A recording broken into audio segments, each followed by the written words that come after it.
Okay, let's unpack this. Have you ever, scrolled through all the new stuff on streaming? That feeling of being totally overwhelmed. Oh, definitely. And then you find yourself just wishing for something different. Maybe something with a bit more weight, history. Yeah, something classic. But finding a good version can be tough. Exactly. Yeah. Not some grainy, hard-to-watch copy from who knows where. Yeah. It's a real issue, isn't it? How do you easily dive into those great films from the past? And experience them properly, like they're alive today, not just museum pieces. Precisely. Well, today we're doing a deep dive into a platform that's trying to solve exactly that. Okay. We're talking about Brightflixx. It's a streaming platform, and they say they're all about true film classics. True film classics. That phrasing itself is interesting. Right. We want to figure out what that really means for you if you're looking for those kinds of films. Well, it's a fascinating challenge they're tackling because we have so much content now, but maybe less depth sometimes. That's a good point.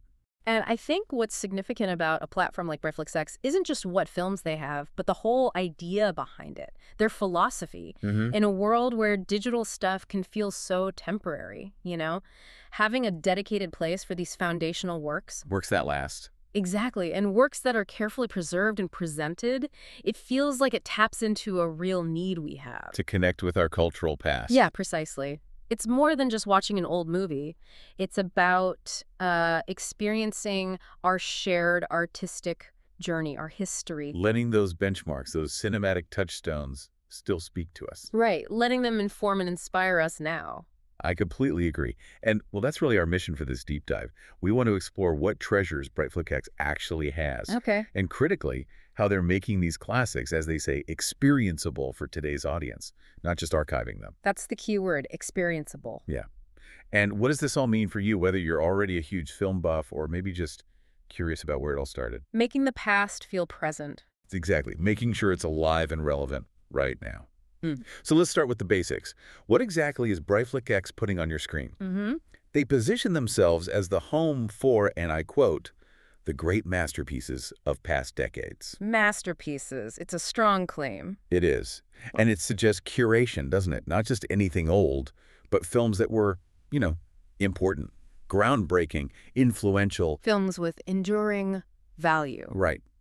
And what really broadens it out, I think, offering a richer picture, is that it's not just feature films. Okay, what else? They specifically mention unforgettable feature films, timeless series, and documentaries that made history. Ah, so series and documentaries too. That is significant. Yeah, so it's not just Golden Age Hollywood, say. It's a wider spectrum of screen storytelling. Absolutely. And for an audience that knows its stuff, like ours, including series and documentaries alongside features, well, that's a really important distinction. Why do you say that? Well, think about it. Historically, these formats were often kept separate, right? Different archives, different audiences sometimes. True. Film studies versus television studies or documentary history. Precisely. And the challenges are different too. Preserving an early TV series versus a feature film, or understanding the context of an old documentary. Okay, I see. So bringing them all together on one platform like Brightflixx, it lets you see the whole picture, the evolution of cinema in a more holistic way. Like how long-form narrative developed, maybe? Exactly. Or how documentaries reflected social change and how all these forms actually influence each other. You can trace those connections. So you get a deeper understanding of the whole tapestry, not just single threads. That's a great way to put it. It helps you understand not just the films or shows themselves, but the times they came from, the history they shaped. That idea of a unified tapestry, that's really compelling, especially when you think about the range of stories they offer. And speaking of range, Brightflixx isn't just focusing on one type of classic film, is it? They're highlighting lots of different genres. Like what specifically? Well, their material mentions everything from westerns and adventure films over comedies to dramas. Okay, that's quite broad. Westerns, adventure, comedy, drama. Yeah, it covers a lot of ground, doesn't it? It feels like it's not just for, say, the art house crowd looking for obscure dramas. No, it sounds like it's also for someone who loves a classic Western or a screwball comedy from the 30s or 40s. Right. That diversity seems intentional. Like they want to make classic cinema feel accessible to more people. Oh, I think it absolutely is intentional. And it really helps you, the listener, on your journey into film history. How so? Well, think about it. That variety isn't just about having options. It's almost like an educational pathway.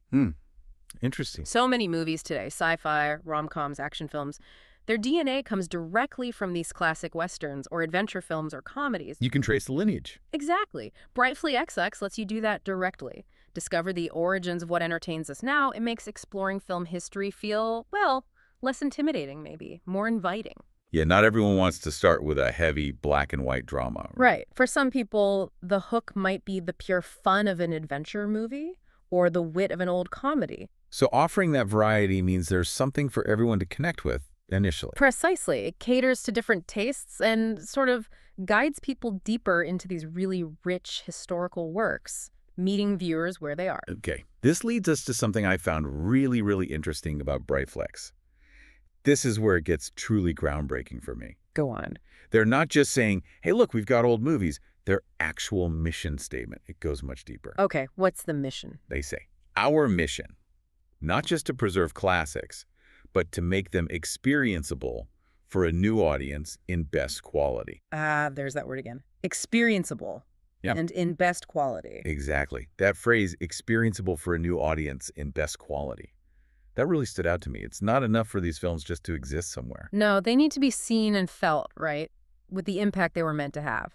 Or maybe even better, considering how film degraded over time or projection limitations back then. That's a fair point. So what does experienceable actually mean in practice?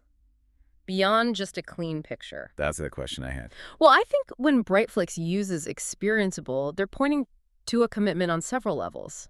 It really gets into the how of what they do. Okay. They say these classics are restored, digitized, and presented with passion. Let's maybe break those down a bit. Good idea. Let's start with restored. What does that entail? Right. Restored. For an audience like ours that understands film a bit, this isn't just like running it through some software. It's meticulous, almost forensic work. Dealing with the actual physical film. Exactly. You're tackling things like nitrate decay, where old film literally falls apart, or color fading on early color films, trying to get back that original vibrancy. Scratches, tears, sound issues. All of it. Sometimes they have to piece things together from different surviving prints. It's about trying to recover the filmmaker's original vision, what was lost over time. So it's about authenticity, not just making it look shiny and new. Precisely. Respecting the original work. Then you have digitized. Okay, turning it into digital files. Yes. But again, quality matters immensely here. We're likely talking high-resolution scanning 4K, maybe even higher.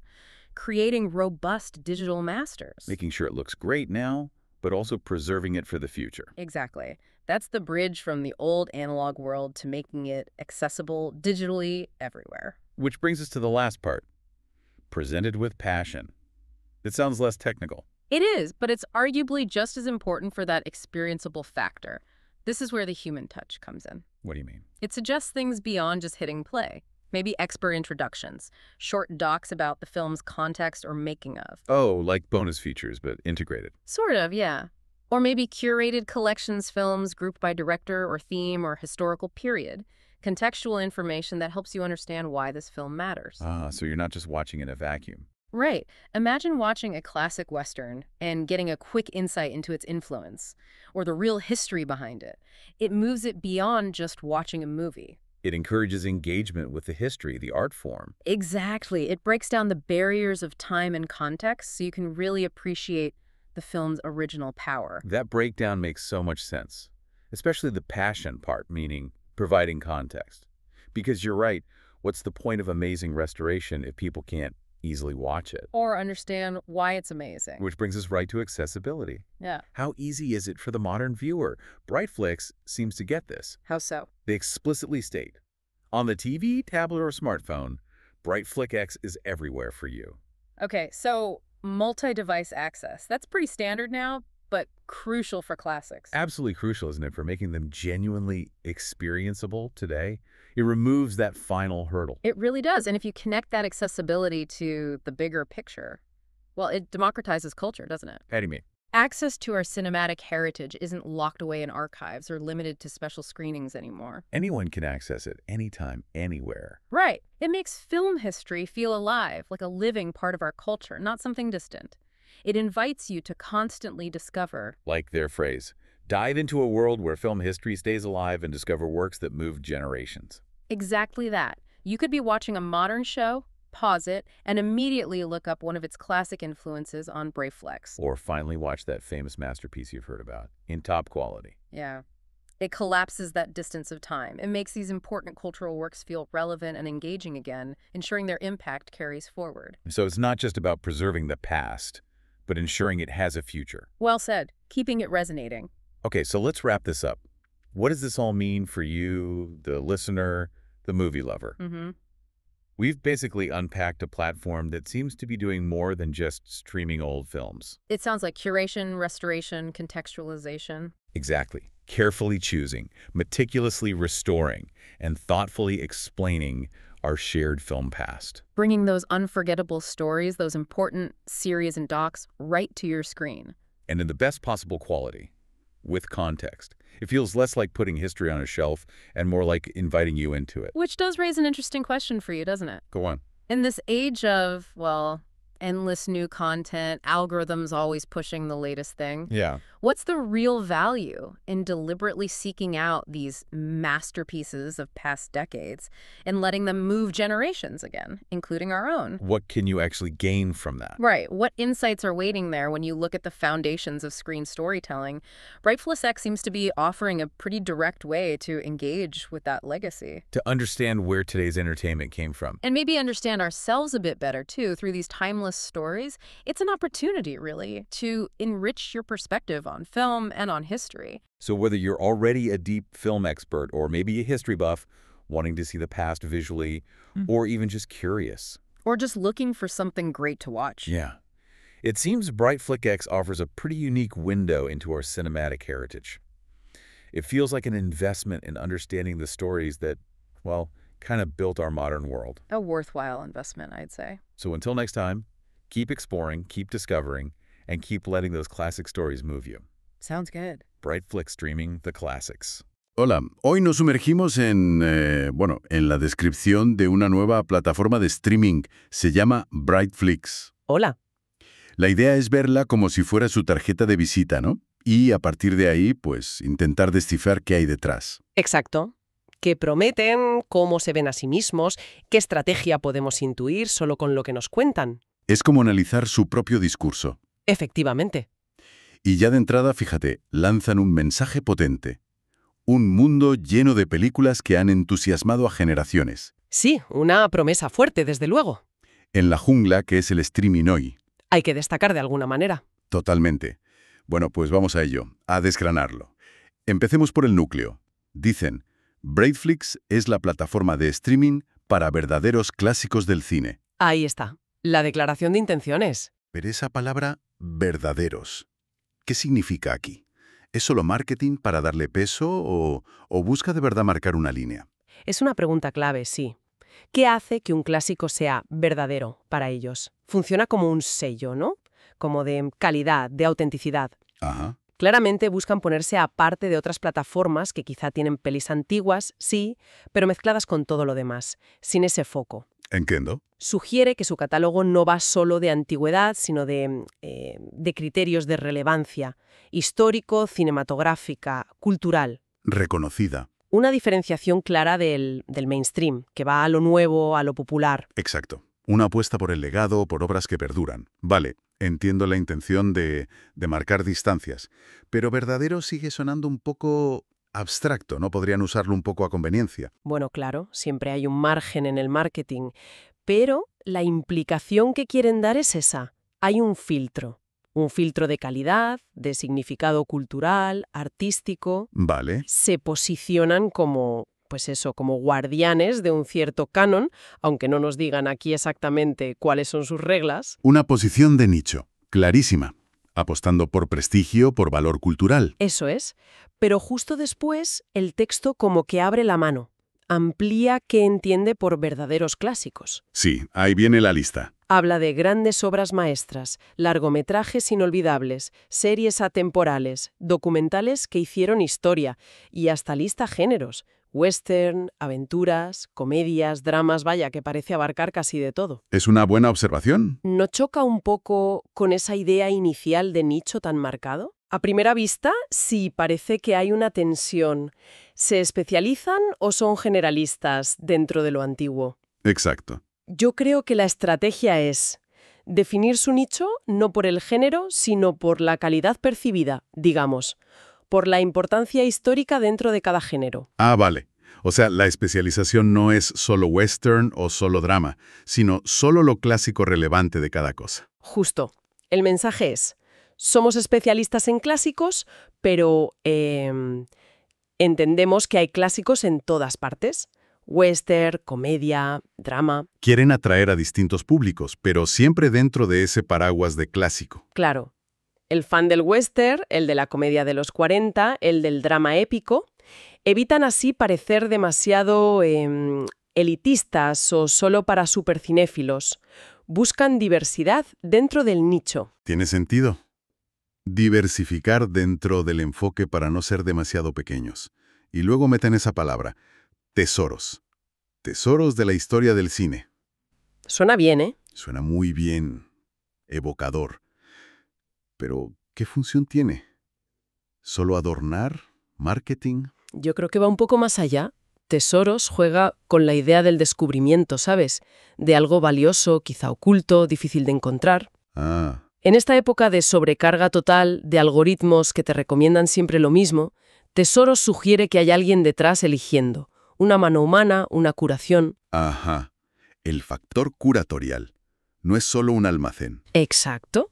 Promete calidad selecta, no solo cantidad, y apela a esa satisfacción de encontrar algo especial que otros quizá pasan por alto. Claro, te posiciona a ti, como usuario, como alguien que busca algo más. Precisamente. Es como entrar en una galería de arte en vez de un supermercado. Y le da valor al usuario. Si estás aquí, es que aprecias estas joyas. Es una promesa también psicológica, de exclusividad, de buen gusto, curado por expertos. Muy interesante cómo usan el lenguaje. Vale, vamos a la misión, que suele ser el corazón de estas descripciones. Sí, aquí lo formulan claramente. Dicen, no solo preservar los clásicos, sino hacerlos vivenciales con la mejor calidad para un nuevo público. Este equilibrio, preservar y hacer vivencial. Es delicado, sí. Y yo creo que central en su propuesta. Preservar suena un poco a museo, ¿no? A conservar algo estático. Sí, un poco pasivo. Pero hacer vivencial, y sobre todo para un nuevo público, eso suena activo, moderno, casi como una misión. O sea que la estrategia no es tanto ser un archivo digital, como decías, un cementerio de películas, No para nada. sino ser un puente activo, un escaparate atractivo para la gente de hoy. Exacto. Se posicionan como mediadores, constructores de puentes entre el pasado del cine y el espectador actual. La preservación es la base, claro, asegurarse de que las pelis existan, que no se pierdan, superar problemas de derechos, de deterioro. Que ya es mucho. Ya es mucho.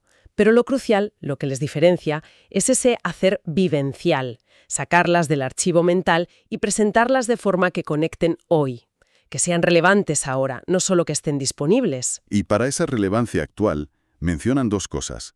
Ponerlo en la mejor calidad, y concretan con restaurados, digitalizados, Ajá. y luego presentados con pasión. Pero, a ver, seamos un poco críticos. La mejor calidad es una frase muy de marketing, ¿no? Es elástica. ¿Pones el dedo en la llaga? Claro que es elástica.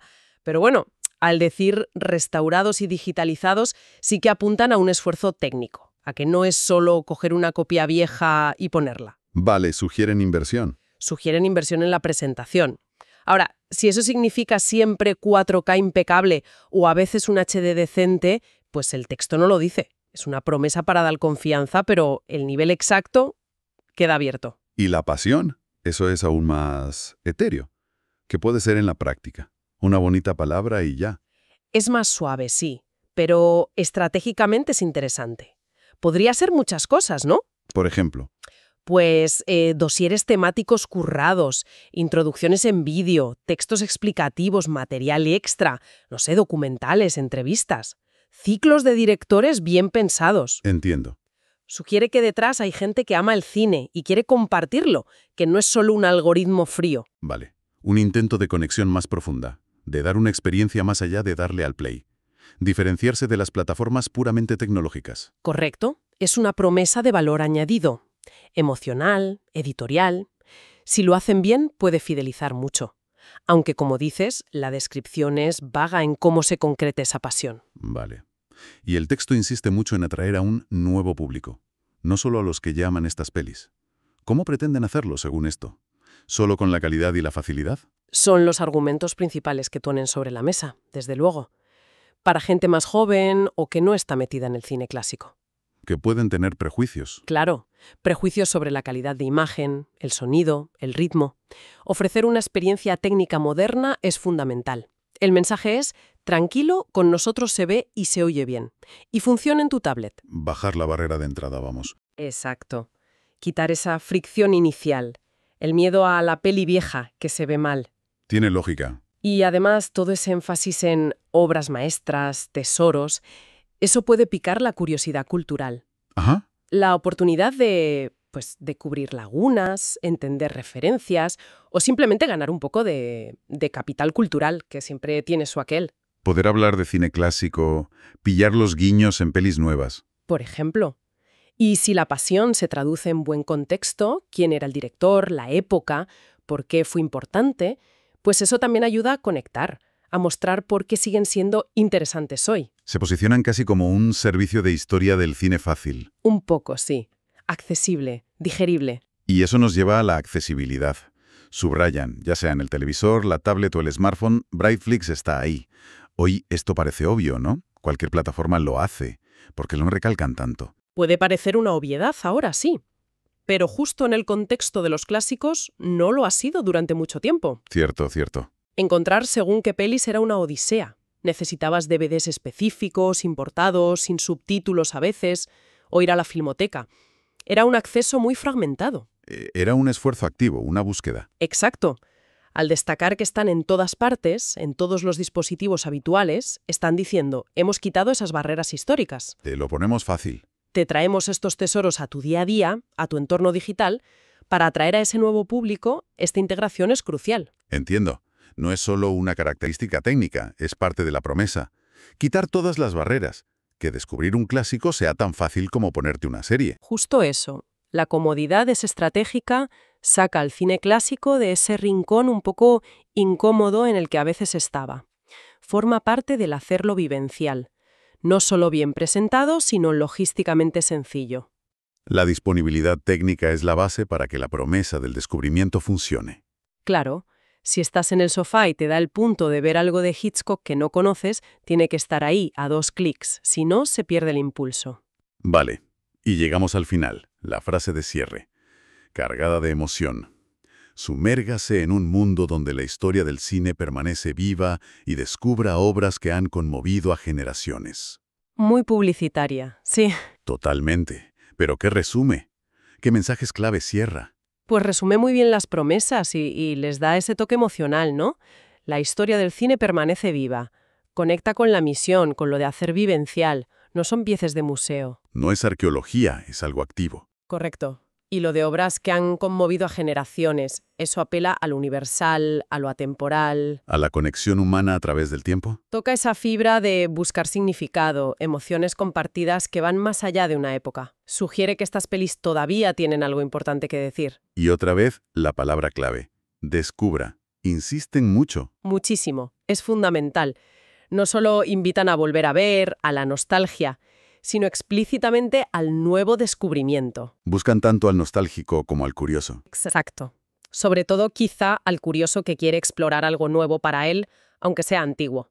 Es una invitación a viajar en el tiempo, pero desde el sofá. Un cierre bien pensado. Bien. Pues si recapitulamos todo lo que hemos sacado de este texto, ¿cuál dirías que es la esencia de la estrategia de Brightflixx? Pues, la esencia es posicionarse como el lugar de referencia, cuidado y de calidad para los verdaderos clásicos, entendidos como obras importantes de muchos géneros. Vale. Y su misión clave no es solo guardar, sino revitalizar ese legado. Hacerlo vivencial para la gente de hoy, incluyendo a los que no crecieron con esas películas. Y las herramientas que dicen usar son alta calidad técnica, esa promesa de restauración, y una presentación con pasión, tan que eso quede un poco en el aire cómo se concreta. Esos son los valores añadidos que prometen, sí. Y la base para que funcione. Máxima accesibilidad en todas partes. Quitar las barreras. Todo envuelto en esa narrativa emocional de descubrimiento, de conexión. de relevancia perdurable del cine. Entonces, no venden solo pelis antiguas, venden una experiencia curada, un acceso fácil, de calidad, con contexto, a la historia del cine. Se ponen como guías expertos. Como traductores culturales, casi. Rescatan las joyas y las preparan para hoy. Conectan el archivo con el salón del siglo XXI. Una propuesta de nicho, sí, pero con ganas de atraer a más gente que al cinéfilo de siempre. Pues ha sido un análisis interesante de cómo se venden, de cómo construyen su imagen a partir de este texto. Un intento claro de tender ese puente entre ayer y hoy. Sin duda. Y fíjate, todo esto deja una pregunta flotando, ¿no? Para darle una vuelta. A ver. En este lío mediático actual, con tanto contenido nuevo cada día, ¿qué sitio real tiene el cine clásico en la vida de la gente que nos escucha? Buena pregunta. ¿Se ve como un oasis necesario? ¿Algo con más peso?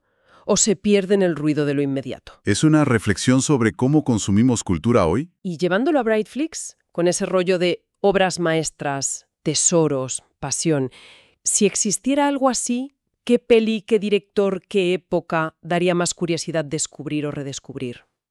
¿Cuál sería ese tesoro personal que uno buscaría ahí? Exacto. Una buena invitación a pensar en nuestra propia relación con la historia del cine. Pues ahí lo dejamos. Gracias por acompañarnos en este análisis. Un placer, como siempre. Hasta la próxima. Hej välkommen ska du vara. Idag tänkte vi ska kika närmare på en text som du skickat in. Det är en självbeskrivning från en streamingtjänst. Brightflixx heter de. Känns lite som att vi har deras digitala visitkort här framför oss, eller hur? Typ deras om oss-sida. Ja, precis. En enda sida text, det är det vi har att gå på. Just det, bara den här texten. Så uppdraget blir väl att vi tillsammans försöker packa upp vad det egentligen är de säger. Vad lovar de? Hur försöker de sticka ut? Ja, vad är strategin bakom orden kan man undra. Precis. Och de börjar ju ganska starkt, eller hur? Lovar en värld av filmer som begeistrat generationer. Det är inte småpotatis direkt i dagens streamingkrig. Nej, verkligen inte. Känns det trovärdigt? Låt oss gräva lite i det här. Kör på. Okej, de går rakt på sak. Brightflixx är streamingplattformen för sanna filmklassiker. Pang på. Tydligt positionerat. Verkligen. Sanna filmklassiker, det är ju kärnan i deras budskap här. Men just det där ordet sanna, alltså wahre på tyska då, antar jag, det får mig att haja till lite. Är det bara ett sånt där, förstärkningsord? Eller ligger det något mer i det? En avgränsning? Vad tror du? Vad gör en klassiker sann i deras värld? Tja, min tolkning är väl att sanna här fungerar som någon slags äkthetsstämpel. Eller kvalitetssignal. Okej. Det är ett sätt att säga, vi är inte som de andra, vi som kanske bara har lite gamla filmer i ett hörn. För oss är det här på riktigt. Det är kärnan. De försöker placera sig i en egen liga liksom. Exakt. Det antyder ju ett medvetet urval, kanske baserat på filmhistorisk betydelse, kritikerhyllningar, något sånt. Till skillnad från, filmer som bara är gamla. Tydlig markering mot jättarna då, som mest jagar nytt och populärt. Ja, precis. Så de säger lite mellan raderna, skippa Netflix-flödet och Disneys gullegull. Vi är arkivarierna med koll. Vi värnar det som består. Kanske filmer med konstnärligt tyngd? Ja, eller kulturellt genomslag. Men du, finns det inte en risk att det blir för smalt då? Att de skrämmer bort vanligt folk som inte ser sig som cineaster? Jo, absolut. Den risken finns ju. Att vara exklusiv kan ju locka vissa men stöta bort andra som kanske tänker klassiker. Jaha, är det bara svartvitt och långsamt? Det är ju ett medvetet val de gör här, verkar det som. Intressant. Samtidigt, när de sen ska ge exempel på vad de menar med sanna klassiker, då blir det ju, då radar de upp en hel del. Ja, precis. Det var det jag tänkte på. Ja, det står ju stora mästerverk från gångna decennier, oförglömliga spelfilmer, tidlösa serier, till och med dokumentärer som skrivit historia. Och sen nämner de genrer, western, äventyr, komedi, drama. Helt plötsligt låter det ju jättebrett igen. Hur går den där spetsigheten ihop med den bredden? Det där är ju en central punkt, eller hur? En spänning i texten. Å ena sidan sanna klassiker låter nischat. Å andra sidan en lista som känns väldigt inkluderande. Precis. Jag tror man får tolka det som att specialiseringen inte ligger i genren i sig, utan i den upplevda kvaliteten eller den historiska betydelsen inom varje genre. Aha. Vad man säger. Visst, vi har western, men det är klassisk western. Vi har komedi, men det är klassisk komedi. Och så vidare. Okej, så de försöker få båda och. Vi är nischade på kvalitet och historia, men inom den nischen finns det något för nästan alla. Rätt smart om det funkar. Exakt. Det är ju ett sätt att försöka undvika den där känslan av att vara en dammig filmklubb bara för, experterna. Förståeligt. De vill ju locka westernälskaren lika mycket som någon som gillar, säg, fransk nya vågen. Bara filmerna når upp till deras än så länge odefinierade klassikerstämpel. Ja, just hur de definierar den där stämpeln internt, det får vi ju inte veta här. Men det leder oss väl vidare till nästa uttryck de gillar. Filmhistoriens skatter. Skatter. Det låter ju fint. Ja, det låter ju oklickligen lockande. Verkligen. Men vad tror du? Är det bara puts? Lite marknadsföringsguld för att få gammalt att låta nytt? Eller? Som inte algoritmen föreslår direkt. Precis. I en tid när algoritmerna ofta matar oss med mer av samma, då signalerar ju skatter något annat. Någon slags mänsklig handpåläggning, ett medvetet urval. Omsorg. Expertis kanske. Intressant. Det flyttar ju fokus från mängd till kvalitet och exklusivitet. Man får känslan av att här kan jag hitta något speciellt. Utvalt av någon som kan sin sak. Ja. Och det ger ju dig som användare en känsla av att vara lite av en upptäckare själv. Exakt. Det positionerar ju Brightflixx som en skattkammare eller ett galleri. Inte den oändliga stormarknaden där man lätt blir överväldigad. Bra liknelse. Tydlig kontrast mot känslan av överflöd och ibland lite godtycke som algoritmerna kan ge. Och den där känslan av kuratering och upptäckt, den måste ju hänga ihop tätt med hur de ser på sitt uppdrag. Deras mission. Helt rätt. Texten säger ju det ganska tydligt. Missionen är att inte bara bevara klassiker. Nej. Utan att göra dem upplevbara i bästa kvalitet för en ny publik. Det där är en intressant balansgång. Verkligen. Bevara kan ju låta lite passivt. Musealt nästan. Man tänker dammiga hyllor. Men göra upplevbar, särskilt för en ny publik, det låter ju mycket mer aktivt, framåtblickande. Hur får de ihop de där två? Jag tror att just den där spänningen är själva grejen. Kärnan i deras strategi som den beskrivs här i alla fall.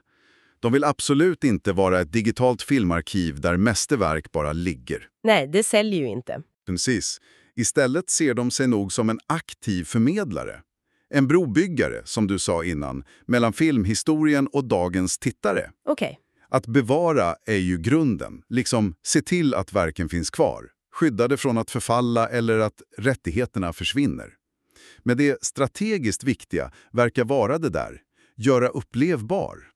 Det handlar om att aktivt lyfta fram filmerna, putsa upp dem och presentera dem så att de känns relevanta och attraktiva idag. Så inte bara tillgängliga utan att aktivt skapa relevans. Och det är väl där det där med kvalitet och presentation kommer in.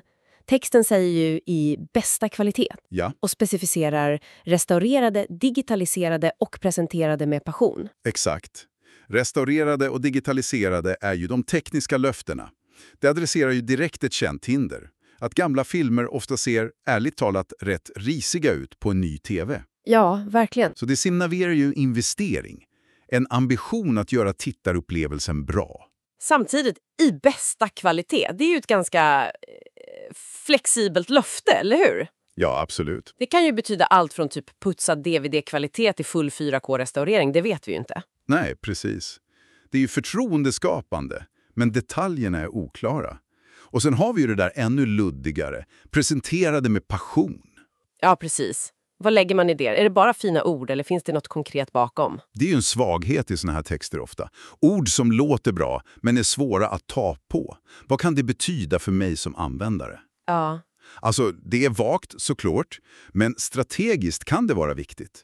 Det skulle ju kunna betyda saker som välgjorda temasidor om regissörer eller genrer. Okej. Redaktionella texter som sätter filmerna i ett sammanhang, kanske exklusivt bonusmaterial, intervjuer, kuraterade filmveckor. Aha, så det antyder att det finns någon slags redaktionell tanke.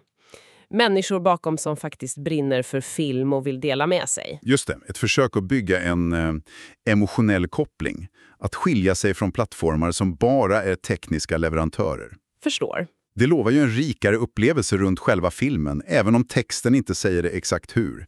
Men det kan ju vara ett sätt att bygga lojalitet hos användare som söker det där lilla extra. Ja, det låter rimligt. Ett sätt att ge tjänsten en själ, bortom bara en lång lista med filmer. Och den här mixen då, teknisk kvalitet och passionerad presentation, det är väl det som ska locka den där nya publiken de pratar om. Ja, det verkar vara huvudargumentet för att fånga upp de som inte är liksom filmhistoriefantaster. Om man har fördomar mot gamla filmer. Att de är sega, svartvita, svåra att fatta. Precis, de vanliga invändningarna. Då är ju budskapet här. Lugn. Och så ser det bra ut, det är lätt att hitta och vi hjälper dig fatta grejen. Det handlar om att sänka trösklarna. Och lockelsen är då inte bara att det ser bra ut utan också själva innehållet, mästerverk, skatter, chansen att bocka av klassiker man borde sett eller skaffa lite kulturellt kapital, helt enkelt. Säkert en kombination.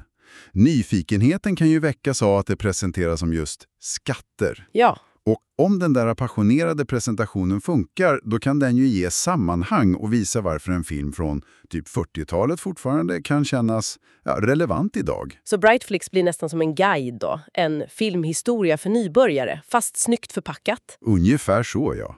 En tjänst som gör det lätt och förhoppningsvis lustfyllt att utforska arvet, vilket för oss till just tillgängligheten. Ja, precis, för där är texten väldigt tydlig. Oavsett om det är på tvn, surfplattan eller smarttelefonen, Brightflixx finns överallt för dig. Men ärligt talat, är inte det en självklarhet idag? Alla måste ju finnas överallt. Varför ens nämna det? Ja, sett ur dagens perspektiv kan du ju tycka så. Men om vi tänker specifikt på filmklassiker, Jaha. så har det ju historiskt sett inte varit självklart. Inte alls. Nej, det har du rätt i. Förr var det ofta att man fick jaga DVD-boxar eller Blu-rays. Exakt. Som kanske inte ens hade text. Precis, eller hoppas att något cinematek visade filmen någon gång vart 10:e år. Just det. Så genom att trycka på tillgängligheten på alla moderna plattformar så markerar ju Brightflixx att de river de där gamla hindren. Okej. De säger, inga fler ursäkter. Vi levererar de här verken rakt in i din vardag. Lika enkelt som allt annat du kollar på. Förstår. Så det handlar om att ta bort all friktion. För att nå den där nya publiken är det ju helt avgörande att det är lika lätt att dra igång en Bogartsrulle som senaste Netflix-serien. Absolut. Bekvämlighet är A och O om man vill flytta en nischprodukt till en bredare publik. Ja. Så det är en konkretisering av det där göra upplevbar. Inte bara att filmen ser bra ut, utan att den är logistiskt enkel att få tag på och se. Den tekniska tillgängligheten är ju grunden för att löftet om upptäckt ska funka i praktiken. Ja, förstås. Om man sitter där i soffan och blir sugen på en gammal Hitchcock, då måste det ju finnas där direkt. Annars dör ju impulsen. Precis.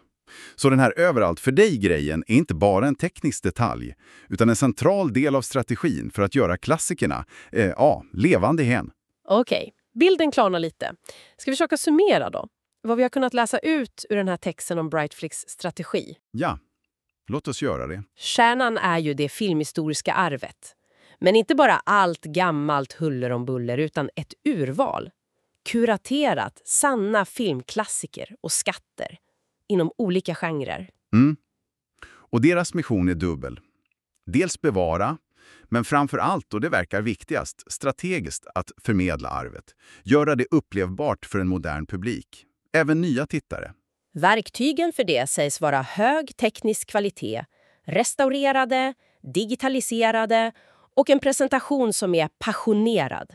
Ja. Även om just bästa kvalitet och passion förblir lite luddiga löften i texten. Vi vet inte exakt vad det innebär. Nej, de där mjukare värdena är svårare att sätta fingret på.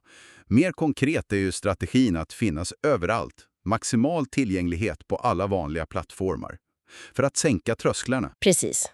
Göra det så enkelt som möjligt att faktiskt titta. Ja. Och alltihop ramas in av en känsla att filmerna är tidlösa, har berört generationer och att du som användare kan göra personliga fynd. Så sammanfattningsvis, om vi bara ser till texten. Brightflixx säljer inte bara filmer. De säljer en, kuraterad, kvalitetsmedveten och lättillgänglig resa genom filmhistorien. De vill nå både nostalgiken och den nyfikna nybörjaren. De positionerar sig som guiderna som vaskar fram guldkornen åt dig. Ja, som någon slags kulturella ciceroner som översätter och anpassar arkivet för det digitala vardagsrummet. Bra sagt. Det var vår genomgång av Brightflixx självbeskrivning utifrån den text vi hade. En aktör som helt klart försöker bygga en bro mellan då och nu. Absolut. Och det hela landar ju i en ganska intressant fråga för dig som lyssnar, tycker jag. Något att fundera lite på.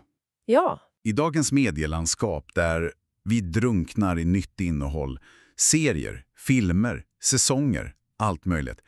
Vilken plats har egentligen de här klassikerna som Brightflixx pratar om för dig personligen? Är de en välkommen oas, något beständigt? Eller drunknar de lätt i bruset från allt det nya? Bra fråga.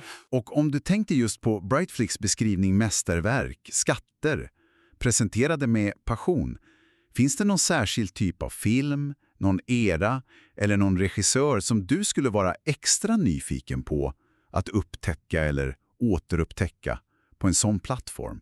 Vad skulle vara din personliga skattjaktar? Fina frågor att ta med sig. Kanske väcker lite nyfikenhet hos en själv. Stort tack för att du hängde med oss i den här analysen. Tack själv. På återhörande. Olá! Hoje a gente vai mergulhar num material bem interessante, viu? É a descrição de uma plataforma de streaming que não existe, a Brightflixx. A proposta deles é ser o lugar certo para quem curte filmes clássicos. A nossa fonte é basicamente esse texto de apresentação deles, sabe? O jeito como a Brightflixx se vende para o mundo. E o nosso objetivo aqui é investigar a fundo isso. Quais são as mensagens principais, o que eles prometem de verdade, como eles tentam se destacar nesse mundão de streamings e qual a estratégia por trás. Vamos focar só no que o texto diz, tá? Logo de cara eles já jogam a isca. Um mundo de filmes que encantaram gerações. No mercado que vive falando da última estreia, focar no passado já é uma declaração, né? Ok, vamos desembrulhar isso aqui. A frase principal parece essa. Brightflixx é a plataforma de streaming para verdadeiros clássicos do cinema. Essa palavra, verdadeiros, o que será que ela quer dizer, hein? É só pra dar um reforço ou eles estão, querendo separar o que é clássico de verdade do resto? Olha, essa palavra verdadeiros, ela é muito estratégica, né? Funciona quase como um selo de autenticidade. Uma curadoria que já está ali, implícita, não é só um filme antigo qualquer. É um filme clássico de verdade. Ah, entendi. E isso, claro, já posiciona a Brightflixx de um jeito diferente. Outras plataformas podem até ter um filme antigo ou outro perdido lá no meio do catálogo, né? Mas aqui a promessa é que o foco é nesse tipo de conteúdo. Então não é só sobre há quanto tempo o filme foi feito, mas sobre ter um certo reconhecimento. Algo que, passou pelo teste do tempo por mérito artístico ou histórico. Exatamente isso. Sugere que tem uma seleção por trás. Um critério, talvez baseado em reconhecimento da crítica, impacto cultural, filmes que foram marcos mesmo, sabe? É o contrário da ideia de ser só um depósito de filme velho. É uma afirmação de valor. Aqui tá o que importa, o que fica. Isso já afasta a Brightflixx daquela corrida maluca por novidade das plataformas maiores. Faz muito sentido. É um nicho bem definido, né? Focado no legado, no valor cultural que dura, como eles mesmos falam ali na ideia de legado cinematográfico duradouro. Mas aí a descrição dá uma largada, né? Fala de grandes obras-primas, filmes inesquecíveis, séries atemporais, documentários históricos, e ainda cita vários gêneros: western, aventura, comédia, drama. Isso não cria uma certa tensão com aquela ideia de foco? Parece até amplo demais para verdadeiros clássicos. Essa tensão é interessante. E eu acho que é de propósito, viu? Se a gente conectar isso com o cenário todo, a mensagem parece ser, olha, somos especialistas sim, mas não somos exclusivistas de um único tipo de clássico. A especialização não está no gênero, tipo só drama ou só filme noir. Está mais na relevância histórica e na qualidade dentro de cada um desses gêneros. Então a ideia é se for um western, vai ser um western clássico, daqueles importantes. Se for comédia, é uma comédia clássica. Eles querem atrair, sei lá, diferentes grupos dentro desse público que curte cinema com história. Parece que é por aí. Querem evitar aquela imagem de ser algo muito restrito, talvez muito acadêmico, ou só para cinéfilo muito, muito específico. Ao mostrar essa variedade que vai de western até documentário, eles sinalizam que dentro desse nicho clássico tem espaço para vários gostos. É um jeito de dizer, somos focados sim, mas o nosso foco é grande o suficiente para você achar algo que te encante. Entendi. E essa coisa de buscar algo especial me leva para outra expressão que eles usam, que eu achei ótima. Tesouros da história do cinema. Soa super bem, né? Mas qual será o propósito disso? É só para deixar a descrição mais bonita? Eu acho que vai um pouco além do enfeite, sabe? Tesouros. Isso ativa uma ideia muito forte hoje em dia. A da descoberta que vale a pena no meio de tanta informação. A gente vive soterrado de opção, né? Algoritmo sugerindo coisa que nem sempre surpreende. Falar em tesouros sugere algo raro, valioso, que talvez estivesse meio escondido, difícil de achar, e que foi, olha aí de novo, selecionado por alguém. É aí que a tal da curadoria humana se diferencia da máquina, né? Nossa, é um golpe inteligente contra aquela paralisia de escolha que muita gente sente, né? Tipo, em vez de um catálogo infinito, que às vezes até cansa de olhar, eles prometem só as pérolas. Exatamente. Transforma a curadoria num serviço, quase um alívio. E aí posiciona a Brightflixx não como um supermercado qualquer de filme, mas como uma galeria, uma câmara do tesouro. O valor não está só no filme em si, mas no ato de encontrar ele ali, já com essa validação de que é algo especial. Isso, claro, acaba valorizando quem assina, né? Dá uma sensação de ter acesso a algo mais selecionado, quase exclusivo. Foge daquela coisa meio banal do algoritmo e entra num campo de conhecimento compartilhado. É uma promessa psicológica forte. Aqui você encontra o que especialistas acharam que vale a pena ser chamado de tesouro. Sem dúvida.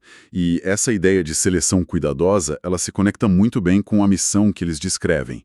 Não apenas preservar os clássicos, mas torná-los acessíveis na melhor qualidade para um novo público.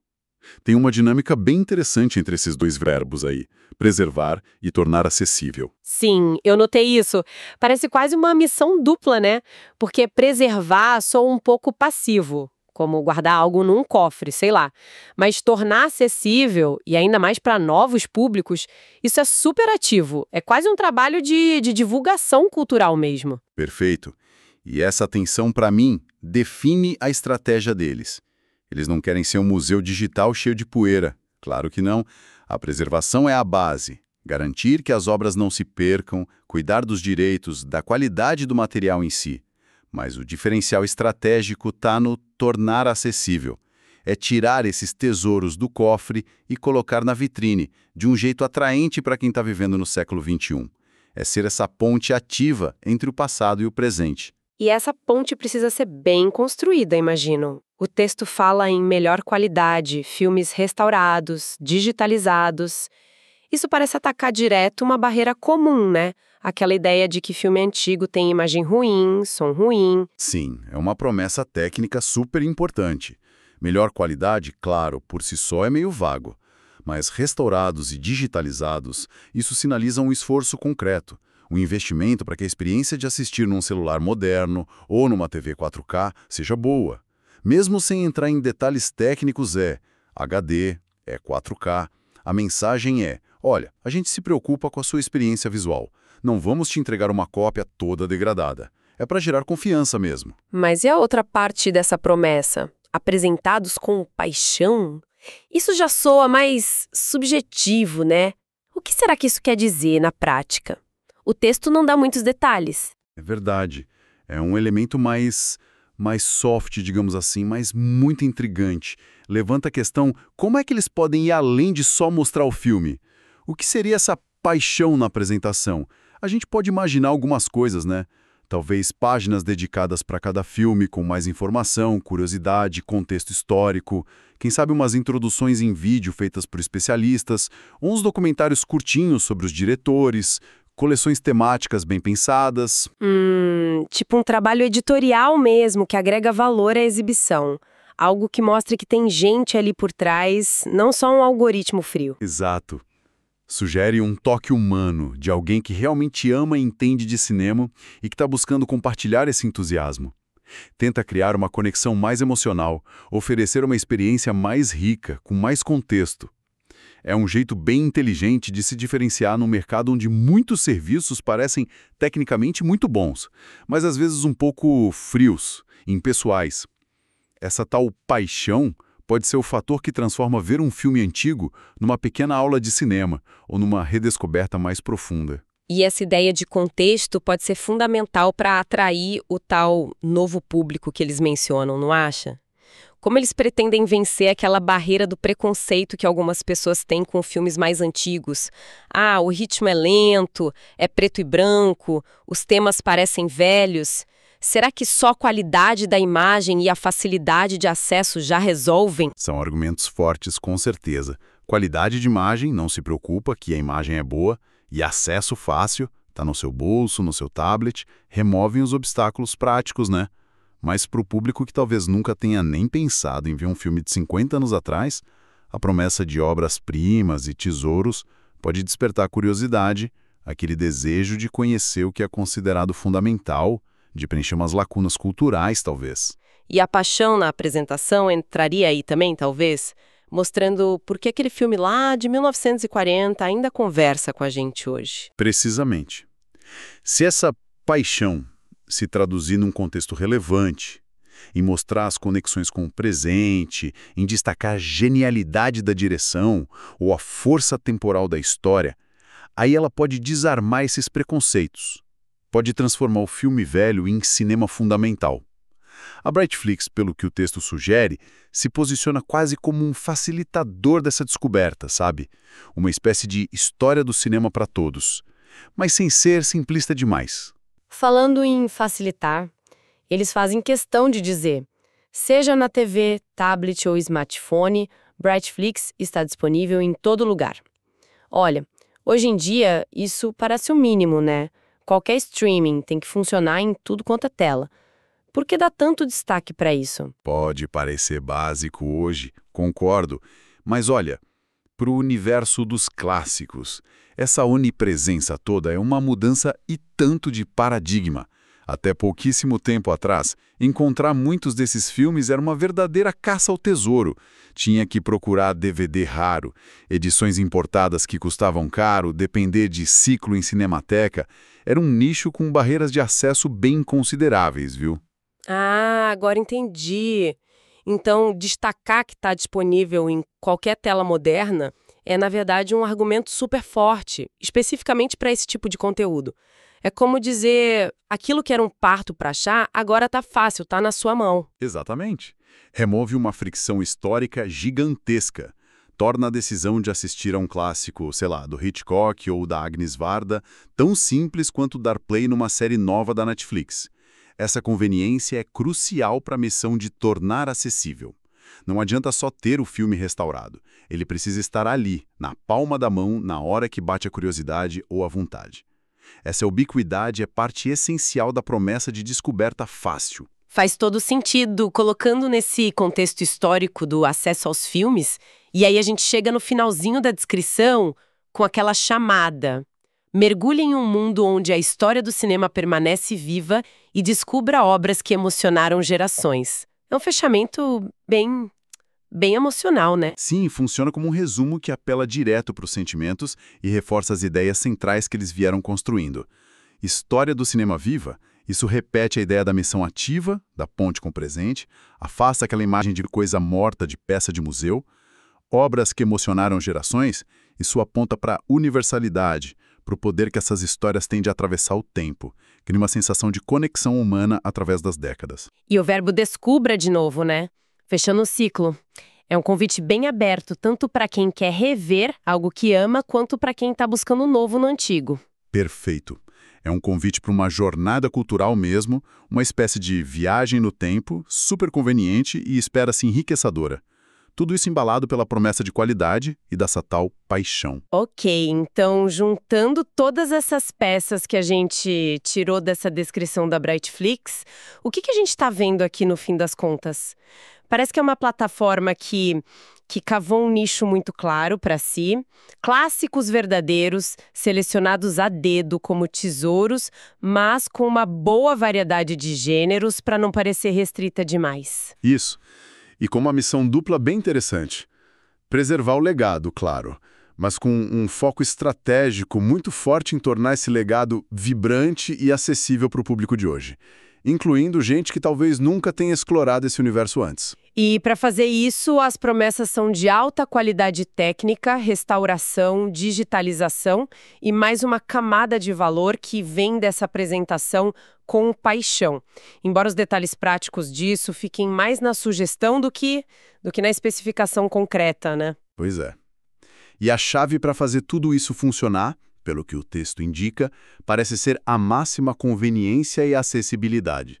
Tem que estar em todas as plataformas modernas para derrubar aquelas barreiras históricas que sempre dificultaram o acesso a esses filmes. E o apelo final é todo emocional, né?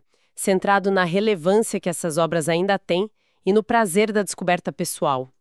Então, resumindo, a Brightflixx não se vende só como um catálogo de filmes antigos, mas como uma experiência curada, uma jornada guiada. Exato. Eles se posicionam como guias confiáveis, como especialistas que vão lá e garimpam as pérolas da história do cinema e oferecem pra gente de um jeito convidativo e fácil.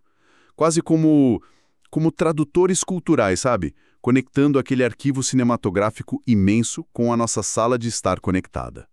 É uma proposta de valor bem articulada, pelo menos no papel que a gente analisou. Interessante ver como cada palavra é escolhida a dedo para construir essa identidade, essa promessa, né? E essa análise toda da descrição acaba levando a gente a pensar um pouco além do texto. No mundo digital que está saturado de conteúdo novo pipocando a cada segundo, que espaço os clássicos, como esses que a Brightflixx promete, realmente ocupam na vida das pessoas hoje?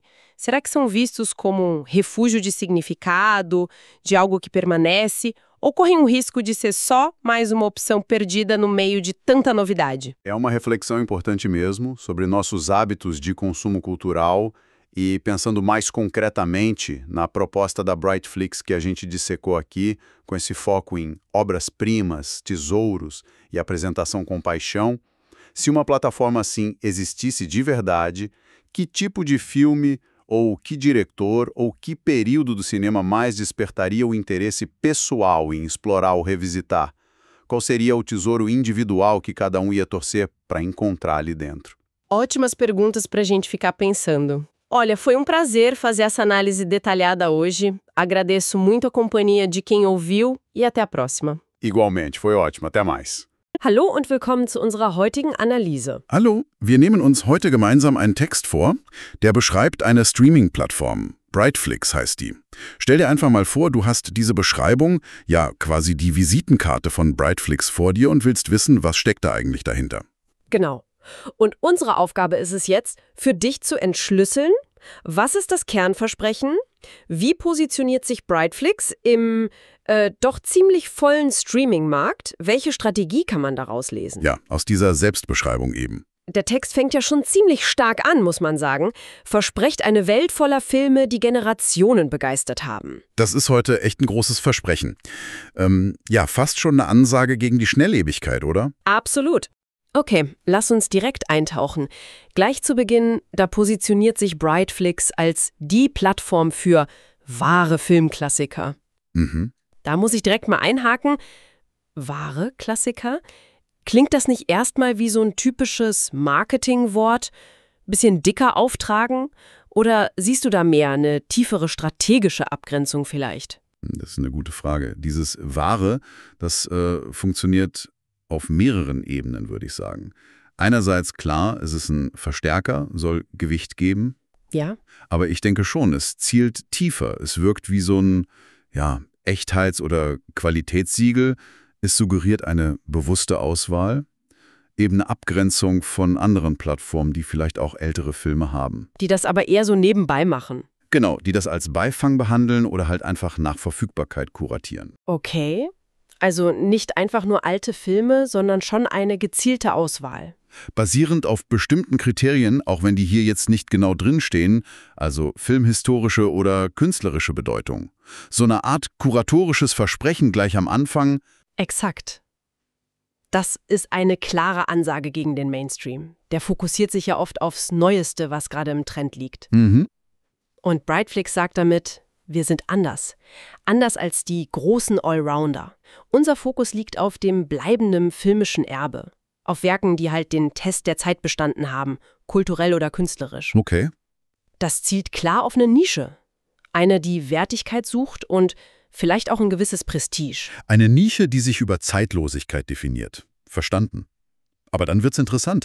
Der Text führt ja dann aus, was genau diese wahren Klassiker eigentlich sind. Stimmt, da steht, große Meisterwerke vergangener Jahrzehnte, unvergessene Spielfilme, zeitlose Serien und Dokumentationen, die Geschichte geschrieben haben. Und dann kommt die Genreliste, Western, Abenteuer, Komödien, Dramen. Alles Mögliche, ja. Das klingt jetzt doch wieder sehr breit, oder? Widerspricht das nicht dieser Zuspitzung, die wir gerade hatten? Ja, auf den ersten Blick wirkt das wie ein Spagat, das stimmt. Erst diese scharfe Fokussierung, wahre Klassiker, und dann diese breite Palette an Genres und Formaten. Ich interpretiere das so, die Spezialisierung liegt nicht in einem Genre oder einer Epoche, sondern im übergreifenden Kriterium. Also Qualität und historische Relevanz. Meisterwerke, so die Botschaft, gibt's halt überall in all diesen Genres. Ah, okay. Die Breite soll also die Vielfalt innerhalb der Nische zeigen. Man will wohl vermeiden, so als staubiges Archiv nur für die ganz eingefleischten Cineasten rüberzukommen. Genau darum scheint es zu gehen. So nach dem Motto, wir sind speziell, aber nicht zu speziell. Ja, man will signalisieren, egal ob du Western-Fan bist oder Screwball-Komödien liebst oder epische Dramen, wenn's ein anerkannter Klassiker ist, dann findest du ihn bei uns. Die Herausforderung bleibt natürlich, wie die das dann intern auswählen und kommunizieren. Aber die strategische Absicht ist klar. Vielfalt innerhalb dieser Qualitätsnische. Das leuchtet ein. Und dann kommt ja dieser Begriff, der das Ganze so emotional aufladen soll, Schätze der Filmgeschichte. Das klingt gut, ne? Klingt natürlich verführerisch. Aber funktioniert so eine Wortwahl heute noch, wo doch irgendwie alles als Schatz oder Juwel verkauft wird? Ist das mehr als nur Marketing-Goldstaub, wie du vorhin sagtest? Ich glaube schon, dass hier mehr dahinter steckt, also mehr als reine Aufwertung. Schätze, das spielt ja ganz bewusst mit dieser Idee des Entdeckens, des Verborgenen, des Wertvollen, das man eben nicht an jeder digitalen Straßenecke findet. Gerade heute, in dieser Zeit der Content-Überflutung und der oft ja sehr ähnlichen algorithmischen Empfehlungen. Stimmt. Suggeriert Schätze was Besonderes. Etwas von Menschenhand Ausgewähltes. Es betont also diesen kuratorischen Aspekt. Das Gegenteil von diesen endlosen, oft beliebigen Listen. Das Versprechen ist, hier kriegst du nicht nur Masse, sondern Klasse. Und vielleicht sogar dieses wohlige Gefühl, was entdeckt zu haben, das andere übersehen. Genau. Es positioniert Brightflixx quasi als Galerie oder Schatzkammer, nicht als den Supermarkt wie die großen Anbieter. Das ist ein treffender Vergleich, finde ich. Und es wertet ja indirekt auch den Nutzer auf. Wer hier stöbert, der hat Zugang zu etwas vermeintlich Exklusive. Ah ja. Es ist ein psychologisches Angebot.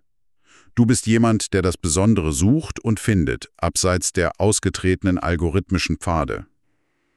Ob der Nutzer das dann wirklich so exklusiv empfindet, ist natürlich eine andere Frage, aber das ist die Sehnsucht, die hier angesprochen wird. Okay, die Positionierung ist klar soweit.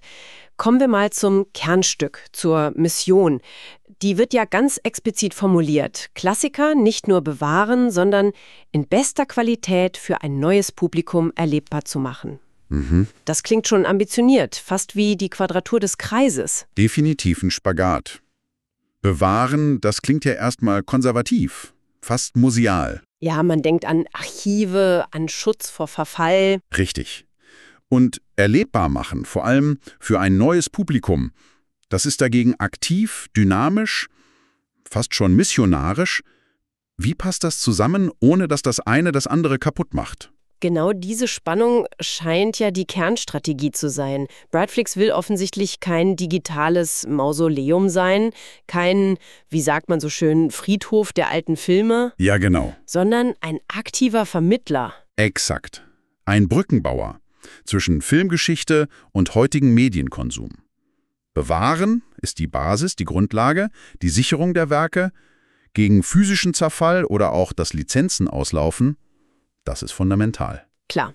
Aber der strategische Hebel, das ist das Erlebbarmachen. Das heißt, die Filme nicht nur verfügbar halten, sondern sie so aufbereiten und präsentieren, dass sie für heutige Sehgewohnheiten attraktiv sind. Auch für ein Publikum, das vielleicht keine Vorkenntnisse hat. Ja, Das eigentliche Produkt ist also vielleicht weniger der Film an sich, sondern eher die kuratierte, aufbereitete Erfahrung des Zugangs dazu. das trifft den Kern, würde ich sagen. Es geht darum, Relevanz zu schaffen. Und hier kommen dann diese konkreten Versprechen ins Spiel. In bester Qualität und mit Leidenschaft präsentiert. Ja, und da wird man natürlich sofort hellhörig. Genau. Absolut. Beste Qualität, was heißt das schon? Das kann ja alles sein. Von einer halbwegs ordentlichen Abtastung bis zur aufwendigen 4K-Restaurierung. Richtig. Und mit Leidenschaft präsentiert, das ist ja noch schwammiger.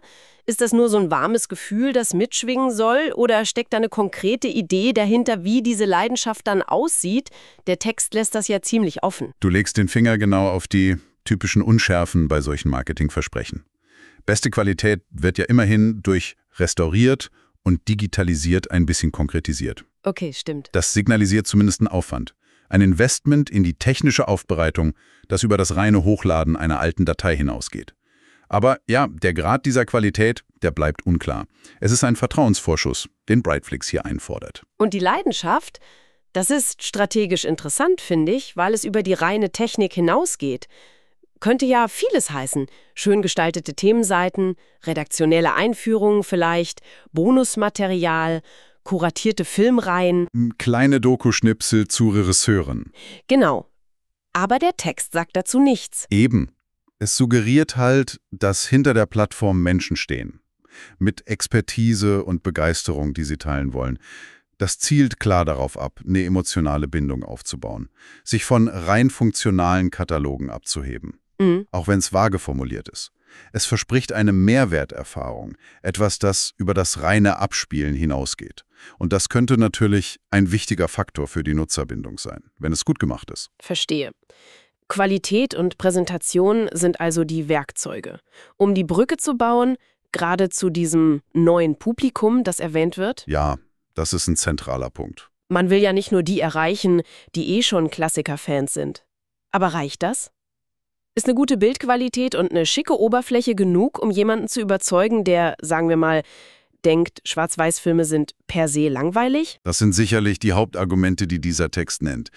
Die Idee ist wohl, die typischen Vorbehalte abzubauen. Keine Sorge, das sieht bei uns gut aus, ruckelt nicht, läuft auf deinem Tablet. Das senkt die Hemmschwelle, klar. Ja, signifikant. Manchmal reicht ja schon eine schlechte technische Erfahrung, um jemanden dauerhaft von älteren Filmen abzuschrecken. Kenne ich. Ich habe definitiv schon restaurierte Fassungen gesehen, wo man sich fragt, was da eigentlich... Naja, aber zurück zum neuen Publikum. Neben der Technik könnte ja auch die Betonung von Meisterwerken und Schätzen eine Rolle spielen, oder? Wie meinst du? Naja, so nach dem Motto Bildungsauftrag light. Die Chance, kulturelles Kapital zu erwerben, sozusagen. Naja, das schwingt sicher mit. Und hier kommt eben diese Leidenschaft in der Präsentation wieder ins Spiel. Wenn es gelingt, Kontext zu liefern, die Relevanz dieser Filme für heute klarzumachen. Dann kann das Neugier wecken. Genau. Brightflixx positioniert sich damit ja fast als eine Art Service. Filmgeschichte leicht gemacht und super bequem zugänglich. Das führt uns direkt zur Zugänglichkeit. Der Text betont ja extra. Ob auf dem Fernseher, Tablet oder Smartphone, Brightflixx ist überall für Sie da. Warum wird das so explizit gesagt? Ist das heute nicht eine absolute Grundvoraussetzung für jeden Streamingdienst? Heute schon ja, aber im Kontext von Filmklassikern war das lange Zeit eben nicht selbstverständlich. Denk mal zurück. Stimmt. Viele Klassiker waren schwer zu finden, liefen selten im Fernsehen, waren vielleicht auf teuren Import-DVDs oder Blu-rays. Oft ohne deutsche Tonspur oder Untertitel. Genau. Oder man musste ins Programmkino pilgern. Das war oft mühsam. Ja, die Verfügbarkeit war oft ein echtes Hindernis. Das habe ich so gerade nicht bedacht. Die Betonung der Allgegenwart auf modernen Geräten ist also eine direkte Antwort auf diese alte Hürde. Genau.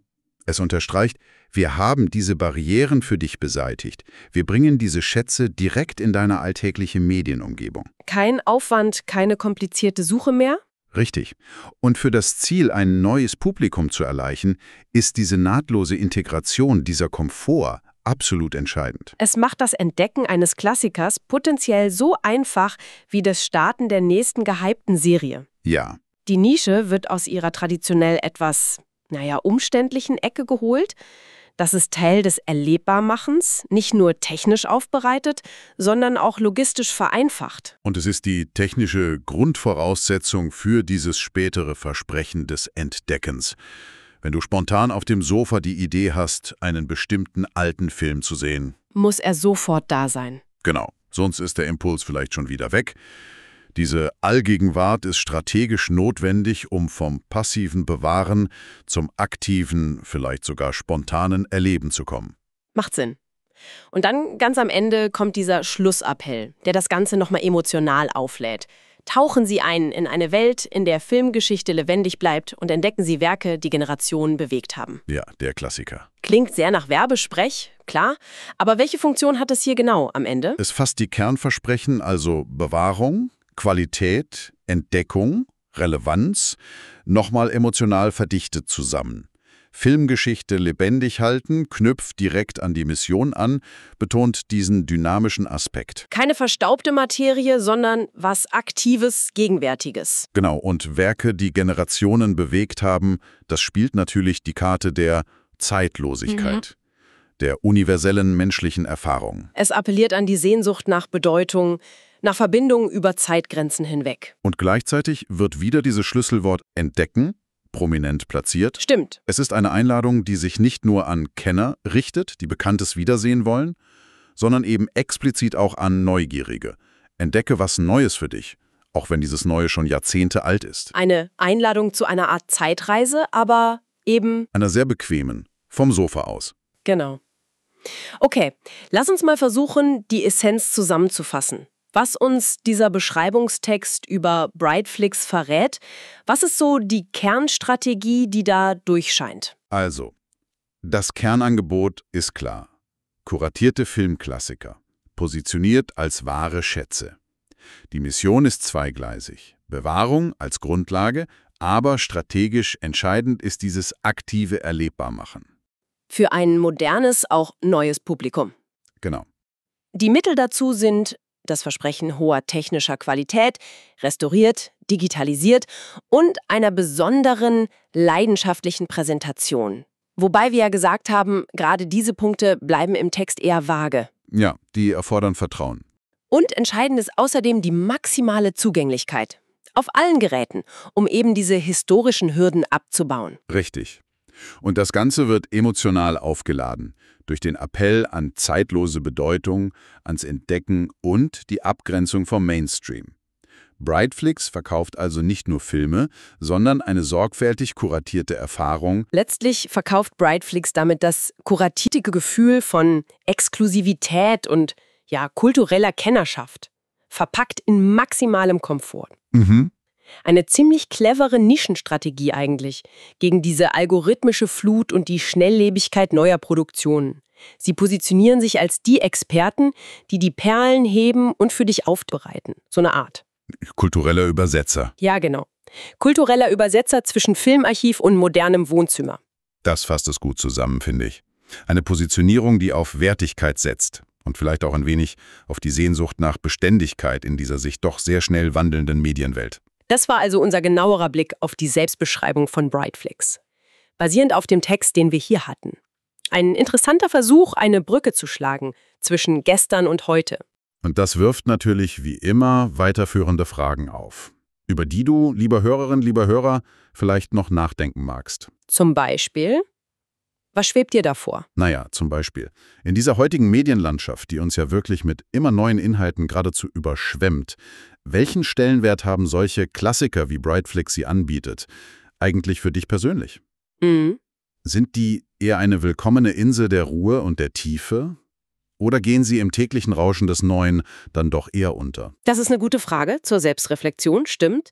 Und vielleicht noch eine konkretere, wenn man an die Beschreibung denkt. Mit diesem Fokus auf Meisterwerke, Schätze, die mit Leidenschaft präsentiert werden sollen. Ja. Welche Art von Film, welche Ära, welcher Regisseur oder welche Schauspielerin würde dich denn ganz persönlich am meisten reizen, auf so einer Plattform zu entdecken oder wieder zu entdecken? Was wäre dein persönlicher Schatz, nach dem du dort als erstes suchen würdest? Auch das ist eine spannende Frage. Um mal die eigene Filmleidenschaft zu erkunden. Definitiv Stoff zum Nachdenken. Absolut. Damit sind wir am Ende für heute. Danke, dass du uns bei dieser Analyse begleitet hast. Ja, danke fürs Zuhören. Bis zum nächsten Mal. Mach's gut. Bis bald. Salvete. Hodie in specificums quasi chartam visitatoriam novui cuiusdam suggesti effluentes. Brightflixx nominatur. Ita. Fons noster est textus ille, cui suggestum ipsum describit. Ius utitadicum promissiones et ambitiones. Et propositum huius explorationis nostre est, bene, nucleum nuntiorum extracere credo. Et strategiam latentem comprehendere. Ex ipsius verbis scilicet. Incipit audacerte, vero? Promittit mundum pellicularum. Qui generationes moverunt. Verba grandia sunt. Prasertim hodie, cum tanta inundatio contentorum sit. Commodo se distingure potes novum suggestum. Hem, bona questio. Et responsum videtur iacet in ipsa propositione centrali. Quae est? Dicunt se esse suggestum veris classicis cinematographici dicatum. Veris classicis. Quid hoc sibi vult? Vera. Est ne tantum vocabulum mercatorium, sonans sed vacuum? Se fundamentum positionis eorum in mercato, non agitur simpliciter de pelliculas antiquis. Usus adjectivi vera suggerit selectionem quandam, deliberatam, forsitem sigillum qualitatis. Qualitatis vel, authenticitatis, fundate in criteries. Exacte. Criteries histories cinematographies agnitis opinor. Est conatus manifestus se discernendi abalis. Alis qui fortasse vetera opera offerunt, sed alio modo, sine cura tanta. Ita. Forsitam cum alio foco, alia curatione. Brightflixx vult videri selectivior, magis studiosus. Intelligibile est, distinctiono ab initio. Sed tunc textus pergit et enumerat genera valde diversa. Ita, occidentalia, adventures, comedias, dramata, documentaria quoque, series. Videtur hic contradictio quadam, focus in veris classicis versus hant latitudinem generum. Quidnam hic agitur? Non credo esse contradictionem. Potius. Subtilitatem strategicam. Focus non est in unu genere specifico classico. Sed potius. Potius in qualitate et momentu historico transgenera illa. Specializzazione non in genere, sed in statu classico. Ita offreunt latitudinem intra niciam classicam, astutum quidem. Precise. Sic appellant diversus gustus, sed solum intra auditorium quodiam classicis alcum modo studet. Et impedit ne suggestum nimis academicum aut angustum videatur. Recte. Varietates sub vexillo qualitates historica. Bene, hanc partem positionis intelleximus. Progredimus ad aliud verbum, valde evocativum, thesauro. Thesauri historiae cinematografiche. Hoc verbum non est fortuitum, credo. Quid evocat? Pretium, raritatem, omnia ista. Pretium, raritatem, sed etiam inventionem. Alcit absconditum, quod nunc revelatur. Praesertim in netate algorithmurum digis. Ita. Algorithmi nobis suggerunt quod iam scimus nos amare, vel quod simile est. Thesaurus autem suggerit curationem humanam. manus experta que alicut speciale eligit. Quasi bibliopola doctus qui gemmam tibi ostendit. Non est supermercatum cinematographicum, est galleria fortasse. Hac metaphora curationis humanae valida est, distinguit eos.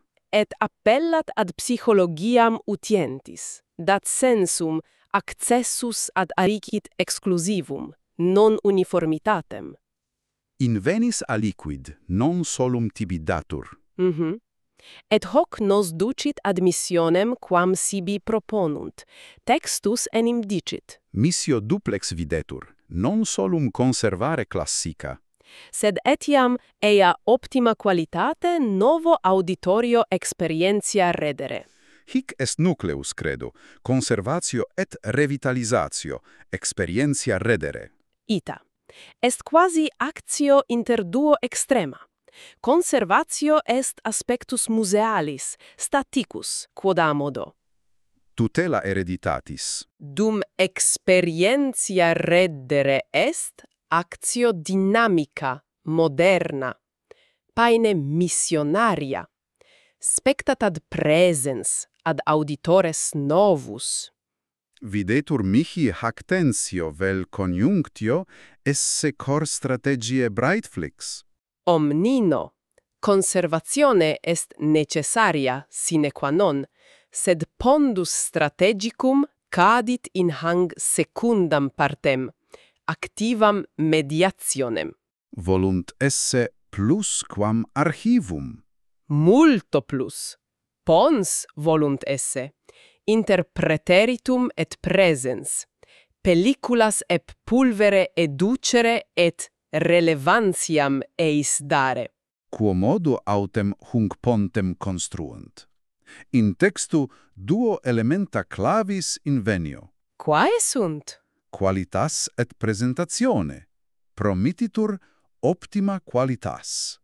Opera restaurata, digitalisata. Et etiam presentatio cum passione facta.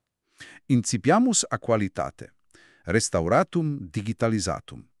Hoc est directum responsum ad problema notum. Pellicularum veterum in apparatibus modernis qualitats imagines sape deficit. Hoc promissum investitionem significat. Sed quid est optima qualitatis? Terminus subjectivus est, nonne. Certe, ambiguitates inest. Est ne semper 4K, an HD solida, non specificatur. Sed fortasse id est consilium, fidem aedificat sine obligatione nimi stricta. Promittet curam. Intentio declarator. Effectus concretus variari potest. Et quid de altero elemento? Cum passione presentatum. Hoc estit etiam magis, vagum. Vagius, sed fortasse potentius emotionaliter. Quid significare potest? Multa. Exempla. Fortasse pagine thematice curate, introductiones ab expertis scripte aut dicte, colloquia, series speciales. Materia additamentalis contextum prebens. Ita, suggerit homines post machinam stare.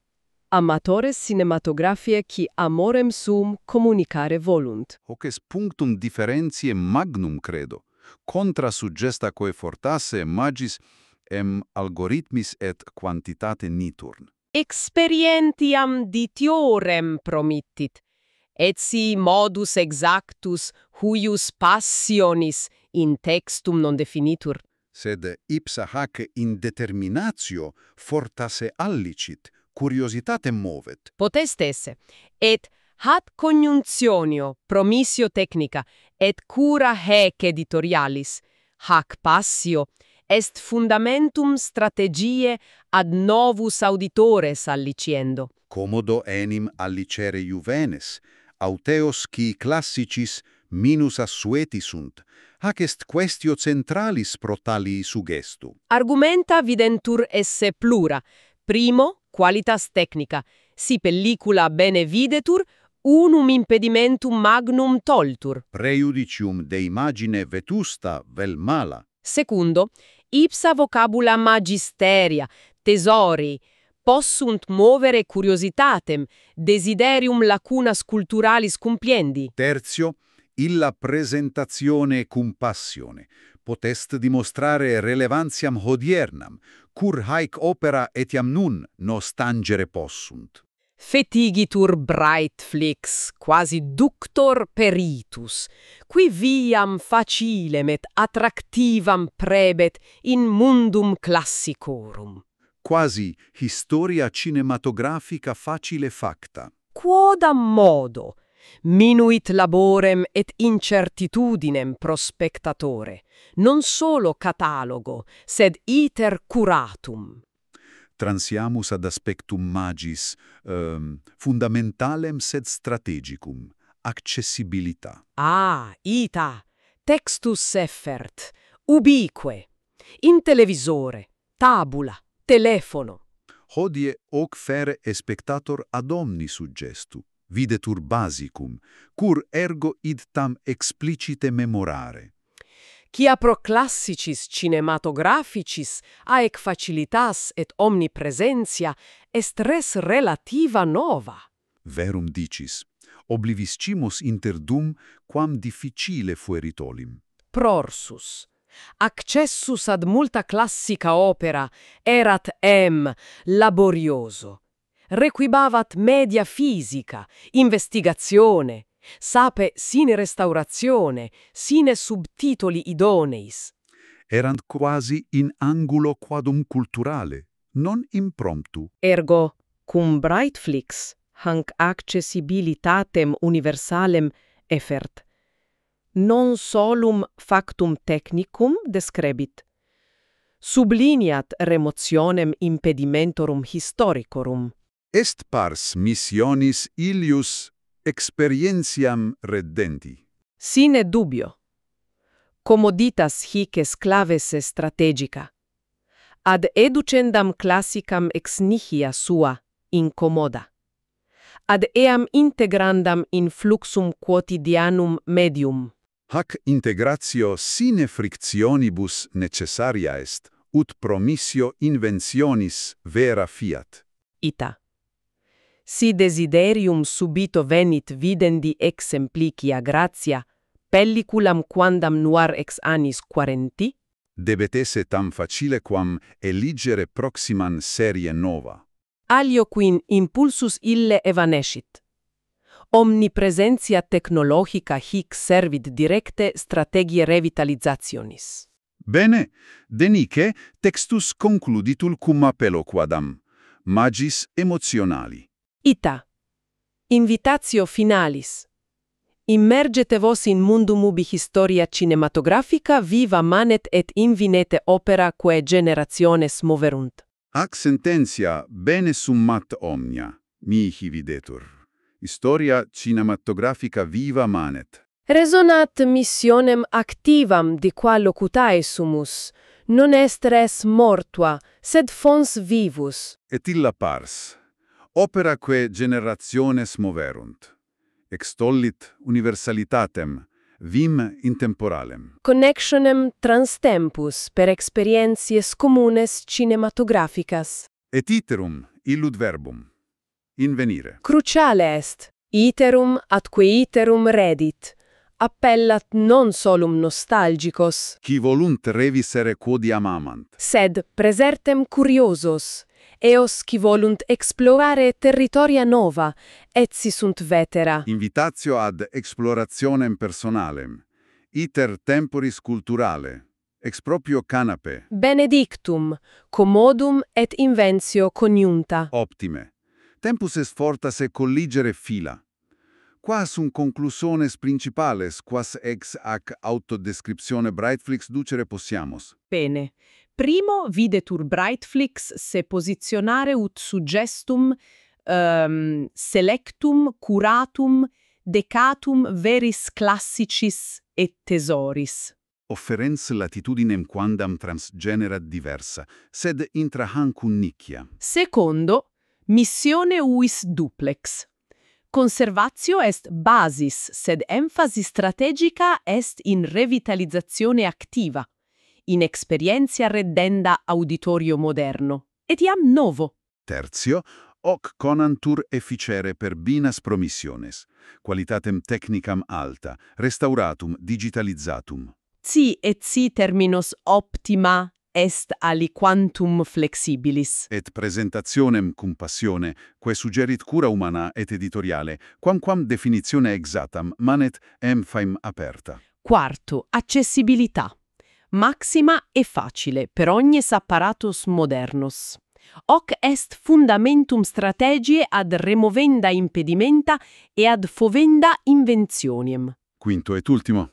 Tota oblatio circundatur ambitu emotionali, appellata ad significationem culturalem, ad gaudium inventionis, ad connexionem transgenerationes. Segerunt quasi curatores periti, pontifices inter archivum et conclave domesticum. Ita, quasi interpretes hereditates cinematografiche pro spectatore odierno. Videtur igitur strategia bene structa, ad occupandam niciam spifificam sed potentem, in hoc magno mari effluentium contenorum. Hac fuit nostra exploratione descriptionis quam Brightflixx desse ipsa prebet. Et dum concludemus, fortasse due cogitationes remanent, pro auditorius nostris. Prima, forse generalior. In hoc nostro ambitum mediali, ubi flumen novorum contenorum nos quotidie quasi obruit. Quem locum personale classica uira vere occupant, autoccupare possunt. Sunt ne quasi oasis constantiae, refugium significationis, an inevitabilitate evanescunt sub strepitu novitates. Magna quaestio de habitus nostris. Et secunda cogitatio, magis specifica ad Brightflixx. Si consideramus eorum focum in magisteris et thesauris, qui cum passione presentantur. Quotnam opus specificum. Qua aetas, quis moderator, quis histrio maxime aliceredet ad explorandum in tali suggesto. Quem personalem thesaurum ibi quisque venari vellet. Invenire aut rediscoperire. Interrogationes, quae invitan ad introspectionem gustus proprio. Ita. His cogitationibus finem facimus, huic explorationi nostre. Gratias omnibus qui auscultaverunt, valete. Kumusta? Ngayon, pag-usapan natin itong isang description, parang flyer lang, ng isang streaming service, Brightflixx daw ang pangalan. Sabi nila, para raw ito sa mga tunay na mahilig sa klasikong pelikula. Kunwari, hawak mo to ngayon. Ano ba talaga ang sinasabi nito sa'yo? Ano yung pangako? Linawin lang natin ha, ang himayin natin dito ay based lang talaga dito sa text na to. Hindi to review ng service mismo, okay? Ang titingnan natin, paano ba nila binebenta yung sarili nila? Paano kanila inaakit? Ano kayang estratehiya? Yung, alam mo yun, mababasa natin sa likod ng mga salita. Sige, umpisahan na natin. Ang goal natin dito, para sa'yo na nakikinig, ay mahimay yung mga key messages. Pansinin mo yung panghook nila agad, di ba?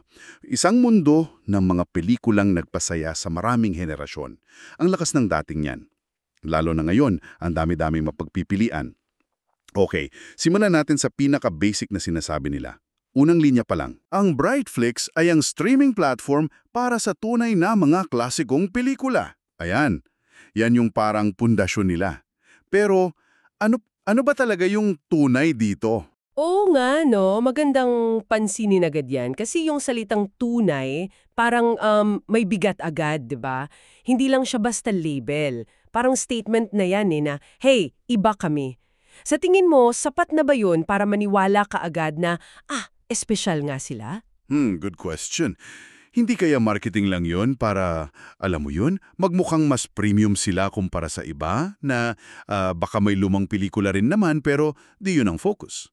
O may mas malalim ba tong sinasabi tungkol sa pagpili nila? Pwedeng pareho actually, pero ang malinaw, yung tunay dito parang selyo yan eh. Selyo ng quality o authenticity. Ang sinasabi niyan, uy, hindi kami basta naglagay lang ng kung anong luma dyan. Pinili namin to. So, malinaw na distansya agad sa ibang platform na baka ang labanan padamihan lang o puro bago. Ang promise dito, curation. May sumala, may pumili. Kaya yung tunay na klasiko, di lang siya luma. Ang dating niyan, selection na based sa siguro halaga sa kasaysayan, yung mga kinilala ng kritiko, o yung may impact talaga sa kultura. Mga pelikulang may marka na, kumbaga. So kung ikaw yung tipo ng manonood na medyo sawa na mag-scroll sa parang walang katapusang listahan ng mga bagong palabas na minsan para magkakamukha na lang, eto yung sinasabi nilang, uy, dito ka tumingin, dito yung mga subok na. Eksakto. Yun yung tinatawag na niche positioning. Ang target nila hindi lahat ng tao, kundi yung particular na grupo na ito talaga yung hinahanap. Nakafocus sila sa value, sa legacy ng pelikula, at siguro may kasama ring konting prestige yun pag nanonood ka ng mga obra maestra, di ba? Ang message, iba ang trip dito. Pero ito yung medyo naguluhan ako. Kasi pagkatapos nilang sabihin na niche sila, tunay na klasiko, dinetalya naman nila ang dami. Kasama daw dakilang obra maestra, di malilimutang pelikula, walang kupas na serya, pati dokumentaryong gumawa ng kasaysayan. Tapos mention pa ng genres, western, adventure, comedy, drama. Di ba parang ang lawak na ulit nun? Parang, lahat pala meron kami. Oo, tama ka. May parang tension nga dyan, no? Parang focused kami, tapos biglang, pero ang dami naming iba't ibang klase. Siguro ang gusto nilang sabihin, yung, huwag kang mag-alala, hindi ito puro luma na mabigat na drama lang. Parang sinasabi nila, merong mga tunay na gem sa lahat ng genre. Kahit sa comedy o adventure, ang sinasabi nila, kahit ano po yung genre na gusto mo, basta ang hanap mo yung classic na may dating, meron kami niyan para sa'yo.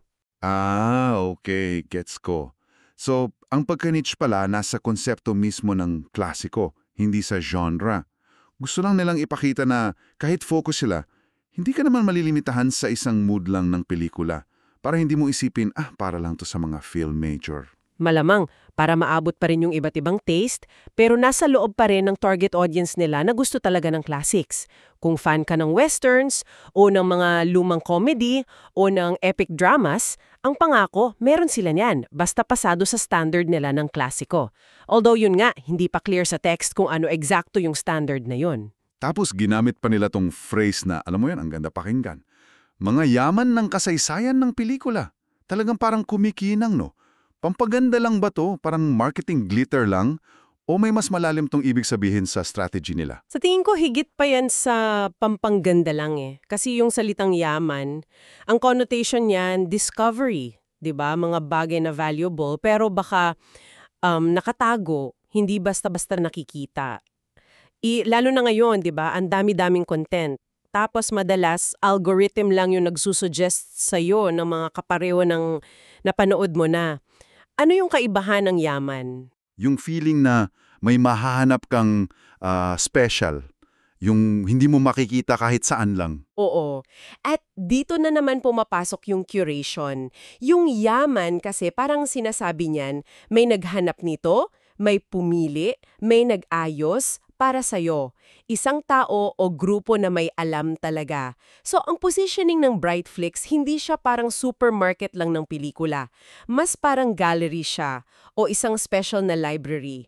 Yung yaman na binibenta nila, hindi lang yung lumang pelikula mismo, kundi yung pakiramdam na may eksperto kang kasama sa paglalakbay mo. Isang luxury yan sa panahon ngayon ng information overload. Gets ko. Parang sinasabi nila, hindi ka malulunod dito. Ang makikita mo, piling-pili. May psychological promise yan, no? Na dito mo mahahanap yung espesyal, yung pinili ng mga nakakaalam. Parang pagtakas yun sa randomness ng algorithm na minsan nakaka-frustrate din. Naku, totoo yan. Ilang beses na ba akong na-stuck sa recommended for you na parang iisang pelikula lang ang clone? 'Di ba? Kaya malakas yung appeal ng pangakong yan ng curation lalo na kung medyo pagod ka na sa ingay. Sige. Ngayong naset na nila kung sino sila, tunay na klasiko, at ano yung laman nila, yaman sa iba't ibang genre, punta naman tayo sa bakit nila ginagawa to, yung misyon nila. Malinaw naman yung sinabi. Hindi lamang mapanatili ang mga klasiko, kundi gawin itong maranasan sa pinakamahusay na kalidad para sa isang bagong audience. Parang may dalawang parts yan, no? Pag-ingat, tsaka pagpaparanas. At dito mo talaga makikita yung pinaka-strategy nila eh. Kasi yung pagpapanatili o preservation. Medyo, alam mo yun, pang museum ang dating. Ingatan yung luma. Mahalaga yun syempre lalo na't maraming nasisira o nawawalan ng rights. Pero yung second part, yung gawing maranasan, lalo na para sa bagong audience, yan yung mas active, mas moderno. Parang may mission talaga silang ipakilala ulit tong mga to. So, ayaw nilang maging parang digital na sementeryo lang, na andyan nga pero wala namang pumapansin.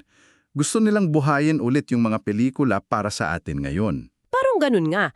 Ang posisyon nila, hindi lang sila tagapag-ingat, sila yung tagapamagitan, yung tulay ng nakaraan at kasalukuyan. Preservation yung pundasyon, pero yung totoong trabaho, yung ilabas yung mga tumula sa baul, kumbaga, at iharap sa paraang kaakit-akit pa rin at relevant sa manunood ngayon. Hindi lang basta available, dapat experiensyable. At dito na siguro papasok yung mga sumunod nilang sinabi para nga mangyari yung gawing maranasan. Sabi, ang mga pelikula raw ay restored, digitized, at iniharap ng may pasyon. Eksakto. Ito na yung mga specific actions or promises para maging appealing yung classics. Pero teka, pansinin natin, gaano ka-specific yan? Yung pinakamahusay na kalidad, medyo subjective yun, di ba? Kahit sinabing restored and digitized, na maganda kasi may effort, may investment, hindi pa rin clear anong level ng restoration yun. Para sa mga lumang-luma like 1930s films, ibang usapan ng true 4K restoration kumpara sa maayos lang na HD scan. So yung pinakamahusay, pwedeng iba-iba ang meaning depende sa pelikula at sa budget nila. Pero ang importante, yung promise na hindi ka manonood ng malalabo o sira-sirang kopya. Oo nga. Tapos yung iniharap ng may pasyon, ito medyo malabo rin para sa akin. Ano kayang itsura niyan sa actual na app or site? Higit pa ba to sa magandang description lang o categories? Sana hindi lang ibig sabihin yan maganda lang yung font na ginamit nila. Oo nga naman, no? Diyan pumapasok yung mga marketing terms na ang ganda pakinggan pero mahirap sukatin. Yung restoration passion, pwedeng maraming ibig sabihin yan eh. Magagandang themed collections, mga intro texts or video na nagbibigay ng context, baka may bonus materials like interviews or behind the scenes, curated series na may guide, o mga features sa mga director. Ang pinapahiwatig lang, niyan, may mga tao sa likod niyan na mahal talaga ang pelikula at gusto nilang i-share yung kaalaman at excitement nila sa'yo. So hindi lang technical yung restoration. May kasama ring puso at alaga yung presentation. Parang pag-build ng emotional connection. Ganun ang dating. Para maiba sila sa ibang platform na parang database lang promise. Yung mas malalim na experience, hindi lang click and play. Kahit di pa clear sa text kung paano yun exactly, ito yung pwedeng maging edge nila eh. Ito yung pwedeng magpa-stay sa'yo kung naghahanap ka ng something more. Yung feeling na hindi ka lang binigyan ng access, parang may nag-curate at nag-explain pa para sa'yo. So kung ganyan nila ipepresent restored at may pasyon, paano yun specifically aakit sa bagong audience? Yung mga walang nostalgia o connection dito, sapat na ba yun? Mukhang yan yung mga main arguments nila. Para sa mas bata o bagong manonood na baka ang tingin sa luma ay boring, mabagal, pangit o black and white lang, eto yung mga sagot nila. Una, technical. Okay, itsura nito sa amin. Pangalawa, accessibility. Madali lang to panoorin sa phone mo. Pinapababa nila yung mga usual na barrier. Pangatlo, yung pag-label dito as obra maestra at yaman, pwedeng makapik ng curiosity. Yung idea na makakuha ka ng cultural capital, 'di ba? Parang, dapat mapanood ko to, classic eh. At pang-apat, yung passion sa presentation, yun yung pwedeng magbigay ng context, bakit relevant pa rin to ngayon. Sila yung mag-explain siguro through features or introductions. Parang ang service nila ay film history made easy and appealing. Ginagawang hindi intimidating pumasok sa mundo ng classics, hindi lang sa technical side, pati sa intellectual at emotional. Okay? Okay, nabanggit na rin natin yung accessibility. Sabi nga, available sa TV, tablet o smartphone. Pero di ba parang basic na lang yan ngayon sa lahat ng streaming? Bakit kailangan pa nilang i-highlight yun? Magandang tanong. Kasi oo, standard na siya na yun, pero importante pa ring i-mention yan, lalo na para sa film classics. Tandaan natin for decades, ang hirap i-access ng mga to eh. Kailangan mo ng special DVD or Blu-ray na mahirap hanapin o mahal, madalas walang local subs, o mapapanood mo lang sa iliilang art house cinemas kung meron man. Oo nga no, naalala ko dati, grabe yung effort para lang makahanap ng kopya ng ibang luma. Minsan kailangan mo pang mag-order abroad o manghiram sa kakilalang collector talaga. Kaya nung hinighlight ng Brightflixx na available to sa lahat ng gadgets mo, ang sinasabi nila, yung dating hirap na hirap kang hanapin, ngayon nasa palad mo na eh. Yung dating exclusive at mahirap abutin, ginawa nilang convenient. At crucial yun para maabot yung bagong audience na sinasabi nila. Kasi ginagawa nilang kasing dali lang ma-discover ang isang Hitchcock classic gaya ng pag-start ng bagong Netflix series. Kung hindi ganun kadali, malamang di na itatry ng marami. Tama, yung convenience central yan sa strategy para mailabas tong niche na to sa dating niyang medyo isolated na corner. Part yan ng gawing maranasan, hindi lang technically ready kundi logistically simple din. Kailangan yun para matupad yung promise ng discovery. Kung hindi madali, walang discovery na mangyayari. Okay, at para isara na nila yung kanilang pitch, yung huling linya, sumisid sa isang mundo kung saan nananatiling buhay ang kasaysayan ng pelikula at tuklasin ang mga obrang nagpakilos sa mga henerasyon. Bukod sa call to action, ano pang message dito? Ito yung parang summary na may kasamang emotion. Nananatiling buhay ang kasaysayan ng pelikula. Connect yan sa mission nila na hindi ito patay na nasa archive lang, active pa rin, relevant pa rin. Tapos yung mga obrang nagpakilo sa mga henerasyon, highlight naman yan sa timeless power, sa universal appeal. Kumakapit yan sa desire natin for meaning, for connection sa mga nauna sa atin. Parang sinasabi, yung nararamdaman ng lolo mo, baka maramdaman mo rin. At napansin ko, inulit na naman yung tuklasin. Mukhang keyword talaga yon para sa kanila. Hindi lang rewatching ang focus. Oo, kasi ang target niyan, dalawang klase. Yung nostalgic, na gusto lang balikan yung paborito, tsaka yung curious, na naghanap ng bago. Kahit technically luma yung bago na yun. Imbitasyon yan sa isang time travel na, komportable mong magagawa sa sofa mo. Isang journey to the past na hindi mo kailangang paghirapan, puntahan. Okay, subuin na natin yung picture ng strategy ng Brightflixx based dito sa text na to. Ang core product nila, cinematic heritage, pero hindi lang basta luma, kundi piniling tunay na klasiko at yaman from different genres na may curation. Tapos yung mission, dalawa. I-preserve, oo, pero mas importante, aktibong iparanas sa moderno at bagong audience. Hindi lang itago, ipakita, ipaliwanag, gawing appealing. At yung mga paraan nila, mataas na technical quality, restored digitized, although yun nga, promise pa lang yung level, presentasyong may pasyon na promise ng extra value and context kahit medyo vague pa, at siyempre, yung pinaka-basic, maximum accessibility, easy access sa lahat ng device, tanggal yung dating hirap. Tsaka huwag kalimutan yung emotional hook, yung timeless significance at yung saya ng personal discovery. So, in short, ang posisyon nila ay parang expert guides, curators, cultural translators na nagko-connect sa'yo sa gems ng nakaraan in a way na madali at masaya. Ang binebenta nila, isang curated, quality at accessible na journey sa film history. Ayan. Yan ang paghimay natin sa self-description ng Brightflixx. Isang service na sinusubukang maging tulay, no?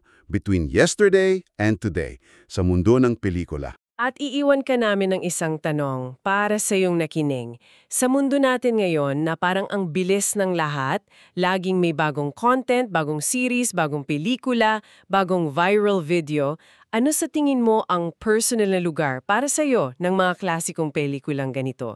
Yung mga pinapangako ng Brightflixx. Isa ba siyang welcome na pahinga, isang oasis ng lalim, o nalulunod na lang ba sila sa ingay ng bago? May space pa ba sa oras at attention mo? Oo nga, magandang pag-isipan yan para sa ating mga mahiling manood. At kung iisipin mo pa, based sa description ng Brightflixx, yung focus sa obra maestra, sa yaman, sa presentasyon may pasyon, kung bibigyan ka ng susi sa kanilang treasure chest, anong klase ng pelikula, anong panahon o sinong direktor ang pinaka-curious kang madiscover o ma-rediscover? Ano yung magiging personal mong yaman na una mong hahanapin doon? Isang magandang paraan yan para masuri mo rin ang sarili mong panlasa at kung ano ba talagang hinahanap mo sa panonood. Salamat sa pagsama mo sa amin sa paghimay na ito. Hanggang sa muli. Hello and welcome to our deep dive. Today we're doing something a bit different maybe, a really fascinating exercise. We're doing a close reading, just one text. Think of it like a company's business card, you know, a self-description that kind of lays out its whole game plan. We're diving into the world of a new streaming platform. It's called Brightflixx. And our mission really, together with you, is to sort of peel back the layers of this description. We want to understand what Brightflixx is really promising, how it's positioning itself strategically in what is, let's face it, a super competitive market. And yeah, just uncover the ideas woven into their own words, because the text hooks you right away. It lures you with a world full of films that have moved generations. I mean, that's not just a catchy phrase, is it? That's quite a powerful statement today with, you know, everything that's out there vying for your attention. Oh, absolutely. Yeah, you've really hit on something critical there. In what you rightly called the streaming jungle. Strong promise like that, clear, compelling. It's not just nice to have. It's pretty much essential for survival, for growth. So our goal today, is to go beyond just the surface words. We're not just, reading it. We're trying to decipher the core messages and maybe more importantly, explore the strategic thinking, the big ideas behind those messages. This text, it's our only source here, but it's like a window, isn't it? A window into how Brightflixx wants to define itself, make itself different, and, ultimately grab people's attention, grab their screens. It's kind of a mini masterclass in strategic communication, actually. And we're going to try and unpack every little bit. Okay, brilliant. Let's dive right in then. The absolute core of this thing. The description kicks off with this really foundational statement. Brightflixx is the streaming platform for true film classics. It's bold, declarative, sets a very specific tone right from the get-go. But that phrase, true film classics, it just jumps out, doesn't it? What exactly makes a classic true in this context? Is true just, marketing fluff? A word to make them sound more important? Is it exclusive, maybe? Or is it pointing to something deeper, a real quality difference, something that sets Brightflixx apart from all the others? Because it feels like it's not just about old films, it's about true ones. You've absolutely zeroed in on that first strategic layer. And it's actually quite clever when you look at it. That word true, it's not just decoration, not at all. It acts like an immediate stamp, a seal of quality, of authenticity. It's a very deliberate signal that Brightflixx isn't just a dumping ground for any old movie. No, it's for the ones that have really earned their place, the ones that belong in the cinematic pantheon, so to speak. And this immediately positions them differently from other platforms. Oh, okay. So it's a differentiator right away. Exactly. I mean, think about Netflix or Amazon Prime Video. They might have huge libraries, and yeah, some older films are in there, but they rarely, if ever, build their whole identity around them. And they certainly don't curate them with this specific stated intention of truth, or trueness, maybe. Right. So it's implying more than just the age of the film. It's about some kind of enduring value. Precisely. The implication behind true classics is one of highly selective curation. Yeah. It's likely based on criteria that are pretty widely recognized in film history circles. We're talking about films that critics, academics, maybe film societies generally agree are significant. Groundbreaking, perhaps. Yeah. Culturally important. It's not just films that happen to be old or were popular once. So, yeah, it's a very clear line in the sand compared to mainstream streaming. Okay. Because those platforms, we know how they work, right? Driven by new releases, algorithms pushing stuff, trending blockbusters. It's all about immediate consumption. Often quite fleeting. Brightflixx is saying, nope, we're not interested in the ephemeral. We're focused on the eternal, or at least the enduring. The cinematic heritage. It's not just a niche. It's a value proposition that directly counters that whole churn of disposable content we see everywhere else. Okay, so really the subtext, the underlying message is, we are not trying to be Netflix. We are not Disney+. They're not chasing the latest thing or the biggest possible audience. Instead, they're explicitly focusing on that enduring cinematic heritage, on works that have, like you said, genuinely stood the test of time. Films that have recognized cultural weight, artistic significance, not just box office success back in the day. It really sounds like a commitment to an established canon, doesn't it? That's the heart of it, I think. Yeah. It's a very distinct niche position, and it puts a premium on, well, deep cinematic value. And maybe even a certain prestige, an intellectual weight. Using true signals that commitment, a level of quality, of significance that goes beyond just the release date or how popular it was for summer. Yeah. They're kind of implicitly setting themselves up as the experts, the discerning guides to what really matters in film history. Not just another huge digital library of old titles you have to sift through yourself. And that approach, you can see how it would appeal to a specific kind of viewer, right? The cinephile, obviously, the film student. But maybe also just someone curious about the foundations of cinema, someone who values that kind of thoughtful expert curation. It suggests like a guided tour through film history, not just wandering lost in the stacks. That makes a lot of sense, a very specific promise. But then, okay, the text immediately broadens out. It tells us what these true classics actually include. It lists great masterpieces of past decades, unforgettable feature films, timeless series and documentaries that have made history, and then it explicitly mentions genres, westerns, adventure films, comedies, dramas. Now that suddenly sounds incredibly broad again. Does that wide range of genres create a kind of tension, maybe even a contradiction with that focused true classics idea? Or are they trying to say that, you know, true masterpieces pop up in every genre, that quality isn't limited by category? It's an interesting little puzzle in the text. You definitely put your finger on a crucial tension there. And I think it's a very clever strategic move. On the one hand, yeah, you've got this precise, almost restrictive term, true classics. Sounds like a high bar. But then, boom, they show this huge breadth across all sorts of genres. The message they're sending is, I think, deliberately nuanced. Brightflixx wants to signal that their specialization isn't just one type of film. Right, they're not just the classic drama channel. Exactly, or the old westerns place. No, their specialization is in the quality, the historical significance of the work itself. And that standard, that rigorous approach, applies right across the board to all genres. So they're not limiting the kind of film you can find, but they are limiting the caliber of film, whatever the genre label says. It's about excellence within its historical moment. Precisely. And this approach, strategically, stops the platform from looking too narrow, too academic. Yeah. You know, like it's only for film historians or really hardcore cinephiles. The goal seems to be attracting diverse tastes, but within that specific demographic of classic film lovers. So someone who loves iconic westerns, Stagecoach, maybe, or The Searchers, should feel just as at home as someone who loves screwball comedies like Bringing Up Baby or epic dramas like, say, Casablanca. Okay. The key thing, the filter, is that those works have to meet Brightflixx's own internal definition, likely quite strict, of what constitutes a true classic. So it broadens their appeal within that discerning segment, but without watering down that core promise of high quality. They're basically saying significant cinematic art can show up anywhere. Grand epics, intimate dramas, comedies, westerns, you name it. I see. Okay.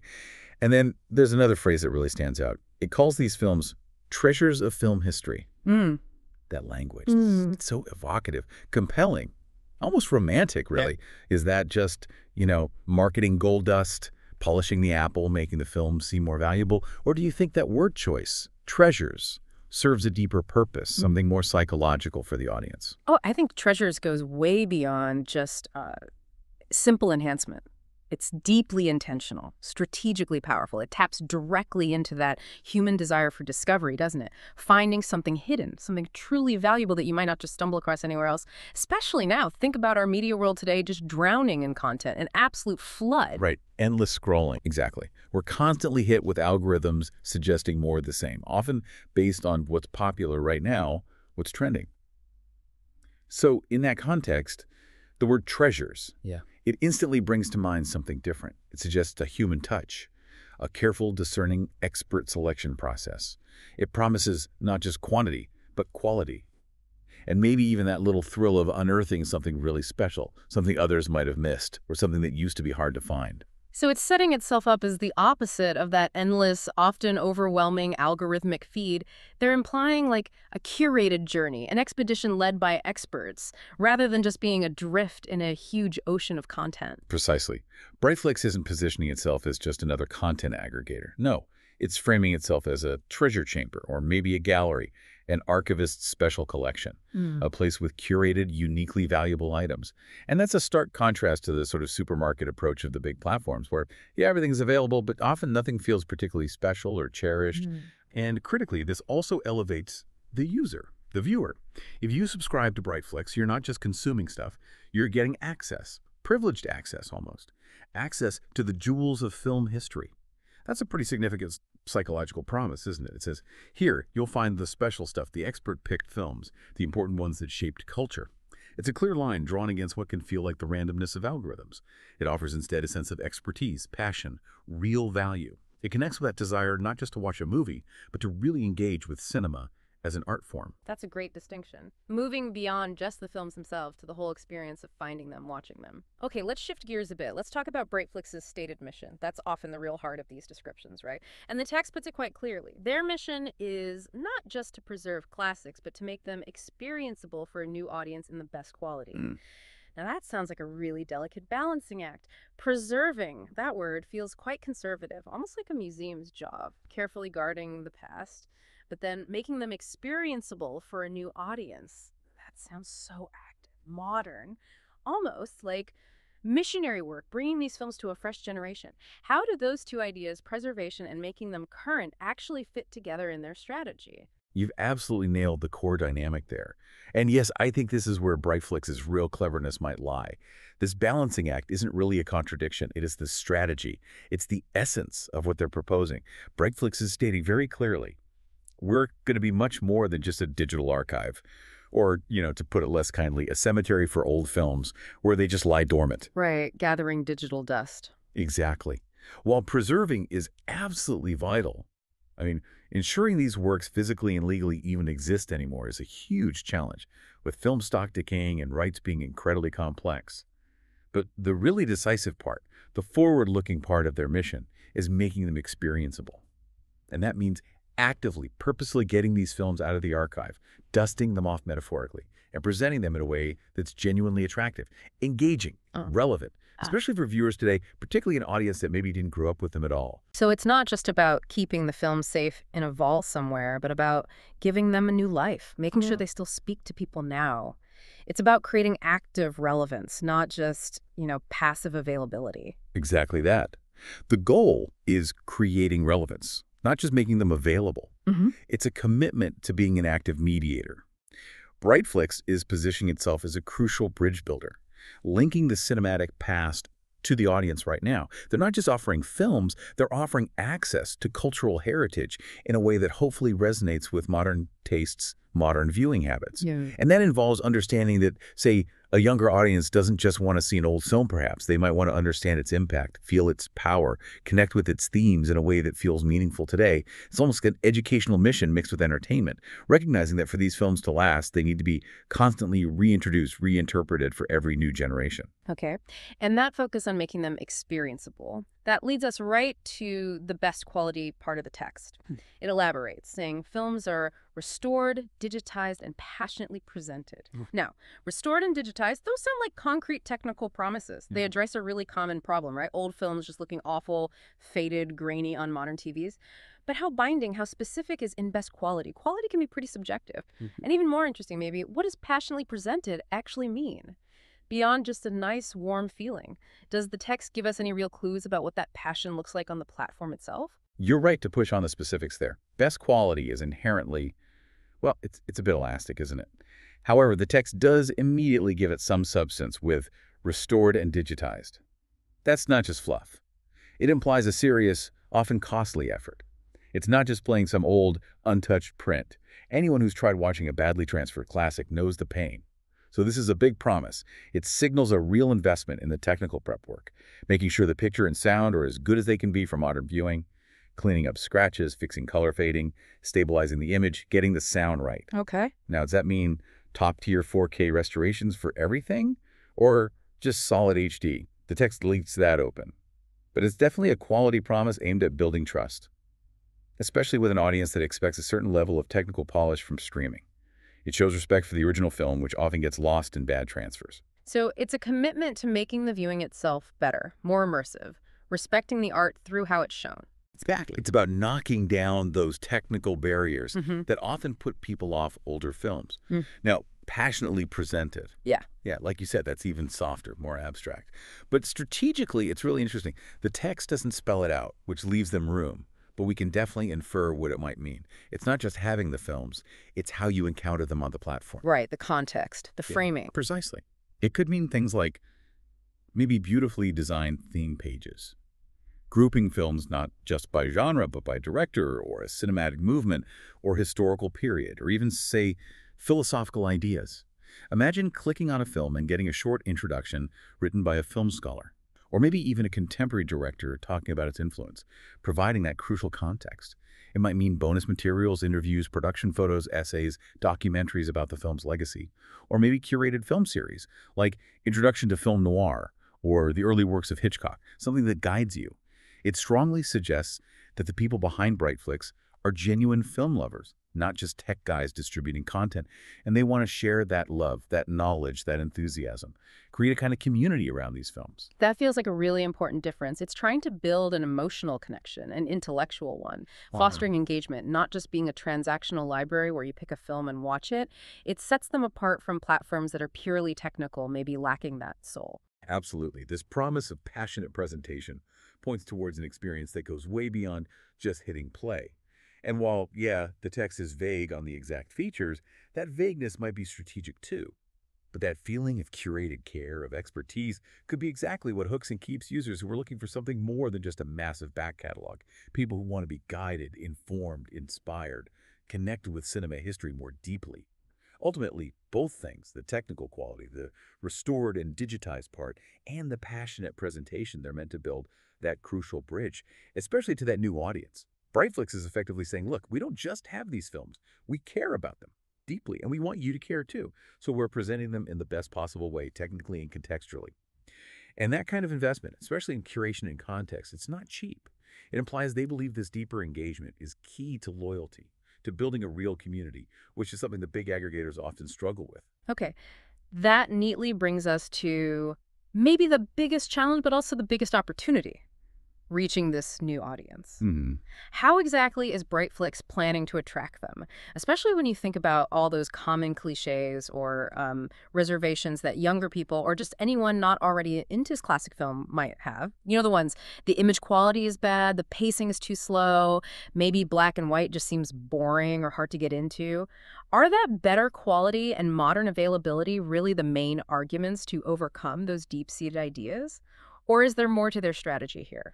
Yeah, you've hit the nail on the head regarding the main hurdles Brightflixx faces. Yeah. And yes, quality and modern availability are absolutely the foundational arguments they're putting forward, explicitly. These are central selling points precisely because they directly tackle those common anxieties. The platform is essentially saying, don't worry, with us, these films don't just look good, they work perfectly on your tablet, on your phone, just like the latest Netflix show. That massively lowers the barrier to entry. Takes away the friction. Exactly. It removes that technical, maybe aesthetic discomfort that might stop someone from even trying an older film. For a lot of people, the perception that classics are visually dated or technically awkward is a bigger hurdle than the actual content. So tackling that head on is just smart. So getting that smooth, high-quality viewing experience right is fundamental, like table stakes just to get people in the door. But is that really enough on its own to pull in a new generation? Or does it just keep the existing fans happy? It's the critical foundation, absolutely. But you're right, it's unlikely to be the whole story. The strategy has other layers. For instance, that emphasis we talked about on masterpieces and treasures that also plays a role, maybe more subtly, in sparking curiosity. For a new audience, this isn't just being presented as old stuff. It's framed as an opportunity to maybe fill in some cultural gaps, acquire a bit of cultural capital, or simply understand why certain films are still revered, still talked about decades later. Yeah. It taps into that desire for knowledge, for enrichment, for feeling culturally literate, all served up in an easy-to-use package. Yeah. And furthermore, that passion in presentation we discussed.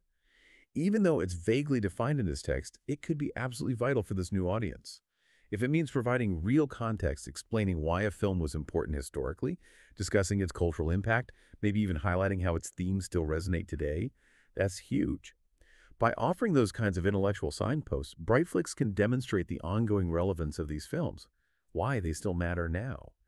So in that sense, Brightflixx isn't just a streaming service. It's positioning itself almost as like film history made easy, gently guiding newcomers through what might otherwise feel like an intimidating or obscure cinematic world.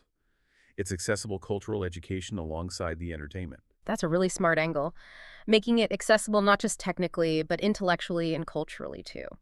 And speaking of accessibility, the text then gets very practical. It states Brightflixx is everywhere for you on your TV, tablet, or smartphone. Now, let's be honest, for pretty much any streaming service today, that kind of device, ubiquity, it's just expected, isn't it? It's standard. So why are they making a point of emphasizing it here, almost presenting it like it's a special feature? You're totally right that in the general streaming world, being everywhere is the baseline. It's just expected. However, and this is key in the specific world of film classics, it was absolutely not a given for a very, very long time. So emphasizing it here is actually deeply strategic, I think. For decades, finding and watching many true classics was incredibly difficult, painful sometimes. You often had to hunt down rare DVDs or Blu-rays. They might be out of print or locked to a specific region. Sometimes the only versions available had no subtitles, or terrible ones. Or maybe the only way to see them was at a rare screening at a specialist cinema, or a film club, or a festival. It took real effort. Ah, okay. So it's not just about the convenience we expect now, but about actively contrasting with how difficult it used to be to access this specific type of content, making the hard stuff easy. Exactly. By stressing availability on all common modern devices, your big TV, your tablet on the train, your phone waiting for a bus, Brightflixx is explicitly highlighting that they've removed those historical roadblocks. They're essentially saying, look, these treasures, they used to be locked away, hard to find. We bring them directly into your normal, everyday media life, seamlessly, no hassle. Mm-hmm. And for that goal of reaching a new audience, that seamless integration is absolutely vital. It makes discovering, say, a Fellini classic as easy and intuitive as firing up the next episode of whatever's trending. Comfort, ease of use, immediate gratification. These are central to the strategy. Bringing this niche content out of its traditionally slightly difficult, slightly exclusive corner. It's democratizing access. So it is about convenience, yeah, but specifically convenience applied to content that historically wasn't convenient at all. It's part of making it truly experienceable by removing all that friction. Precisely. It's not just technically prepped for modern eyes and ears, but also logistically simplified to the max. That technical availability everywhere is the absolute bedrock prerequisite for their later promise of discovery to even work. Think about it. You're chilling on the sofa, you suddenly get an impulse, I should finally watch that famous Hitchcock film I've never seen. Okay. If you then have to get up, find a specific disc, maybe hook up an old player, figure out an obscure app, that impulse is gone, right? It needs to be right there on your TV remote, on your tablet screen, a few clicks away. This ubiquity is strategically essential to turn passive preservation into active, enjoyable, effortless discovery and experience for potentially everyone. It transforms what could feel like homework into a simple pleasure. It paves the way for people to actually engage. Okay, that makes perfect sense. It all leads towards this final part, the emotional climax, really, of Brightflixx's self-description. It's the concluding sentence, and it really amps up the significance, acting as this powerful call to action. Immerse yourself in a world where film history remains alive and discover works that have moved generations. It definitely has that classic, persuasive advertising feel. But what message do you think it's sending beyond just the obvious invitation? What deeper feelings or maybe aspirations is it trying to connect with? Yeah, that final sentence is beautifully crafted, isn't it? It works as a masterful summary. It takes all those core promises we've just been unpacking and sort of infuses them with this emotional resonance, a poetic touch almost, reinforcing the whole strategy. Film history remains alive. That connects directly back to their mission, right? Not just preserving, but actively mediating, making it experienceable. It strongly emphasizes that active dynamic quality. This isn't dead stuff, not dusty old reels in a vault. No, it's something vibrant, They're relevant. Yes. Still evolving, still speaking to us right now. It implies these films aren't just historical artifacts. They continue to resonate with today's issues, today's human experiences, today's art. It's a promise that the past isn't just some distant country. It's a living influence right here, ready for you to engage with. So it's positioning it not as a look backward, but as a current living experience that bridges past and present, makes history feel immediate. Exactly. And then the second part. Discover works that have moved generations. That highlights the timeless power, the universal appeal of these films. This isn't just about watching any movie. It's about engaging with art that has genuinely resonated with people across decades, across cultures. It subtly taps into that deeper human yearning, maybe, for meaning, for connection across time. It suggests these stories, these characters, these artistic visions hold some kind of profound truth that speaks to people regardless of when they lived.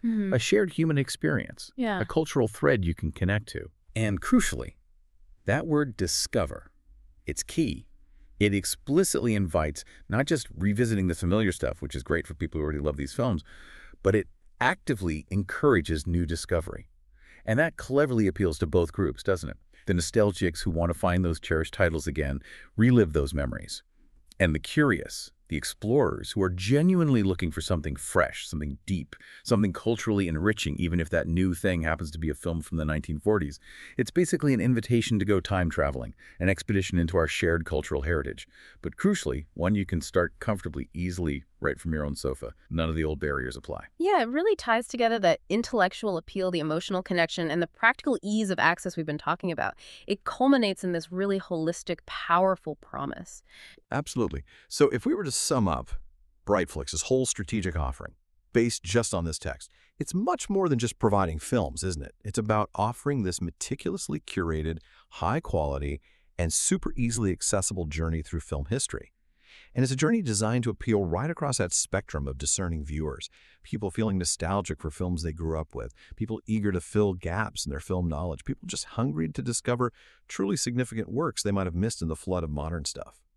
Brightflixx positions itself as the trusted guide, the experts who carefully dig up these cinematic pearls, meticulously restore them to look their best, and then passionately prepare and present them for you, the viewer, in a way that's both engaging and informative. They are essentially setting themselves up as cultural translators, bridging that gap between the vast, sometimes intimidating world of the film archive and the everyday comfort of the modern living room. They're making the past accessible, relevant, and hopefully deeply rewarding for right now. Hashtag tag outro. Okay, fantastic. Let's try and bring all that together then.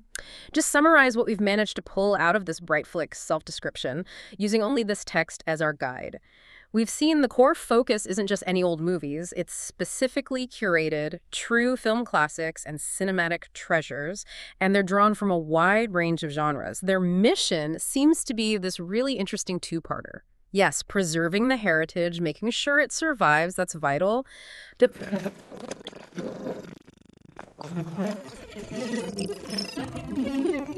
Making them truly experienceable for a modern audience. And crucially, trying to bring in a new audience, too. And this ambitious goal, they promise, will be achieved through, 1, high technical quality, so restored, digitized films, and 2, a passionately designed presentation. Although we noted those promises, especially best quality and passionately presented, are kind of left open for us to discover exactly what they mean on the platform itself. Right, but vague there. Yeah. And critically, the strategy hinges on maximum accessibility, being on all the devices, lowering any barrier to actually watching these classics. And then the whole thing is wrapped up in this emotional appeal, the timeless significance of the films, the powerful feeling of personal discovery connecting across generations. Brightflixx isn't just another streaming service in this description. It's aiming to be the expert guide, the cultural translator for classic cinema. Indeed. So Brightflixx, based on this text, isn't just selling movies. They're selling a really carefully constructed, multi-layered experience. It's curated, it's high quality, it's effortlessly accessible, a journey through film history. And it's crafted to hit both notes, the comfort of nostalgia and the intellectual buzz of new discovery. They're definitely positioning themselves as the authorities, the discerning guides, the ones who find the gems, polish them up, and present them engagingly, informatively for you. Truly, like you said, cultural translators between the grand film archive and the cozy modern living room. And that, I think, leaves us with a really interesting question, something for you, the listener, to maybe mull over after this deep dive. In today's media world, just relentlessly flooded with endless streams of brand new content, What place do these classics, the kind Brightflixx promises, actually hold for you personally? Are they like a welcome oasis? Something constant, reliable, maybe deeply enriching, a bit of grounding amidst all the noise and the fleeting trends of the new? Or honestly, do they tend to get a bit lost, drowned out by the sheer volume and the constant push for the latest release? That's a really good question. Makes you think about your own watching habits, doesn't it? It does. And maybe one more, building on that. If you think specifically about Brightflixx's description, that strong focus on masterpieces of past decades, those treasures of film history, presented with passion, what specific film, or maybe what era or which director would you personally be most excited to discover or maybe rediscover on a platform like that? What would be your personal treasure, the first thing you'd search for? Maybe a film you've only ever read about or one you loved years ago and haven't seen since? It's a great question, I think, just to dive a bit deeper into your own passion for film, your own priorities. Anyway, well, thank you so much for joining us on this analysis today. Bienvenue, aujourd'hui, on se penche sur un texte un peu particulier.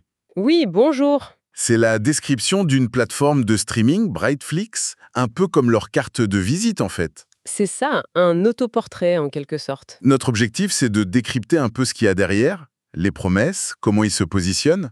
Quelle stratégie on peut deviner, oui. Et on n'a que ce texte pour faire ça, c'est notre seule source. D'accord. Et d'entrée de jeu, ça accroche. Il parle d'un monde rempli de films qui ont enthousiasmé des générations. C'est une affirmation assez forte quand on pense à toute la concurrence actuelle dans le streaming. Carrément. Alors allons-y, décortiquons ça. Le point central au début, c'est l'idée que Brightflixx, ce serait la plateforme pour les points vrais classiques du cinéma. Wahre Film Klassiker, sie. Oui, c'est le raccroche principal. Et ce mot « vrai »,« war », il interpelle, non? Ah oui, tout de suite. Est-ce que c'est juste un mot marketing pour faire plus d'effet ou est-ce qu'il y a une vraie distinction derrière? C'est la question. Qu'est-ce qui fait qu'un classique serait plus vrai qu'un autre vieux film qu'on trouve ailleurs? On peut imaginer que ce vrai, ça fonctionne un peu comme un label de qualité, une sorte de sceau. D'accord, une garantie d'authenticité, en quelque sorte. Ça les mettrait à part. Exactement. Ça suggère qu'ils ont une curation, un focus spécifique que les autres n'ont peut-être pas, même s'ils ont des films anciens. Donc, l'idée, ce serait une sélection basée sur des critères reconnus, l'histoire du cinéma, pas juste l'âge du film. C'est ça, une manière de dire « attention, on ne prend pas n'importe quoi d'ancien », c'est d'une démarcation nette par rapport au streaming grand public. Réel artistique. C'est un positionnement de niche, clairement. Oui, une niche qui est mise sur la valeur, peut-être même un certain prestige. Donc ce mot « vrai », il n'est pas là par hasard, c'est une affirmation d'autorité. C'est clair. Mais alors, juste après, le texte ouvre un peu les vannes. Ah oui, comment ça? Pour décrire ces vrais classiques, il liste grands chefs-d'œuvre, films inoubliables, séries intemporelles, documentaires marquants. Et il cite même des genres très différents. Western, films d'aventure, comédie, drame. Ah oui, là ça devient large. Ça ratisse assez large, effectivement. Presque tout, en fait. Du coup, on peut se demander, il n'y a pas une petite tension là entre le focus très vrai classique et cette diversité annoncée? C'est une bonne question. Est-ce une contradiction ou est-ce que le message c'est plutôt « attention, les vrais chefs-d'œuvre, on en trouve partout, dans tous les genres ». Ah, vu comme ça. La spécialisation ne serait pas dans le genre, mais dans la qualité, l'importance historique. Exactement. Et cette qualité, elle peut se trouver dans un western, comme dans une comédie ou un drame. Ce serait très leur approche. Ce qui expliquerait pourquoi ils listent tous ces genres. Oui, pour montrer que leur niche classique, elle n'est pas, monolithique ou ennuyeuse. D'accord. Pour rassurer et dire, OK, c'est une niche, mais elle est riche et variée. C'est ça, pour pas faire peur et donner l'impression que c'est réservé aux historiens du cinéma en blouse blanche. Donc, que vous aimiez John Wayne ou Audrey Hepburn, il y aurait quelque chose pour chacun. En théorie, oui. Tant que le film passe leur test du classique. Un test dont on ne connaît pas les critères exacts d'ailleurs. Ça reste leur secret de fabrication.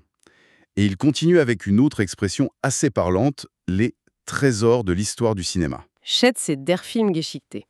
Oui, c'est joli comme image. Trésor, ça va plus loin que juste bon film, non? Carrément. Ça évoque la rareté, le côté précieux, peut-être même la découverte de quelque chose de caché. C'est ça.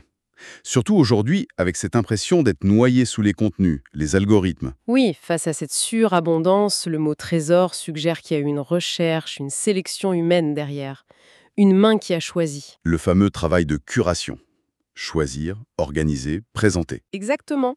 C'est la promesse d'une qualité triée sur le volet, pas juste d'une quantité énorme. Et pour celui qui regarde, il y a peut-être ce petit plaisir de trouver la perle rare. Ça positionne Brightflixx un peu comme une galerie d'art ou une boutique d'antiquaires par rapport au supermarché du streaming. C'est une bonne image. Et ça valorise aussi l'utilisateur, en quelque sorte. Celui qui vient ici, il a accès aux joyaux. Il y a une dimension un peu psychologique, non? Ici, c'est pas l'algo qui choisit pour moi, c'est des connaisseurs. Oui, une sorte d'antidote à ce que vous appelez l'arbitraire algorithmique. On se sent un peu plus explorateur, moins consommateur passif. Bien vu. Et cette idée de sélection, de choix, ça nous mène à leur mission. Comment ils la formulent? Alors, le texte dit non seulement préserver les classiques, mais aussi les rendre accessibles dans la meilleure qualité possible pour un nouveau public. Préserver et rendre accessible. Deux verbes importants. Oui, et qui peuvent sembler un peu... Différents. Préserver, ça fait un peu musée, conservation. Un peu statique, oui. Alors que rendre accessible, surtout pour un nouveau public, ça sonne beaucoup plus actif, moderne.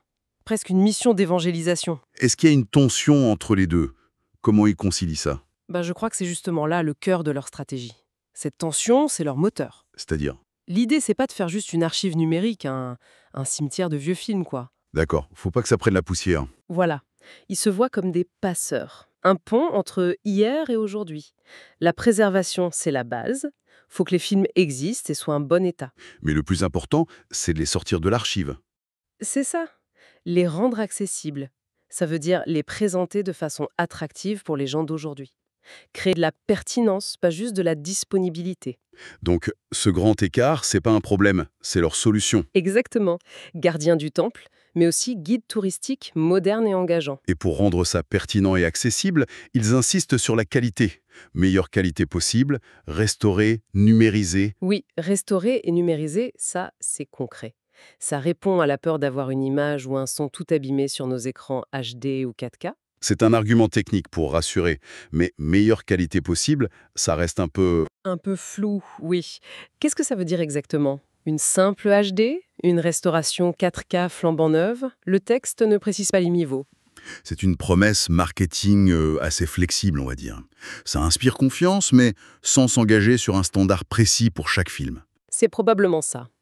Et puis, il y a l'autre partie de la promesse. Ah oui, le fameux « présenter avec passion ».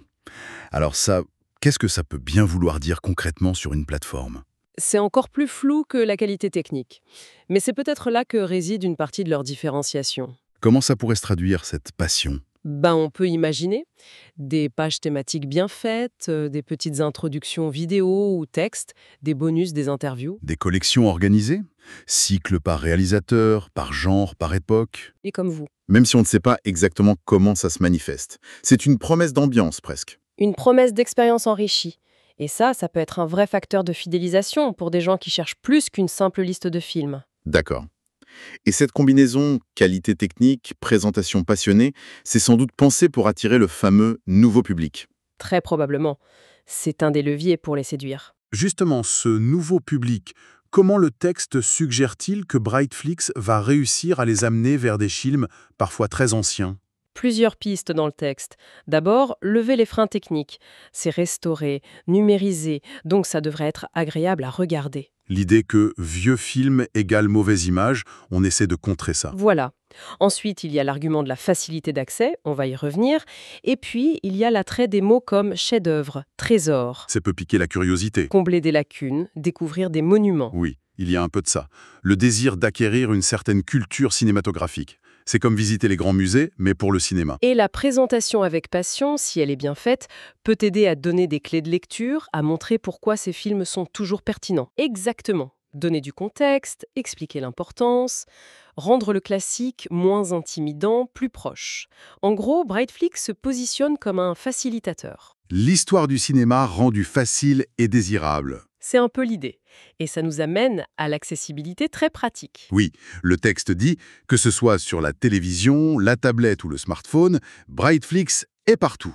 Bon, ça en 2024, pour du streaming. C'est un peu la base, on est d'accord. Ça semble aller de soi. Alors pourquoi le souligner autant? Eh bah justement, parce que si c'est la base maintenant pour Netflix ou Amazon Prime, ça ne l'a pas toujours été pour les films de patrimoine.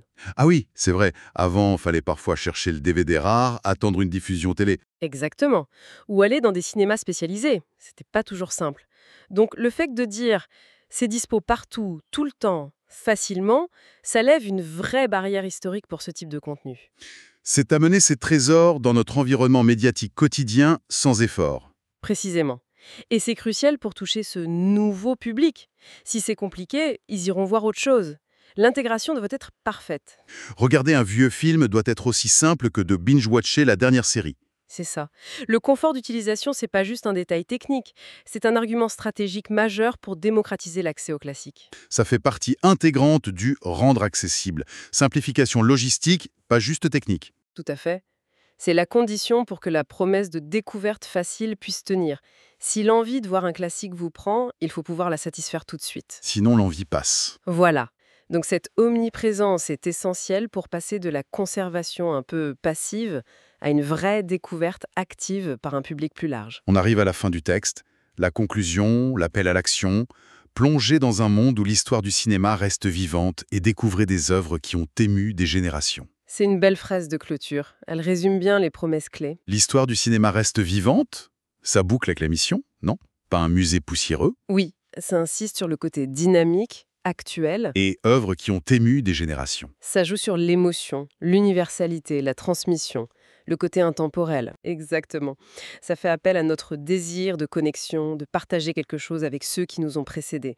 Et puis il y a encore ce mot. Découvrez, encore lui. Oui, l'accent est vraiment mis sur la découverte, la nouveauté, même si c'est de l'ancien. C'est une invitation claire, aussi bien pour ceux qui veulent revoir que pour ceux qui n'ont jamais vu. C'est comme une invitation à un voyage dans le temps, mais depuis son canapé. Confortable et émouvant, c'est la promesse finale. Bon, alors, si on essaie de synthétiser tout ça, qu'est-ce qu'on retient de cet autoportrait de Brightflixx? Le cœur de l'offre, c'est clair, le patrimoine cinématographique. Oui, mais un patrimoine sélectionné, curati, des vrais classiques, des trésors. Il y a une promesse forte de qualité et de pertinence dans le choix. Avec une mission double, préserver, ok, mais surtout rendre ça vivant, accessible, engageant pour aujourd'hui, y compris pour un public pas forcément spécialiste. Et pour ça, ils mettent en avant la technique, restaurée, numérisée, et l'humain, présenté avec passion, même si ces promesses restent un peu vagues sur le niveau exact. C'est ça, il y a une part de flou artistique là-dedans. Par contre, ce qui est très concret, c'est l'accessibilité maximale sur tous les écrans. Ça, c'est la base technique indispensable pour lever les freins.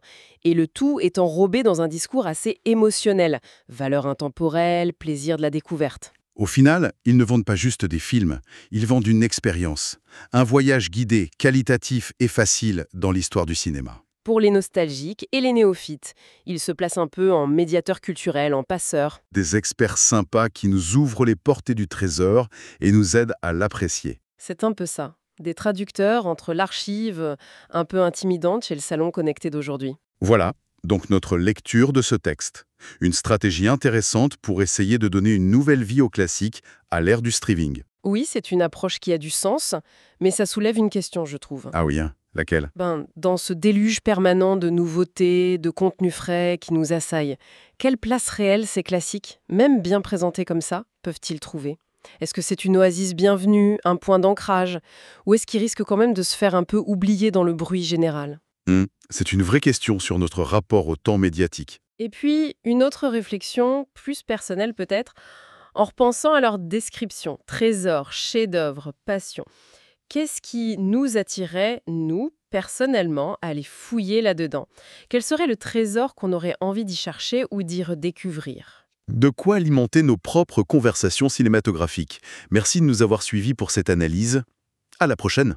Avec plaisir, à bientôt. Oke, halo semua. Kali ini kita mau bahas bareng soal Brightflixx nih. Ada teks deskripsi mereka, anggap aja kayak KTP-nya gitulah ya, yang mau kita bedah. Jadi kita mau gali nih, apa sih janji utama mereka sebenarnya? Terus gimana cara mereka nunjukin diri di tengah gempuran platform streaming lain? Strategi apa yang bisa kita intip dari kata-kata mereka? Menarik sih emang deskripsinya. Langsung nawarin dunia penuh film yang telah menginspirasi generasi. Wah, ini janji yang lumayan gede ya di zaman sekarang. Pasti ada maunya nih. Oke, kita coba kupas yuk. Nah, klaim paling awalnya kan jelas banget. Brightflixx itu platform streaming untuk klasik film sejati. Kata sejati ini nih bikin berhenti sejenak ya nggak sih? Maksudnya apa ya kira-kira? Cuma biar kedengeran keren aja atau emang ada definisi khusus gitu? Gimana menurut Anda? Nah, itu dia poinnya. Kata sejati ini emang langsung nyantol ya. Rasanya sih, ini bukan cuma kata sifat biasa. Kayaknya ini semacam stempel kualitas gitu. Atau keaslian yang disengaja. Jadi secara sadar mereka mau bedain diri dari platform lain. Yang lain mungkin punya juga film lama, tapi nggak jadi fokus utama atau nggak dikurasi secara khusus kayak gini. Oh, oke. Jadi klasik sejati itu ngasih kesan ada penyaringan. Mungkin bukan cuma soal umurnya, tapi lebih ke nilai sejarah atau seninya yang udah diakui gitu. Jadi pembeda yang jelas. Tepat. Pembeda yang jelas dari yang lain yang biasanya kan ngejar konten baru yang lagi viral. Ini kayak bilang, kita beda ya sama Netflix atau Disney+. Fokus kita tuh ke warisan film yang nggak lekang waktu. Yang penting secara budaya atau seni, gitu ya? Iya, persis. Signifikansi kultural atau artistik. Ini jelas banget. Strategi niche positioningnya. Mereka nekenin nilai dan mungkin sedikit prestis juga kali ya. Masuk akal sih strateginya. Tapi ini ya, abis itu teksnya ngejelasin lagi apa aja yang masuk klasik sejati.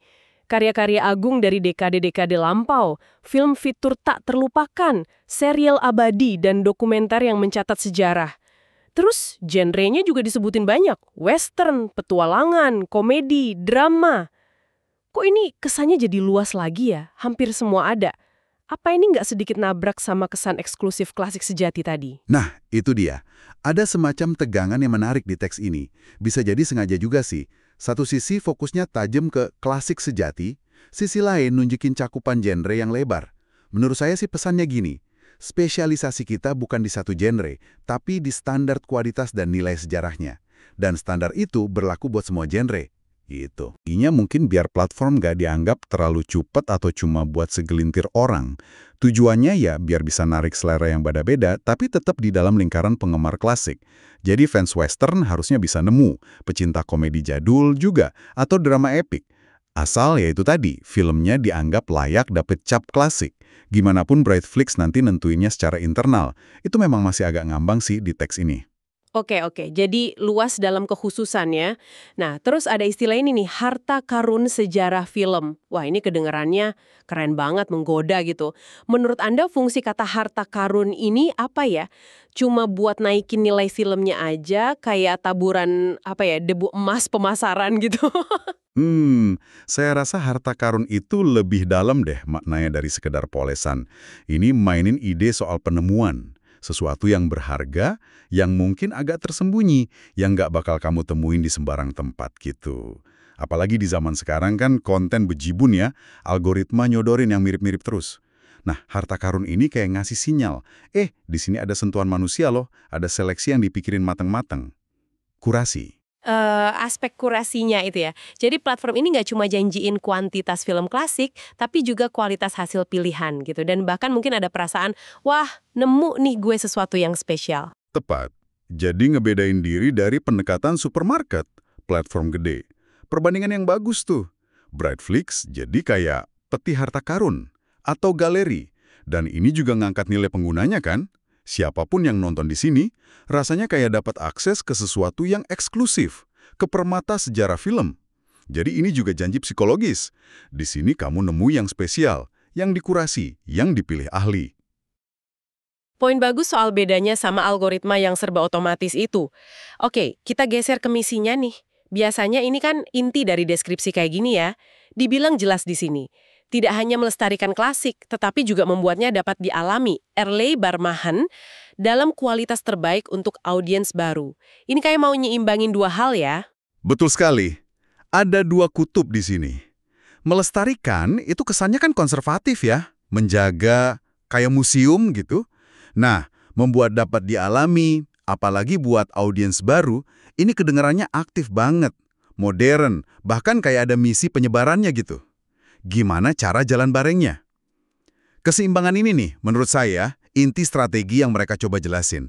Brightflixx nggak mau cuma jadi gudang digital tempat film-film lama dikubur. Mereka mau jadi perantara aktif, jembatan antara masa lalu sama masa kini. Pelestarian itu penting ya, biar filmnya nggak rusak atau hilang hak siarnya. Itu dasarnya. Tapi yang krusial, ya bagian membuat dapat dialami itu.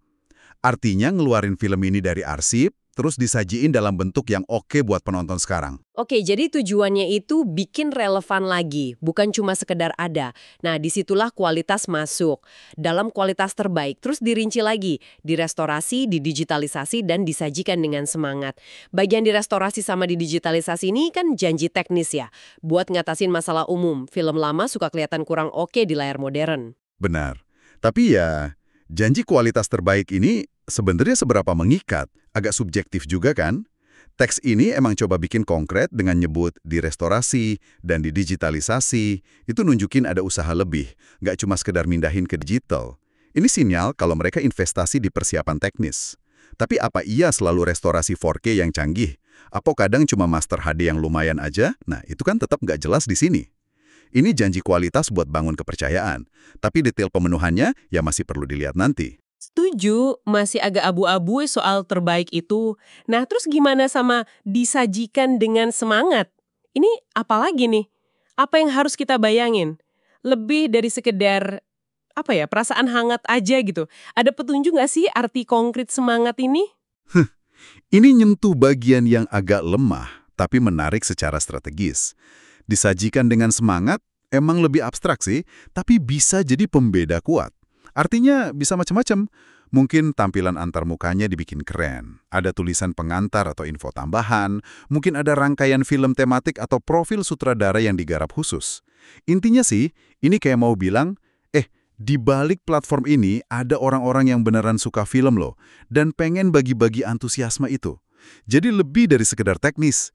Ini upaya bangun hubungan emosional. Biar beda sama penyedia lain yang mungkin kesannya dingin atau cuma fungsional aja. Janjiin pengalaman nonton yang lebih, gitu. Walaupun ya, teks ini tetap samar soal gimana wujud semangat itu nantinya. Ngerti. Tapi bisa jadi justru itu ya yang bikin orang nempel, yang nyari lebih dari sekedar katalog. Nah, kualitas dan presentasi ini kan tujuannya buat jadi jembatan, terutama ke audiens baru. Gimana caranya mereka mau narik audiens baru ini kalau dari teks ini aja? Kuncinya cuma di kualitas yang lebih bagus sama penyajiannya gitu. Itu argumen utama yang ditawarin teks ini kayaknya. Buat audiens yang lebih muda atau yang baru mau coba nonton film klasik, kan mungkin ada keraguan tuh. Kualitas gambar jelek lah, cerita lambat, hitam putih melulu, pokoknya klise-klise gitu. Nah, janji restorasi dan kualitas tinggi, ini langsung nyoba ngebantah itu. Kayak bilang, tenang aja, di sini kelihatannya bagus kok, dan bisa ditonton di tablet kamu. Ini nurunin banget pengalaman buat nyoba. Terus penekanan soal karya agung dan harta karun juga bisa bikin penasaran kan? Kesempatan buat nambah ilmu atau ya itu tadi, modal budaya. Penyajiannya bisa jadi bantu ngasih konteks ya, nunjukin relevansi film-film ini buat sekarang. Jadi Brightflixx ini kayak nawarin paket sejarah film jadi gampang dan asik. Ini nyambung langsung ke aksesibilitas nih. Teksnya bilang dengan pragmatis banget. Baik di TV, tablet, atau smartphone, Brightflixx ada di mana saja untuk Anda.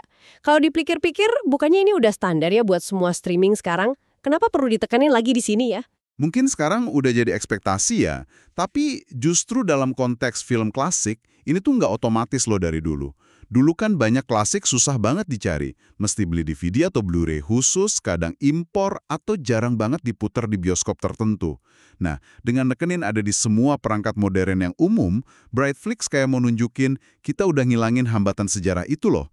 Harta karun ini kita bawa langsung ke lingkungan media kamu sehari-hari. Oke, jadi nggak perlu ribet, nggak perlu nyari susah-susah. Buat target narik audiens baru, integrasi yang gampang ini penting banget ya. Bikin nemuin film klasik jadi semudah mulai nonton serial Netflix baru. Kenyamanan jadi kunci strategi buat ngeluarin niche ini dari pojokannya yang dulu agak repot. Masuk akal banget. Ini bagian dari membuat dapat dialami. Bukan cuma soal teknisnya disiapin, tapi juga logistiknya disederhanain. Ketersediaan di semua platform itu syarat mutlak, biar janji penemuan yang muncul belakangan di teks bisa kejadian. Kalau saya lagi di sofa, terus tiba-tiba pengen nonton film Hitchcock lama yang belum pernah saya tonton, ya harus ada di TV atau tablet saya, tinggal klik-klik aja. Kalau enggak, ya keburu hilang moodnya. Oke, jadi keberadaan di mana-mana ini emang perlu secara strategis ya, biar pelestarian pasif jadi penemuan dan pengalaman aktif. Nah, terus muncullah kalimat penutupnya nih, yang ngasih muatan emosi ke semuanya, call to action-nya. Selami dunia di mana sejarah film tetap hidup dan temukan karya-karya yang telah menggerakkan generasi. Kedengarannya sih kayak penutup iklan biasa ya, tapi ada pesan apa lagi di baliknya selain yang udah jelas? Kalimat ini ngerangkum lagi janji-janji utamanya, terus dikasih sentuhan emosional. Sejarah film tetap hidup, itu nyambung ke misi tadi, nekenin aspek aktif, dinamis, bukan barang mati. Terus karya yang telah menggerakkan generasi, itu nekenin kekuatan abadinya, daya tarik universal film-film ini. Ngingetin soal makna, soal hubungan lintas waktu. Dan yang penting banget, kata temukan dipakai lagi. Nggak cuma ngajak nonton ulang, tapi eksplisit ngajak penemuan baru. Ini cerdas sih, ngerangkul dua kelompok. Yang kangen pengen nonton lagi, sama yang penasaran nyari sesuatu yang baru. Walaupun barunya ini sebenarnya udah lama. Kayak ngajak time travel gitu ya. Betul, time travel yang bisa dilakuin dengan nyaman dari sofa sendiri. Oke deh, coba kita simpulkan yuk apa yang udah kita gali dari deskripsi Brightflixx ini. Cuma dari teks ini aja ya. Intinya adalah warisan sinematik. Tapi bukan film lama sembarangan, melainkan klasik sejati dan harta karun yang udah dipilih dari berbagai genre. Benar, dan misinya ada dua jalur. Satu sisi, melestarikan warisan ini. Sisi lain, dan ini kayaknya bagian strategi yang lebih penting, adalah mediasi aktif, membuatnya dapat dialami buat audiens modern, termasuk yang baru. Caranya lewat janji kualitas teknis tinggi, direstorasi, didigitalisasi, sama presentasi yang dirancang dengan semangat. Walaupun ya itu tadi, poin kualitas terbaik dan semangat ini masih lebih kayak janji yang pembuktian persisnya masih agak ditunggu. Itu benar, faktor yang agak abstrak ya. Tapi yang krusial buat strategi ini juga adalah aksesibilitas maksimum lewat semua perangkat umum, buat ngilangin hambatan nonton klasik. Dan semuanya dibungkus emosi, nyebut soal makna abadi dan kemungkinan penemuan pribadi. Jadi, intinya, Brightflixx ini nggak cuma jualan film ya, tapi jualan pengalaman perjalanan gitu. Melintasi sejarah film yang udah dikurasi, kualitasnya oke, dan aksesnya gampang. Targetnya jelas, mau narik yang udah suka film klasik sama yang baru mau coba. Mereka kayak jadi ahli. Tepat, ahli yang ngangkat mutiara terus disiapin buat kita. Semacam penerjemah budaya gitu ya, antara arsip film sama ruang tamu modern. Nah, itu dia tadi bedah kita soal deskripsi diri Brightflixx berdasarkan teks yang ada. Upaya yang menarik sih menurut saya, buat nyambungin masa lalu sama masa kini. Dan ini jadi bikin mikir ya menurut saya. Mungkin bisa Anda renungkan juga nih. Di tengah gempuran konten baru yang nggak ada habisnya ini, film-film klasik kayak yang dijanjikan Brightflixx punya tempat kayak gimana sih buat Anda pribadi? Jadi semacam oase yang bikin tenang, atau malah cenderung ketelan sama ramenya yang baru-baru? Pertanyaan bagus tuh. Dan kalau mikir spesifik soal deskripsi Brightflixx tadi, yang fokus ke karya agung, masa lalu, harta karun sejarah film, terus disajiin pakai semangat jenis, film, era, atau mungkin sutradara mana sih yang paling bikin Anda penasaran buat ditemuin atau ditonton ulang di platform kayak gitu? Apa ya harta karun pribadi yang bakal Anda cari di sana? Wah, pertanyaan bagus tuh buat gali lagi kecintaan pribadi sama filmnya. Oke deh, terima kasih udah nemenin kita dalam analisis kali ini. Sampai ketemu di penelusuran kita berikutnya ya. Salam sejahtera semua. Oke, hari ini kita ada satu bahan yang agak menarik nih untuk kita kupas bersama.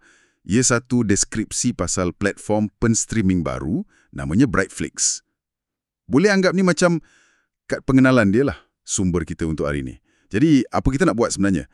Kita nak bedah siasat sikit macam mana Brightflixx ni tunjukkan diri dia. Apa sebenarnya ditawarkan? Apa janji dia pada penonton macam anda? Dan lagi penting, apa strategi di sebalik ayat-ayat dia ni? Maklumlah, pasaran penstreaming sekarang kan memang sesak gila. Kita nak fahamlah cerita apa yang Brightflixx ni cuba sampaikan. Betul tu. Sumber kita memang text description tu sendirilah. Dia ada janji katanya nak bagi akses ke dunia filem yang telah memakau generasi. Kalau kita fikir-fikir balik dalam lautan Netflix, Disney Plus semua tu, ini statement yang agak berani juga ni. Nampak gaya macam strategi awal dia tak nak jadi macam pasaraya kandungan. Tahu kan? Macam semua benda ada, tapi dia nak jadi lebih kepada macam galeri. galeri warisan filem yang dipilih betul-betul. Oh, galeri lawan pasaraya. Menarik tu perbandingan dia. Okey. Jom kita gali lagi. Dia mula dengan cakap dia ni platform penstreaming untuk klasik filem sejati. Perkataan sejati tu, bunyinya macam eksklusif sikit kan? Agak-agak apa fungsi dia kat sini? Atau chop asli, betul tak? Dia sengaja nak bezakan Brightflixx ni dari platform lain. Platform lain mungkin ada je filem lama tapi itu bukan fokus utama diorang. Jadi sejati ni macam bagi hint lah yang filem diorang pilih tu ikut kriteria sejarah filem yang betul-betul diiktiraf, bukan main letak je filem lama. Signal awal untuk niche branding dia lah. Okey, faham. Jadi fokus pada warisan sinema yang kekal abadi tu, bukan sangat pada benda baru yang tengah popular. Tapi, kejap. Lepas disebut klasik sejati, teks tu terus senaraikan macam-macam genre pula. Ada western, pengembaraan, komedi, drama. Lepas tu ada sebut karya agung dekat lampau, filem tak terlupakan, siri abadi, malah dokumentari yang mencatat sejarah. Ini macam, tak ke macam bercanggah sikit? Kalau dah spesifik sejati, kenapa tiba-tiba jadi luas macam ni pula? Macam tak berapa kena dengan idea niche tadi tu. Itu pemerhatian yang bagus tu. Memang nampak macam ada tension sikit kat situ kan. Tapi saya rasa itu mungkin sebahagian dari strategi dia juga. Mesej dia agaknya macam ni. Kepakaran kami bukan pada satu genre klasik je, tapi pada kualiti dan kepentingan sejarah. Merentas pelbagai genre klasik. Faham tak? Dia nak cakap kami memang niche dalam dunia streaming, tapi dalam niche filem klasik ni kami offer macam-macam. Jadi fokus dia pada kualiti pilihan tu merentas genre, bukan pada genre tu sempit ke tak. Oh, okey. Kiranya cara dia nak elak nampak terlalu eksklusif lah ya. Sampai orang biasa pun rasa macam, ni untuk pengkaji filem je ke? Maknanya peminat filem noir klasik dengan peminat komedi P. Ramlee contohnya, dua-dua boleh masuk lah, asalkan benda tu dikira klasik. Tepat sekali. Selagi karya tu menepati definisi dalaman diorang lah pasal apa tu klasik. Definisi tu kena akuilah tak dijelaskan pun dalam teks ni. Lepas tu dia tambah lagi pula dengan istilah khazanah sejarah perfilman. Khazanah? Bunyi lagi hebat dari sekadar koleksi kan? Apa beza dia kat sini? Khazanah ni dia bawa maksud macam penemuan. Sesuatu yang bernilai, mungkin tersembunyi, susah nak cari.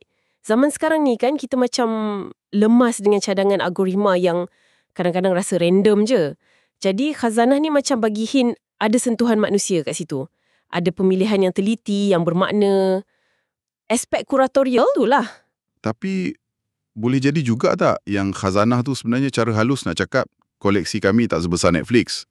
Macam nak cover line sikit pasal kuantiti. Itu satu kemungkinan jugalah, kita tak boleh nafikan. Khazanah tu memang boleh jadi cara marketing nak bagi nampak elok katalog yang mungkin lebih kecil. Tapi dari sudut psikologi penonton pula, ia janji benda lain, bukan kuantiti, tapi kualiti terpilih.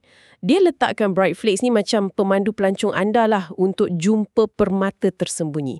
Bukan sekadar gedung besar yang anda kena redah sendiri.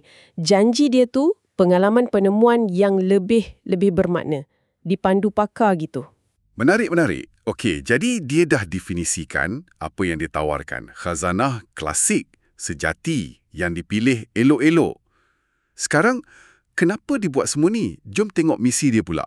Dia ada nyatakan, bukan sahaja untuk memelihara klasik, tetapi untuk menjadikannya boleh dialami dalam kualiti terbaik untuk penonton baharu. Misi ni ada dua cabang penting ni.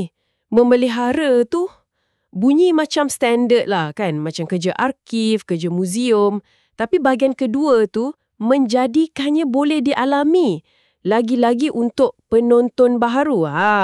Yang tu lebih aktif, lebih strategik. Kat sinilah Inter-Pathé macam mana Brightflixx nak nampak lain dari yang lain. Memelihara lawan menjadikannya boleh dialami. Memelihara tu penting juga kan. Selalu kita dengar filem lama reput lah, hak cipta hilang lah. Tapi menjadikannya boleh dialami tu bunyi macam cabaran besar tu. Terutama nak tarik generasi baru. Macam mana dia nak balancekan dua benda ni? Sebenarnya, Ketegangan antara dua idea ni lah yang jadi teras strategi diorang. Brightflixx ni dia tak nak jadi macam kubur digital filem lama je. Tahu tak? Macam tempat simpanan je.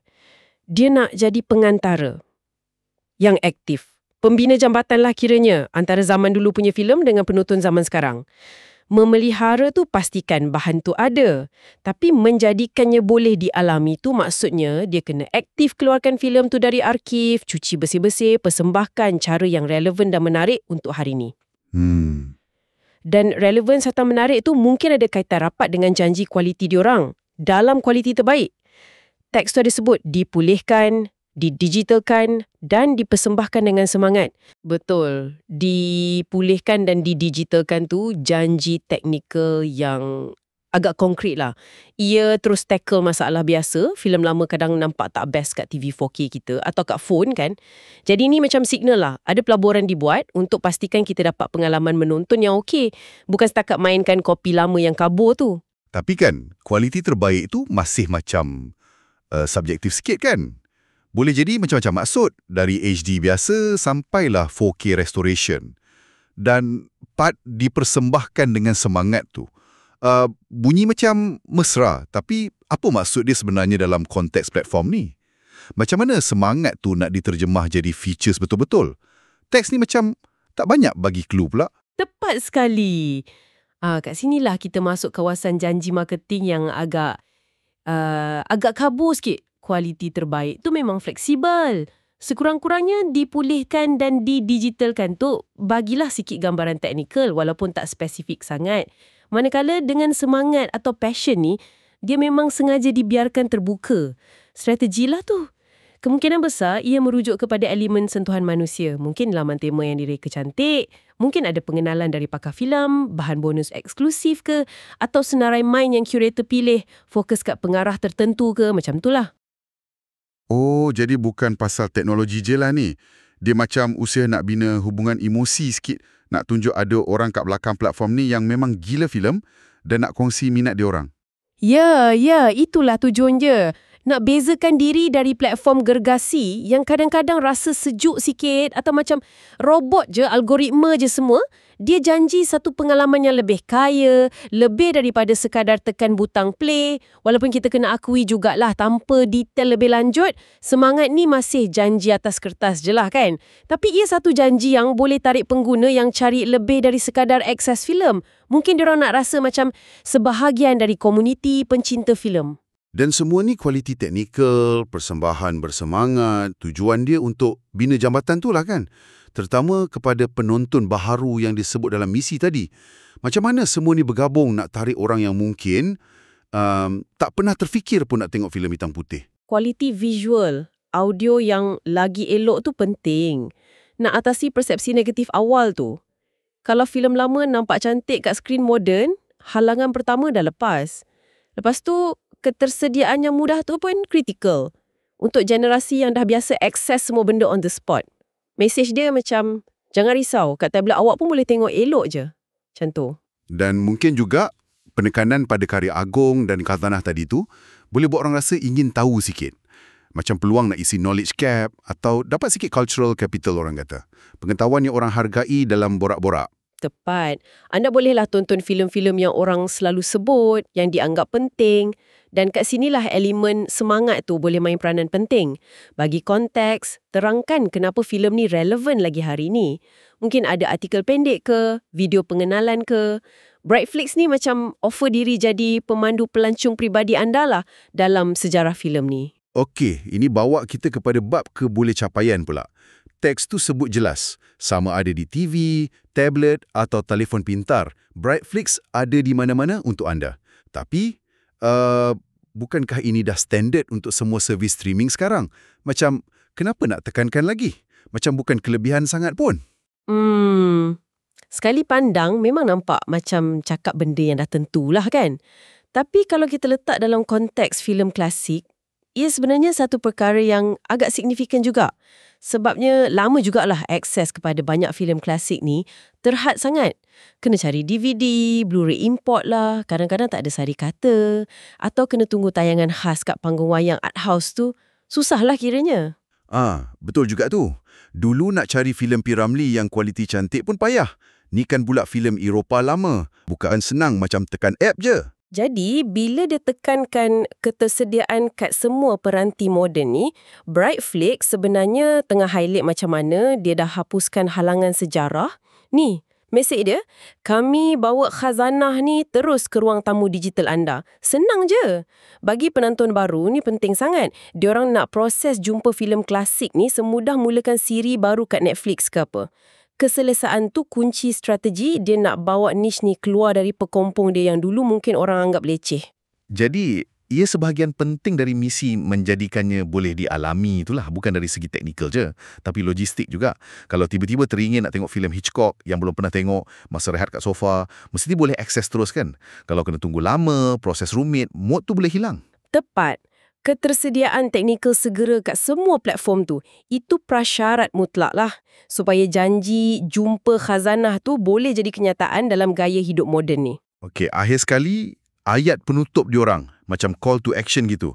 Selami dunia di mana sejarah filem kekal hidup dan temui karya yang telah menggerakkan generasi. Ni macam penutup iklan biasa je bunyinya. Tapi ada mesej strategi yang lagi dalam ke kat situ? Ayat ni dia macam rumusan lah. Dia bungkus semua janji tadi tu dengan lapisan emosi sikit.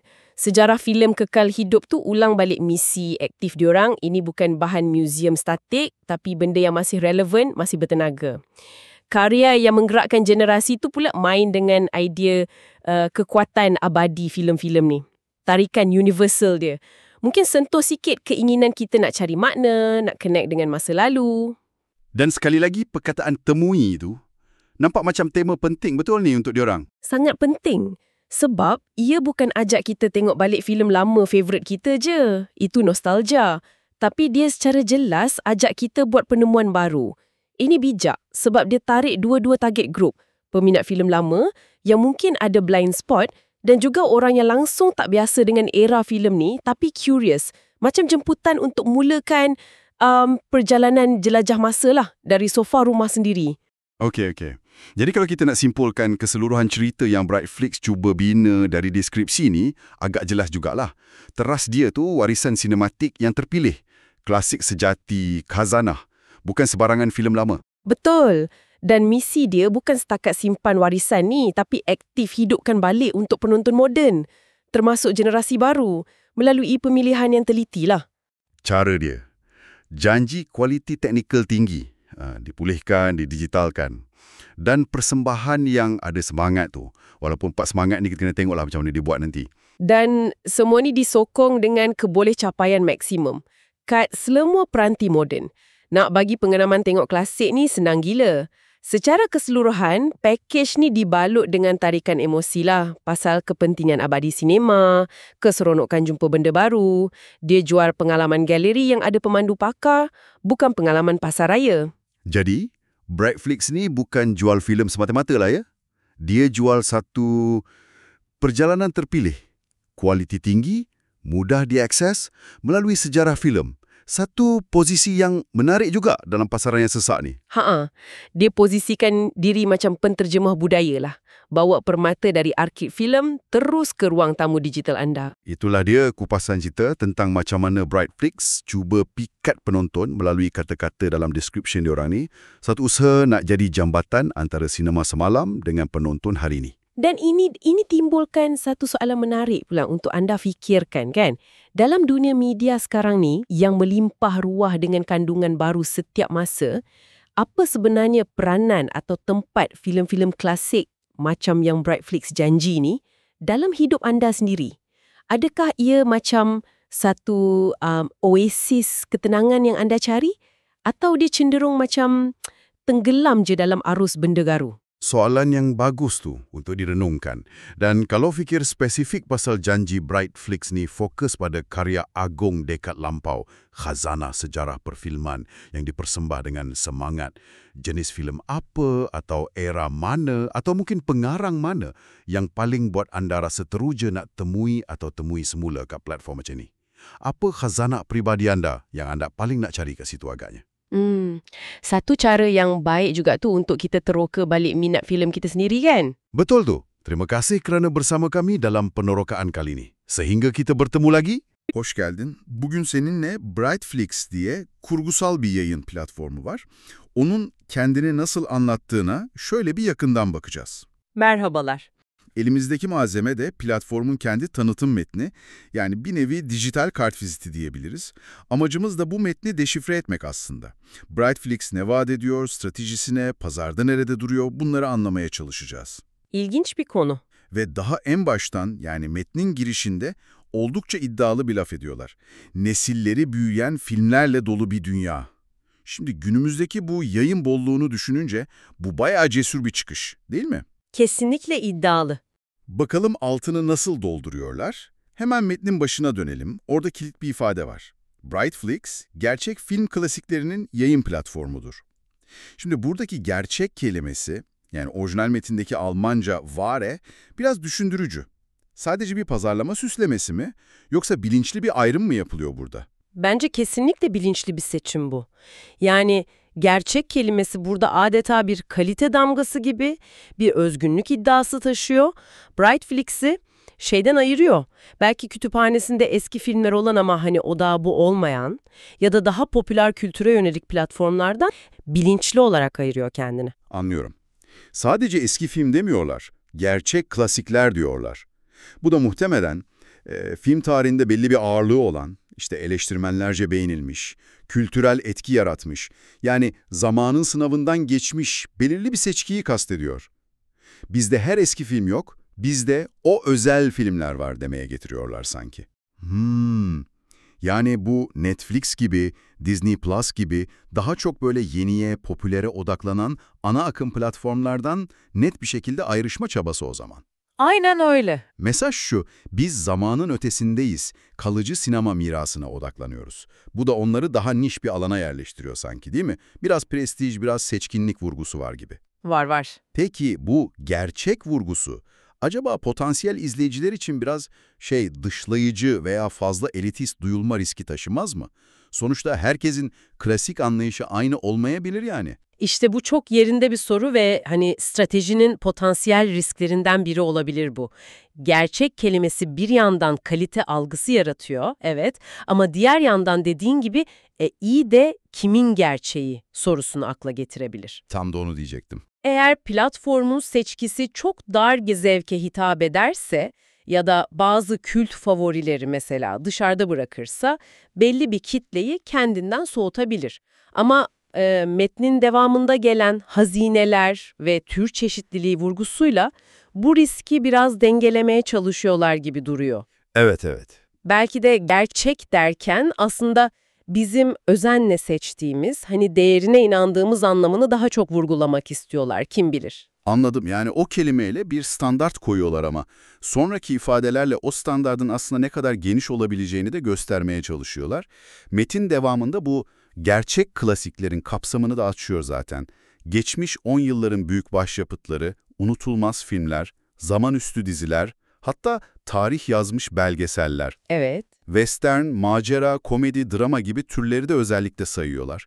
Bu ilk başta söylediğin o odaklanmayla sanki biraz çelişiyor gibi ama dediğin gibi belki de bir dengeleme çabası bu. Aynen öyle. İşte orada ilginç bir gerilim var. Hem biz nişiz, klasiğe odaklıyız diyorlar, hem de ama bu nişin içinde sandığınızdan daha fazla çeşitlilik var mesajını veriyorlar. Sanırım strateji şu, uzmanlık alanımız belli bir tür değil, genel olarak kalite ve tarihsel önem. Ve bu kalite anlayışı western'den komediye, belgeselden diziye kadar farklı türlerde kendini gösterebilir. Böylece hem biz seçiciyiz imajını koruyorlar, hem de diyorlar, merak etmeyin, burada sadece Tarkovski filmleri yok, sizin sevdiğiniz türden klasikler de var diyerek daha geniş bir klasik sever kitleye göz kırpıyorlar. Bu yaklaşım mantıklı aslında. Yani platformun sadece böyle çok hardcore film tarihçilerine veya sinefillere hitap eden dar bir kitleye sıkışıp kalmasını engelleme amacı taşıyor olabilir. Aynen. Klasiklerle ilgilenen ama farklı zevkleri olan insanları mesela. Hem bir John Ford westernini hem de bir Billy Wilder komedisini sevenleri yakalamayı hedefliyorlar. Yeter ki o eser Brightflixx'in kendi tanımına göre klasik olsun. Evet. Ve metinde bir ifade daha var ki o da çok dikkat çekici. Film tarihinin hazineleri diyorlar. Yani Schätze der Filmgeschichte. Kulağa çok hoş geliyor bu. Sadece böyle süslü bir pazarlama lafı mı bu? Yoksa daha derin bir anlamı olabilir mi sence? Bence hazineler ifadesi bayağı katmanlı ve stratejik. Yani sadece değerli filmler demekten öte bir şey bu. Birincisi keşif duygusunu körüklüyor. Hani define avı gibi düşün, kolay bulunamayan, özel, değerli bir şeyi keşfetme vaadi var işin içinde. Evet, doğru. İkincisi dediğin gibi günümüzün bu algoritma bombardımanı altında hani bize sürekli benzer şeylerin önerildiği bir dünyada hazineler ifadesi daha çok böyle insan eliyle yapılmış özenli bir kürasyonu çağrıştırıyor. Biz size rastgele içerik yığmıyoruz, sizin için değerli taşları bulup çıkarıyoruz demeye getiriyorlar. Bu kürasyon vurgusu çok önemli gerçekten. Büyük platformlar sanki bir süpermarket gibi, her şey var raflarda. Brightflixx ise kendini daha çok bir butik galeri ya da ne bileyim bir antika dükkanı gibi konumlandırıyor. Aynen öyle. Bizde az ama öz var ve hepsi özenle seçildi mesajı veriyor. Bu aynı zamanda kullanıcıya da kendini özel hissettiriyor olabilir mi?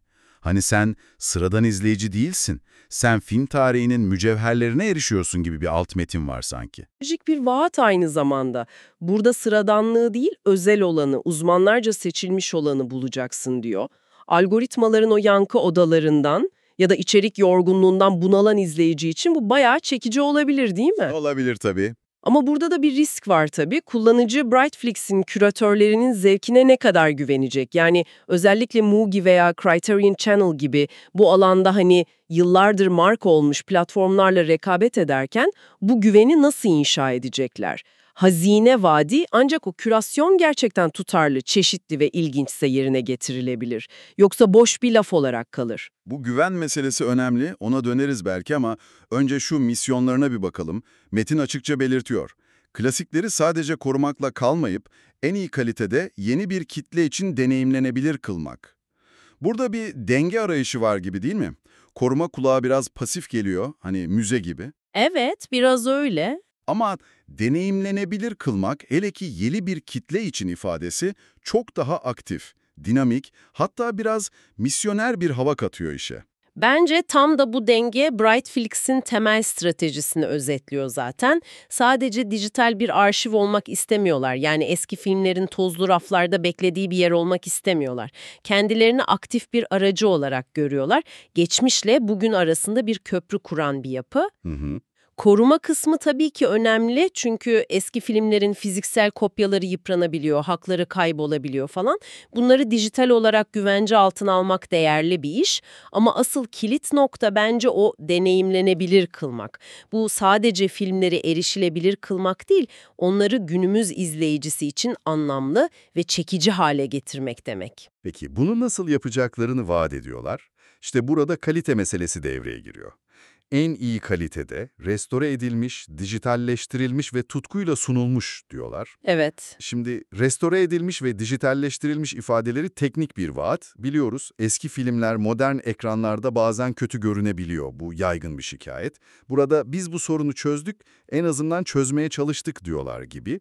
Tabii metin bunun her zaman 4K restorasyon mu yoksa bazen sadece iyi bir HD tarama mı olduğu konusunda biraz muğlak kalıyor. Orası ayrı. Evet, o biraz belirsiz. Bu da muhtemelen maliyetle ilgili bir gerçekliğe işaret ediyor. Yani her klasiği en üst düzeyde restore etmek devasa bir maliyet sonuçta. Tabii ki. Kesinlikle bu teknik kalite vaadi önemli bir temel oluşturuyor. Ama bence daha ilginç ve belki de daha zorlayıcı olan kısım şu tutkuyla sunulmuş ifadesi. Almancası mit Leidenschaft präsentiert. Bu çok daha soyut. Ne anlama geliyor olabilir ki bu tutku? Yani filmleri sadece listelemekten öte ne sunacaklar acaba? İşte orası biraz havada kalıyor metinde değil mi? Yani şunları düşünebiliriz belki. Özel olarak hazırlanmış tematik koleksiyonlar olabilir. Film eleştirmenlerinden veya yönetmenlerden tanıtım yazıları, kamera arkası görüntüleri gibi ekstra materyaller, belli yönetmenlere veya akımlara odaklanan özel seçkiler. Evet, olabilir. Hatta belki platformun arayüzünde bile bu tutku hissedilebilir. Filmler hakkında ilginç bilgiler veren, bağlantılar kuran bir tasarım falan. Ama dediğim gibi metin sadece vaadi veriyor. Somut örneği pek sunmuyor. Tam da bu belirsizlik hem bir fırsat hem de bir risk aslında. Yani eğer bu tutku sadece bir pazarlama sloganı olarak kalırsa izleyici hayal kırıklığına uğrar.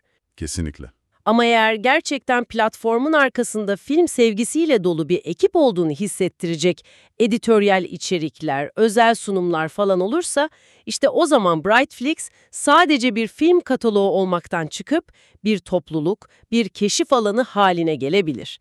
Bu da onları sadece teknik kaliteye odaklanan rakiplerinden ayırabilir belki. Mantıklı. Ancak bu tutkunun sürdürülebilir olması için ciddi bir editoryal çaba ve yatırım gerekiyor tabii. Bu da bizi yine maliyet ve kaynak meselesine geri getiriyor ister istemez. Ve bu tutku meselesi yeni kitleye ulaşma hedefiyle de bağlantılı olmalı herhalde. Peki metne göre bu yeni kitleye ulaşmanın anahtarı ne?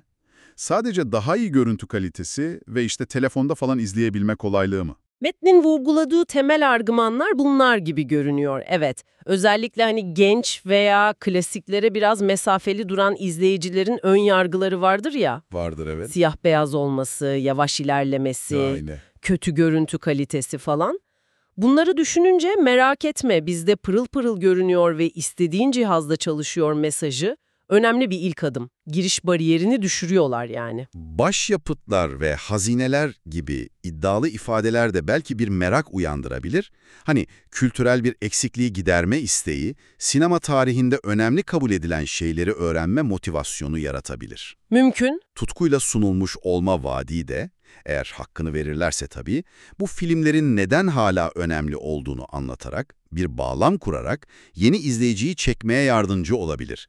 Yani Brightflixx sanki bir nevi kullanıcı dostu, kolaylaştırılmış film tarihi hizmeti sunuyor gibi. Bir de işin erişilebilirlik boyutu var. Metin çok pragmatik bir şekilde şunu belirtiyor. İster televizyonda, ister tablette veya akıllı telefonda Brightflixx her yerde sizin için orada. Şimdi bu günümüzde standart bir beklenti gibi gelebilir ama sence neden bunu özellikle vurguluyorlar? Bence klasik filmler söz konusu olduğunda bu yakın zamana kadar hiç de standart değildi aslında. Yani eskiden birçok klasiğe ulaşmak gerçekten zordu. Doğru söylüyorsun. Özel, pahalı DVD veya Blu-ray setleri bulmak gerekiyordu. Çoğu zaman altyazı olmazdı ya da sadece böyle özel festivallerde, sinemalarda gösterilirdi. İnternette bile yasal ve kaliteli kopyalarını bulmak başlı başına bir meseleydi yani. İşte Brightflixx tam bu noktada biz bu zahmeti ortadan kaldırıyoruz diyor aslında. Tüm yaygın modern cihazlarda kolayca erişilebilir olmayı vurgulayarak bu tarihsel engelleri aştıklarını iddia ediyorlar. Anladım. O aradığın hazineyi şimdi oturduğun yerden, telefonundan bile keşfedebilirsin demeye getiriyorlar. Bu özellikle o yeni kitleye ulaşma hedefi için kesinlikle hayati. Bir klasiği izlemeye karar verme anıyla filmi başlatma anı arasındaki süreyi ve engelleri minimuma indiriyorlar. Bu konfor faktörü, hani niş bir alanı daha geniş kitleler için cazip hale getirme stratejisinin merkezinde yer alıyor bence. Kesinlikle. Düşünsene, kanepede otururken aklına aniden izlemediğin eski bir Hitchcock filmi geldi diyelim. Eğer birkaç tıklamayla tabletinde veya televizyonunda bulamazsan, o anlık istek büyük ihtimalle kaybolup gidecek. Aynen öyle. Bu her yerde bulunabilirlik, platformun pasif bir arşiv olmaktan çıkıp aktif bir keşif ve deneyim alanına dönüşmesi için teknik bir zorunluluk adeta. Ve tüm bu vaatler kapanış cümlesiyle tekrar böyle duygusal bir çerçeveye oturtuluyor. Film tarihinin canlı kaldığı bir dünyaya dalın ve nesilleri etkileyen eserleri keşfedin. Tam bir reklam kapanışı gibi duruyor aslında ama burada da stratejik mesajlar var tabii. Evet, film tarihinin canlı kalması ifadesi, platformun misyonundaki o aktif rolü, dinamizmi vurguluyor yine. Burası ölü bir arşiv değil, yaşayan, nefes alan, bugüne söyleyecek sözü olan bir yer, imajı çizmeye çalışıyor. Güzel ifade. Nesillere etkileyen eserlerse bu filmlerin zamanın ötesindeki gücüne, evrensel çekiciliğini oynuyor. Belki de günümüzün bu hızlı tüketilen içerik akışında bir tür kalıcılık arayışına, anlam arayışına sesleniyor. Ve yine o kilit kelime keşfedin. Sadece bildiklerini tekrar izlemeye değil, özellikle yeni şeyler bulmaya davet ediyor. Bu da hem nostalji arayanları, ah o eski filmler, hem de yeni ufuklar arayan meraklıları.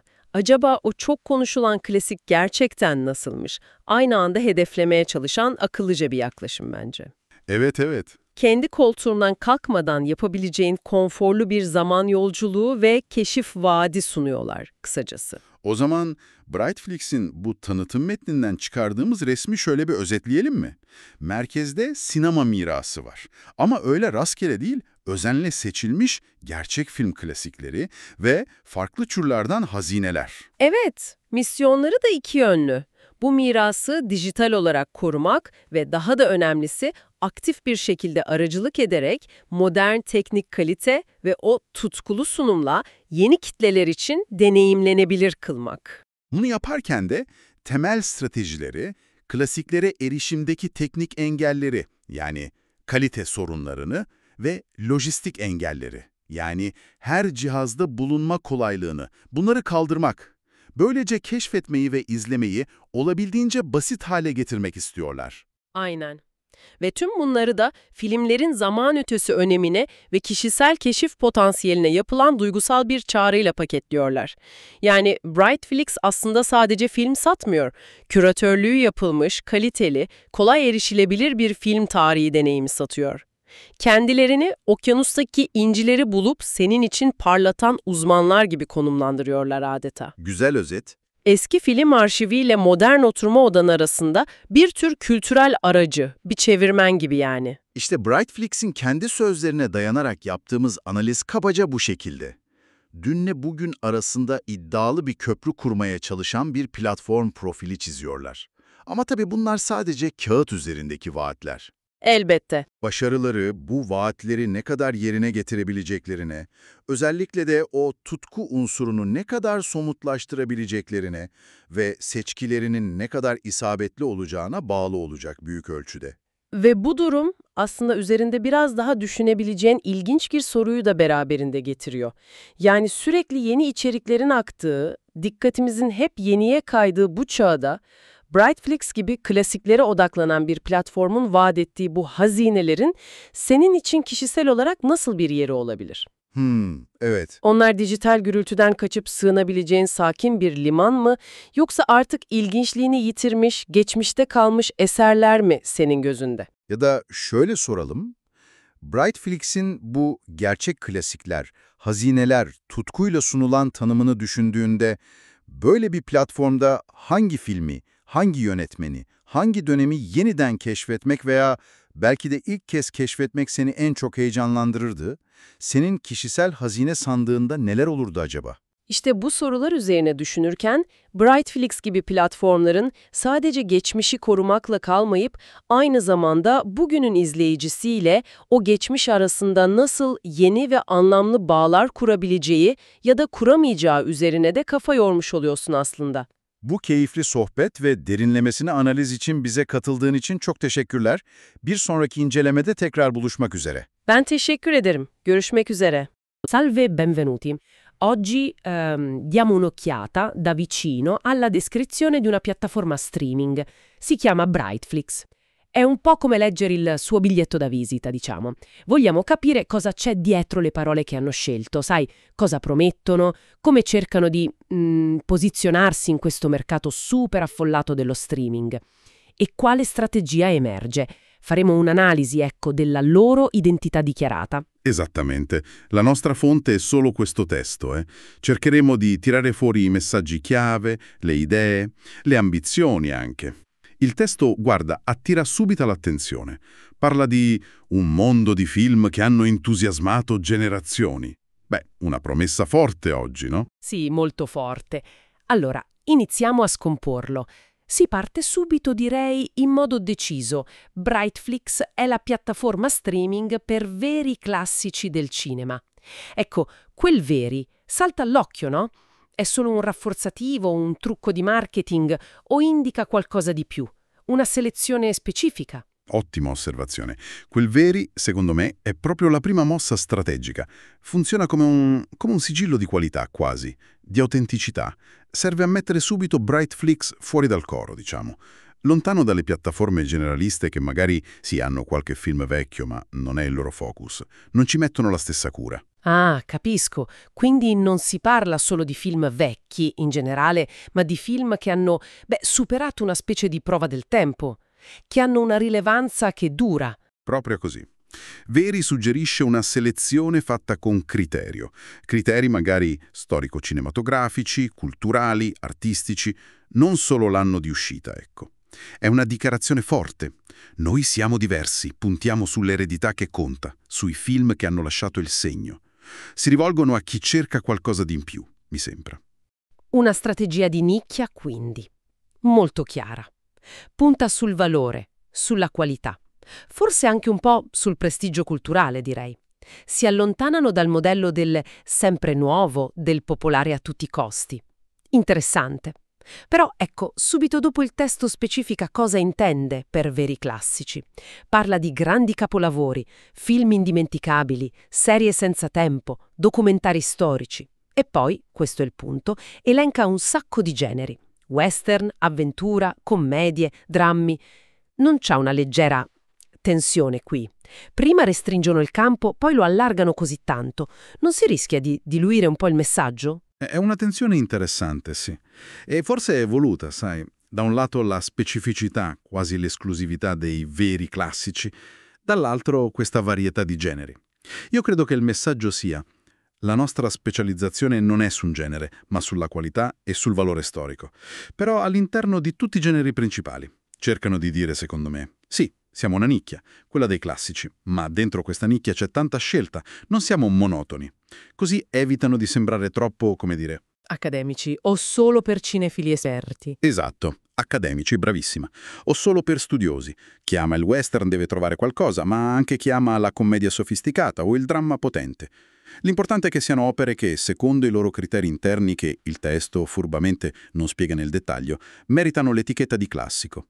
È una curatela, diciamo, ad ampio raggio. Capisco. Quindi l'ampiezza dei generi serve a dire che la nicchia non è poi così piccola, né noiosa. E questo mi collega a un'altra frase che usano: tesori della storia del cinema. Suona molto prezioso, evocativo.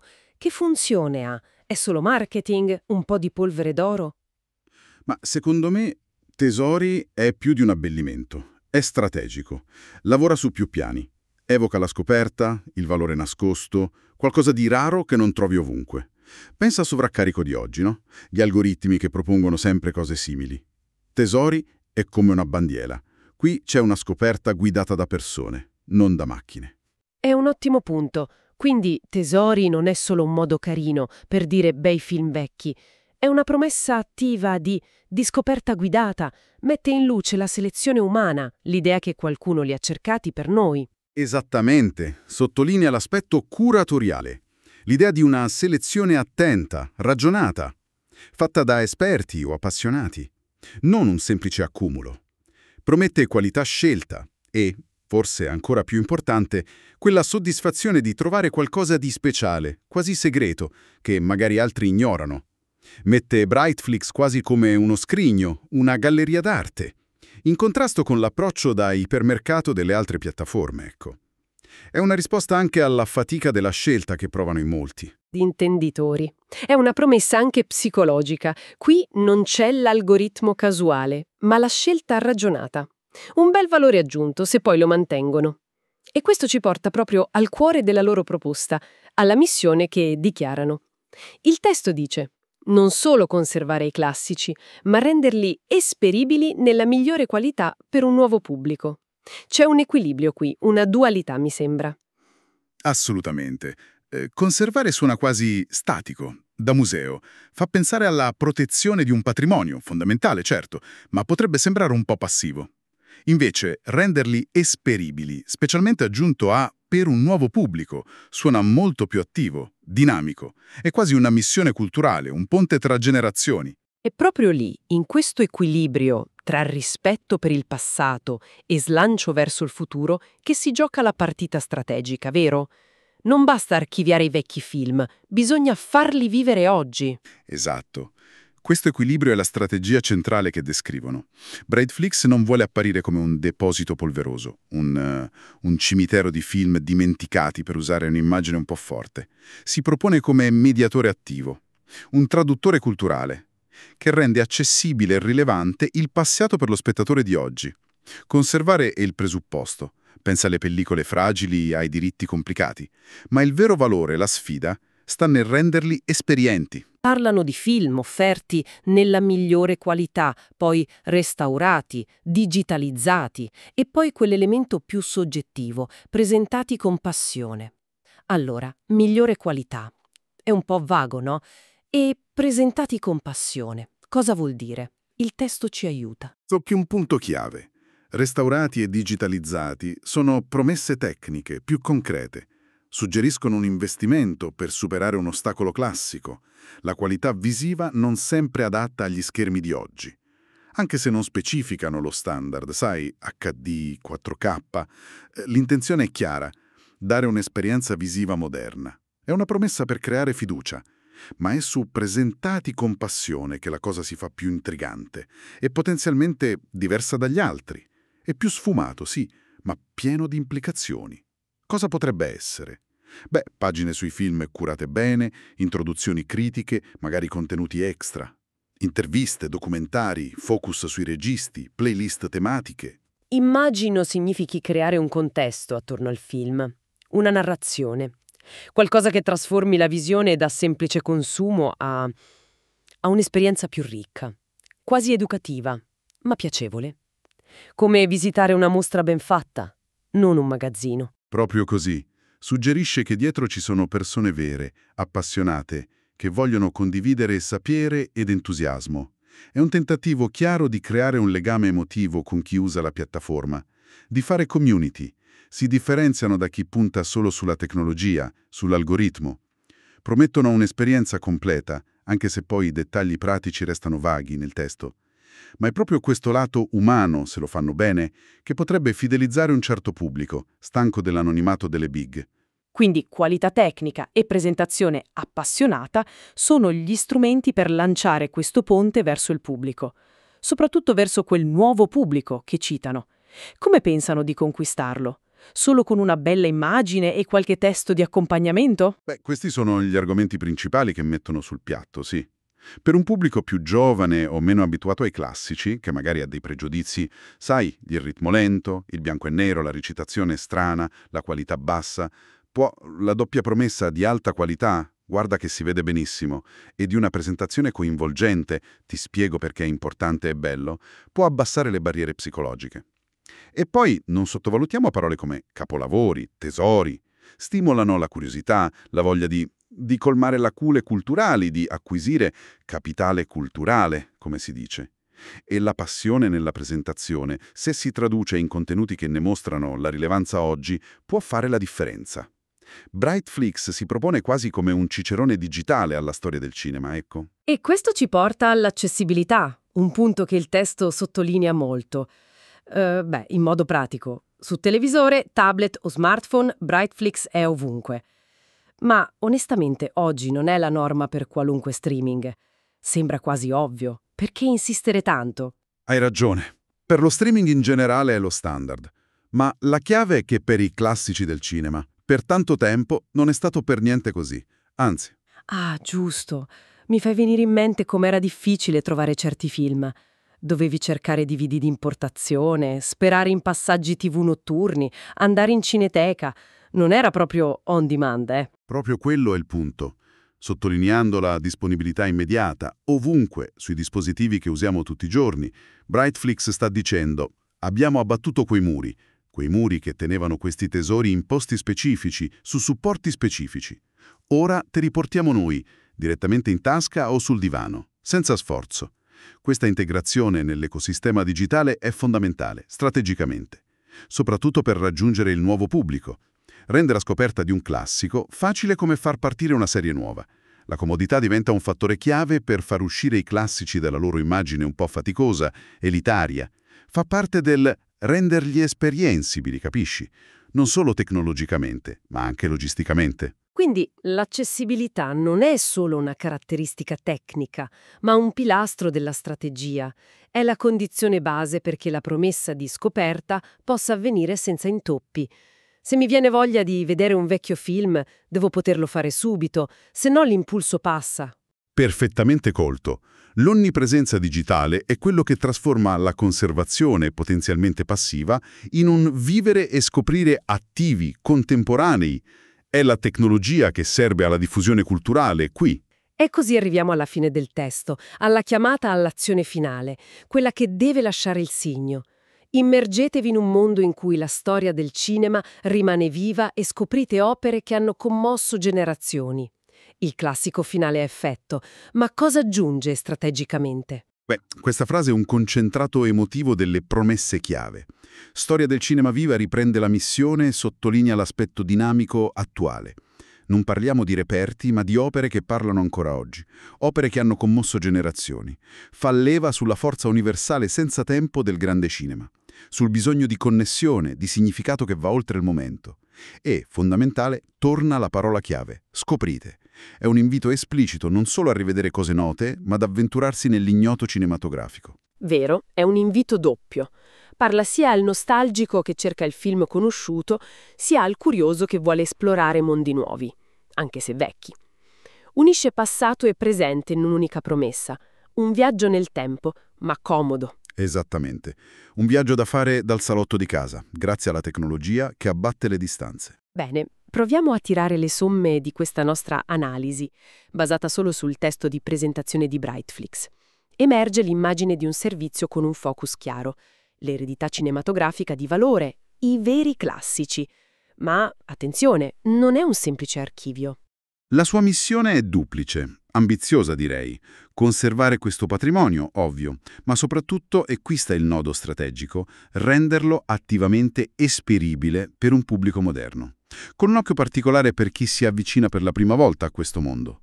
Si propongono come, curatori, mediatori culturali. E gli strumenti che dichiarano sono una promessa di alta qualità tecnica, restaurati, digitalizzati, una presentazione appassionata che fa pensare a un valore aggiunto editoriale, umano, e poi, cruciale, l'accessibilità totale sui dispositivi moderni, per togliere ogni ostacolo. Si presentano come quelli che lucidano le gemme e le mettono in vetrina oggi. Abitudini di consumo di oggi. E tutto questo ci lascia con una riflessione aperta, forse. In questo panorama mediatico così saturo, dove siamo bombardati ogni giorno da contenuti nuovi, che spazio possono davvero trovare i classici, anche se ben presentati come promette Brightflixx? Sono un'oasi ricercata o rischiano comunque di perdersi nel rumore del nuovo? E pensando più concretamente proprio alla promessa di Brightflixx, capolavori, tesori, passione, cosa stuzzica di più la nostra di curiosità? Se avessimo accesso a questo scrigno, quale sarebbe il primo tesoro personale che andremo a cercare?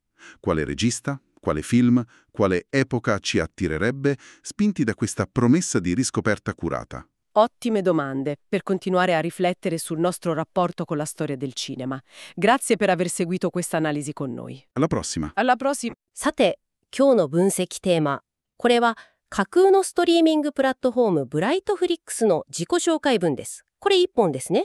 このテキストをじっくり読み解いて、ブライトフリックスが私たちに何を伝えようとしているのか、市場でどんな立ち位置を目指してどんな戦略なのか探っていきたいと思ってます。あなたにとってここに隠された重要な情報、これを一緒に見つけ出す、それが今回の試みです。なるほど。情報源はもうこのブライトフリックス自身の言葉だけということになります。いやー、ストリーミングサービスが本当にたくさんありますからね、今。ですよね。そんな中でこのプラットフォームがどう自分たちの色を出そうとしているのか、この短いテキストから読み解くのは非常に興味深いです。言葉の選び方一つに結構狙いが透けて見えるかもしれませんね。では早速ですが、核心の部分から見ていきましょうか。はい。冒頭でブライトフリックスは自身を真の映画クラシックのプラットフォームと宣言してますね。この真のっていう一言、これ少し強調しすぎというか、なんというか引っかかりませんか？ただ、すごいクラシックがあるよって言いたいだけなんですかね。それとも何か特別な意味合いが？そこは非常に重要なポイントですね。真のという言葉は、単なる形容詞以上の響きがあるように感じます。ほう。これは単に古い絵がたくさんありますよっていうのとはちょっと違うんだぞと。そういう強い意思表示かなと。意思表示？質とか神聖性、そしておそらくは映画史における重要性といった、ある種の基準に基づいた厳選されたコレクションなんだという自負、これを示唆してるんじゃないでしょうか。なるほど。巷にあふれるクラシックとは一線を画すぞと、本物だけ集めましたみたいな。そういうことでしょうね。でもそれって結構ハードルが高い主張ですよね。誰がどんな基準で真のって判断するのか、そこが曖昧だとかえって信頼を損なうリスクもあるんじゃないかななんて思うんですけど。おっしゃる通りリスクは確かにありますね。このテキストだけだとその選定基準は全然見えてきませんから。ただ戦略的な意図としてはもう明確ですよね。例えばネットフリックスとかディズニープラスみたいな、新作とか話題作、オリジナルコンテンツ中心の巨大プラットフォームとは違う領域で勝負しようと。なるほど。彼らは最新のヒット作を追うのではなく、時代を超えて価値を持ち続けるであろう、その映画遺産、文化的な重要性、芸術的価値、そういうものに焦点を当てている。そうすることでプラットフォーム自体になんていうか一種の権威性というか、見る目の確かさみたいな価値をつけようとしてるんでしょうね。真のにはそういう自負と、あとは他者との差別化を図る強い意志が込められてる。そう考えられますね。大量生産品じゃなくて工芸品を選ぶような感覚と言えるかもしれません。なるほど。大衆向けというよりは特定の価値観を持つ層に深く刺さることを狙っていると。そういうことだと思います。その真のクラシックの中身についてなんですけど、テキストを見ると過去数十年の偉大な傑作、忘れられない長編映画、時代を超えたシリーズ、歴史を作ったドキュメンタリーとかいろいろ並んでますよね。さらにウェスタン、アドベンチャー、コメディ、ドラマでジャンルも例示されてる。これって真のっていう絞り紙と少し矛盾してるようにも聞こえませんか？結局かなり手広くやってるみたいな。そこがまた面白いバランス感覚だなと思うんです。バランス感覚？一見すると厳選って言ってるのに何でもあるって言ってるようにも聞こえる。でもこれは矛盾というよりは、なんていうか私たちの専門性は特定のジャンルに限定されるものじゃないですよと。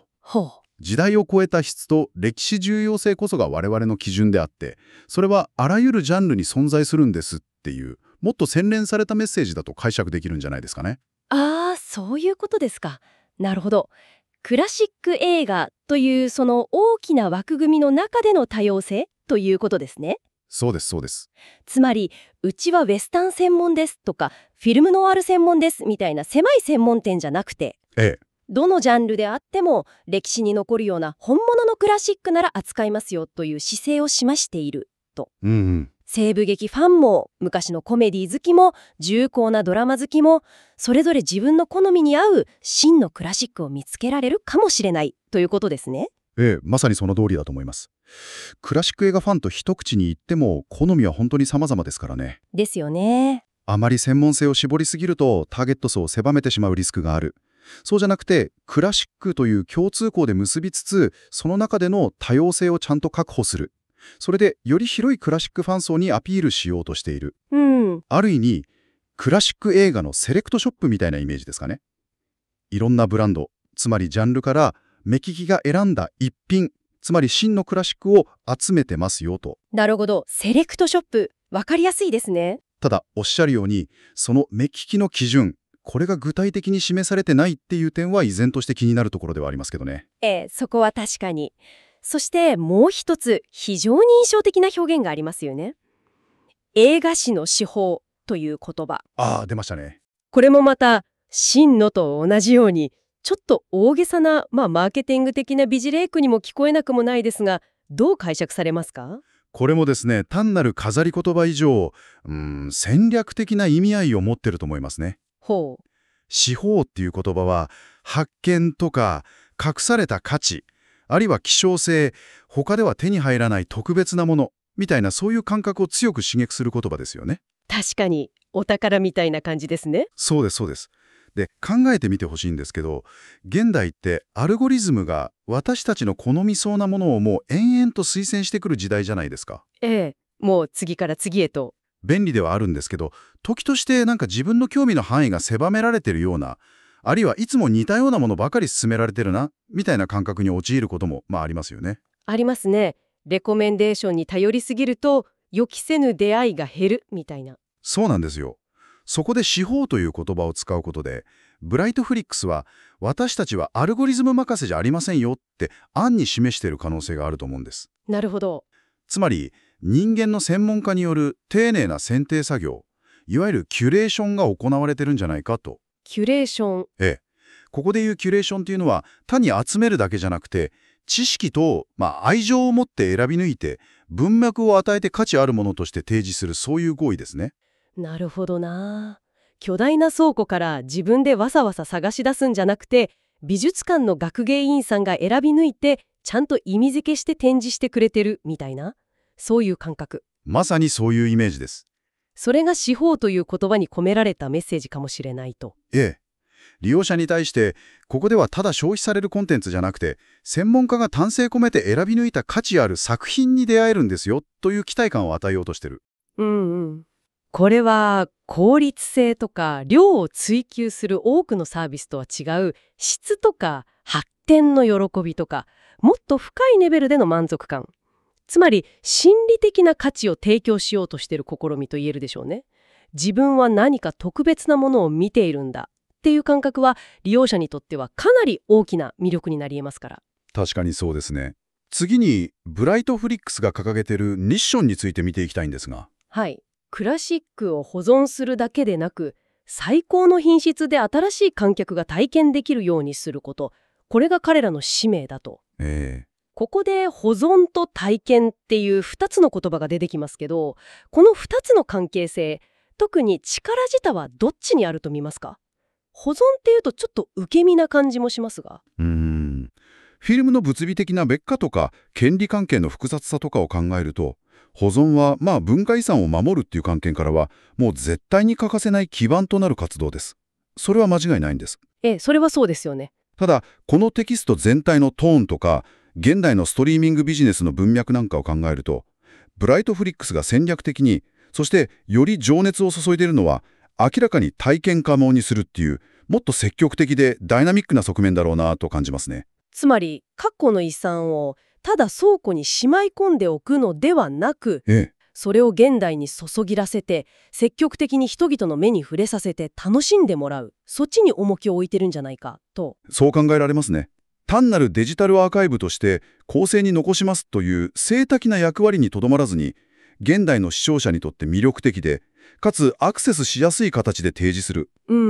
そして過去の偉大な作品と現代の私たちとをつなぐ、いわばアクティブな仲介者、文化の翻訳者みたいな役割を果たそうとしてる。その意欲が体験できるようにするっていう言葉からすごく強く感じられますね。死蔵させないぞという。なるほど。その体験を可能にするための具体的なアプローチとして、最高の品質で修復され、デジタル化され、情熱を持って提供されるっていう約束が挙げられてますね。技術的な面と、あとかなり感情的な面、両方あるなと。まず修復されデジタル化されっていう部分、これは非常に具体的で分かりやすい技術的な約束ですよね。古い映画を現代のデバイスで見るとどうしても画質とか音質が見劣りしちゃう。これは多くの人がクラシック映画に対して抱くかもしれない一種の参入障壁なわけです。確かに。これに正面から取り組みますよと。私たちは作品にちゃんと投資して現代の視聴環境でも十分に楽しめるレベルにしてますよってアピールしてるわけです。ただ最高の品質っていうのが具体的に何を指すのか、 HD なのか 4K なのか、あるいはそれ以上の何か特別な修復なのか、そこまではこのテキストからは読み取れないですよね。ちょっと曖昧さが残るというか。その点は確かにおっしゃる通りですね。具体的なスペックが不明なのは少し物足りないかもしれません。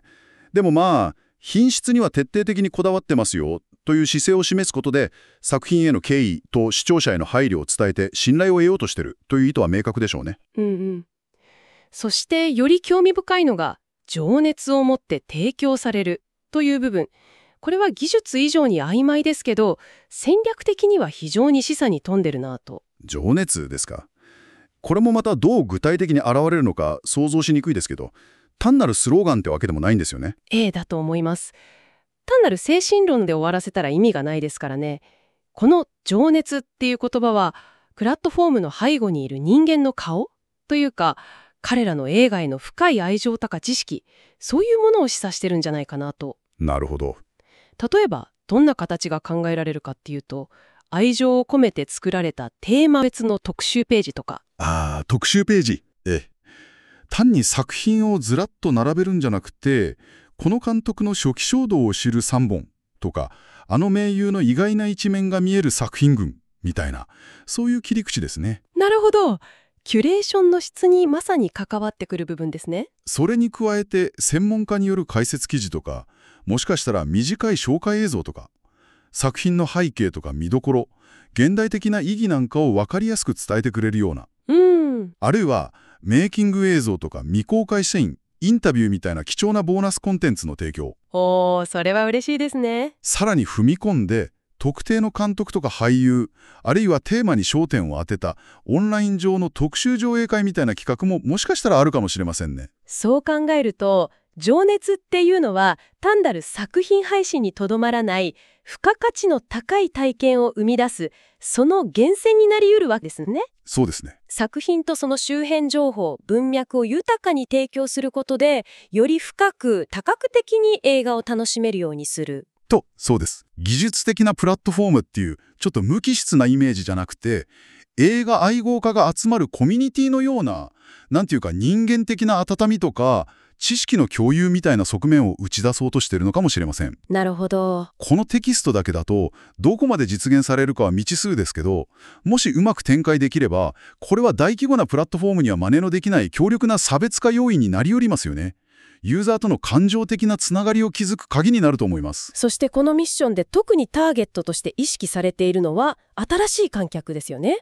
これまでクラシック映画にあまり馴染みのなかった層、特に若い世代、彼らをどうやって引きつけようとしているのか、このテキストから読み取れる戦略って何でしょうか。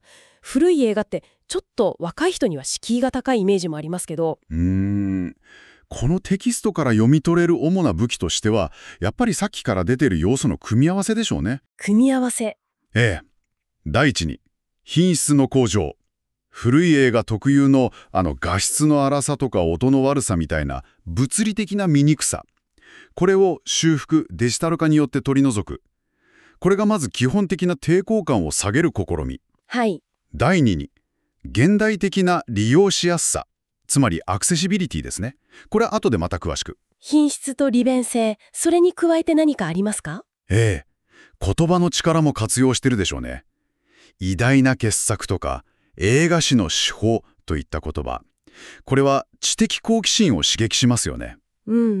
これを見れば何かすごいものを知ることができるんだとか、文化的な教養が身につくぞみたいな、自己成長とか知識欲に訴えかける側面もあるかもしれません。流行り子は違う普遍的な価値に触れたいっていう欲求はどの世代にもありますからね。確かに。そしてさっきの情熱あるプレゼンテーションですね。そうですね。これが単に古い作品を提示するだけじゃなくて、その歴史的背景とか今見ても面白い理由、現代社会とのつながりなんかを分かりやすく解説してくれるなら、若い世代にとってもより興味を持ちやすくなるかもしれない。まさに。映画史、実はこんなに面白いんですよって手引きしてくれる一種の、教育的エンターテイメントみたいな役割も期待できると。まさにそうですね。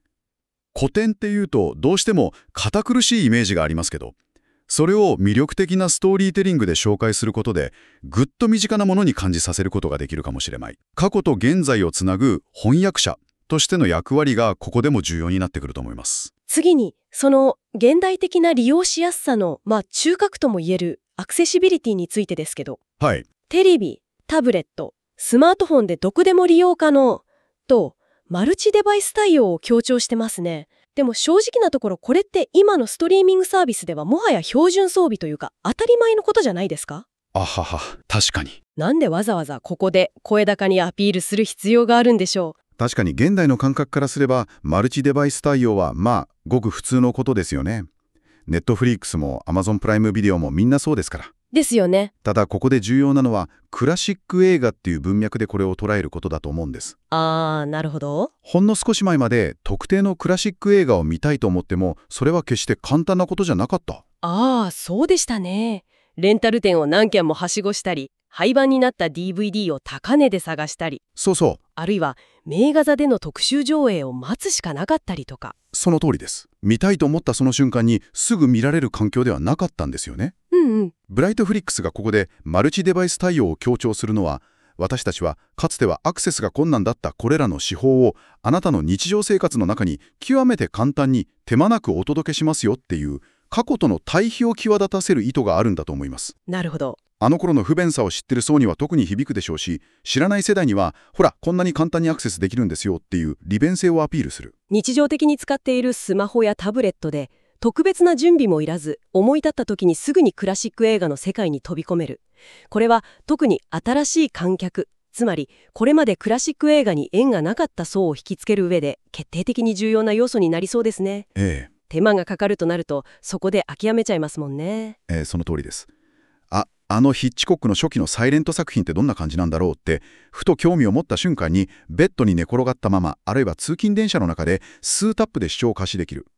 このシームレスな体験がなければ手法を発見してくださいっていう彼らの呼びかけも単なる S ラジに終わってしまう。確かに。利便性は彼らの戦略の根幹を支える極めて重要な柱だと言えるでしょうね。どんなに素晴らしい料理もお店がすごく偏僻な場所にあったら誰も来てくれませんからね。なるほど。どんなに価値あるコンテンツも届け方が悪ければ意味はないと。アクセシビリティはクラシックという分野を現代に開かれたものにするためのいわば欠陥のようなものなんですね。まさにそういうことだと思います。技術的な品質向上とこのいつでもどこでもっていう利便性、この両輪があって初めてブライトフリックスの目指す体験が実現するわけです。そして自己紹介文の最後は行動を促す呼びかけで締めくくられていますね。映画史が生き続ける世界に浸り、世代を動かした作品を発見してください。これも一見よくある宣伝文句のようにも聞こえますけど、ここにはどんなメッセージが集約されてるんでしょうか。この一文はこれまでのブライトフリックスの主張と約束事を非常にエモーショナルな形でかつ簡潔にまとめ上げてるなという印象ですね。まず映画史が生き続ける世界という表現、これはクラシック映画が単なる過去の記録とか遺物ではなくて今もなおアクティブで私たちに語りかけ影響を与える力を持ってるんだと、現在進行形の文化なんだという視点を提示してますよね。なるほど。博物館の陳列ケースの中じゃなくてまさに生きてるんだと。そうですそうです。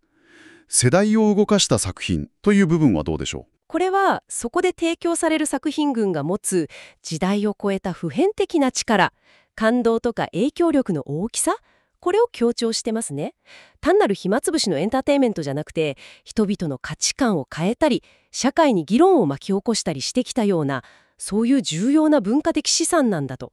それを示唆して視聴体験への期待感を最大限に高めようとしている。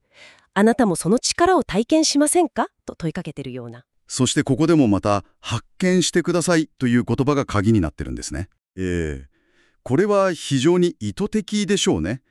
単に懐かしいあの映画をもう一度見ましょうと呼びかけるだけじゃなくて、あなたがまだ知らない素晴らしい作品との出会いが待ってますよと積極的に未知への探求を促している。これは昔からのクラシック映画ファン、彼らにとっても再発見があるかもしれないし、これからクラシックの世界を探求しようとしている新しい観客層、その両方に響く非常に巧みなメッセージングと言えるんじゃないでしょうか。ではここまでの分析をちょっと整理してみましょうか。はい。この短い自己紹介文から浮かび上がるブライトフリックスの戦略、その核となるのはまず多様なジャンルにわたりつつも厳格な基準、たとえそれがちょっと曖昧だとしてもそれで選び抜かれた真の映画クラシックであり、映画史の手法を提供するということ。そして重要なのはそれらを単にアーカイブとして保存するだけじゃなくて、現代のそして特にこれまで馴染みのなかった新しい観客に向けて積極的にその価値を伝え仲介し体験可能なものとして提供する、こっちにより大きな力を置いてるという点ですね。なるほど。そのための武器として修復やデジタル化による高い技術的品質、それから人間の専門家によるキュレーションや作品の背景を伝える解説といった情熱あるプレゼンテーション、そしてスマホでもタブレットでもいつでもどこでも簡単にアクセスできる最大のアクセシビリティ。これを3本の柱として掲げているというわけですね。そうまとめることができるでしょうね。彼らは自身を単なるコンテンツ配信プラットフォームではなくて、埋もれた呪辱の作品を発掘して、現代の視聴者のために丁寧に磨いてあげて届ける専門家集団。いわば映画アーカイブという過去の遺産と、あなたの手元にあるデバイス、そしてリビングルームという現代の空間とつなぐ文化的な翻訳者であり案内人として位置づけようとしている。それがこの自己紹介文から読み取れるブライトフリックスの姿と言えるでしょうね。今回は架空のストリーミングプラットフォームブライトフリックスの自己紹介文という、1枚のテキストからそのブランドイメージ、ターゲット、そして競争戦略を深く掘り下げてみました。過去の偉大な遺産をいかにして現代に、そして未来につないでいこうかというなかなか野心的で文化的な意義も感じさせる試みの一端が見えたように思います。そこでですね、最後にあなた自身に問いかけてみたいことがあるんです。ほう？日々、本当に膨大な量の新しい映像コンテンツが生み出されて消費されていくこの時代にあって、ブライトフリックスが光を当てようとしているような、いわゆるクラシック作品。これらはあなたにとって今どのような意味を持つでしょうか？時代の喧騒から離れて普遍的な価値に触れられる心安らぐオアシスのような存在ですか？それともやはり次々と現れる新しい情報とか刺激的なコンテンツの中にどうしても埋もれていってしまう過去のものなのでしょうか？そしてもう一つ問いかけたいことがあります。ブライトフリックスが語る真のクラシック、映画史の手法、情熱を持って提供するといった言葉、これをあなたなりに解釈した上で、もしこのプラットフォームを使う機会があったとしたら、最も発見してみたい、あるいはもう一度深く再発見してみたいと思う特定の映画監督、俳優、あるいは特定の時代やジャンルって何でしょうか？あなたにとっての個人的な手法となりうる作品、それはどんなものでしょう？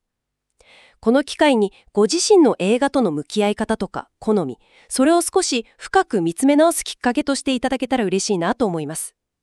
今回の分析に最後までお付き合いいただきありがとうございました。また次回新たなテーマでお会いしましょう。Chào mừng quý vị đến với buổi phân tích hôm nay.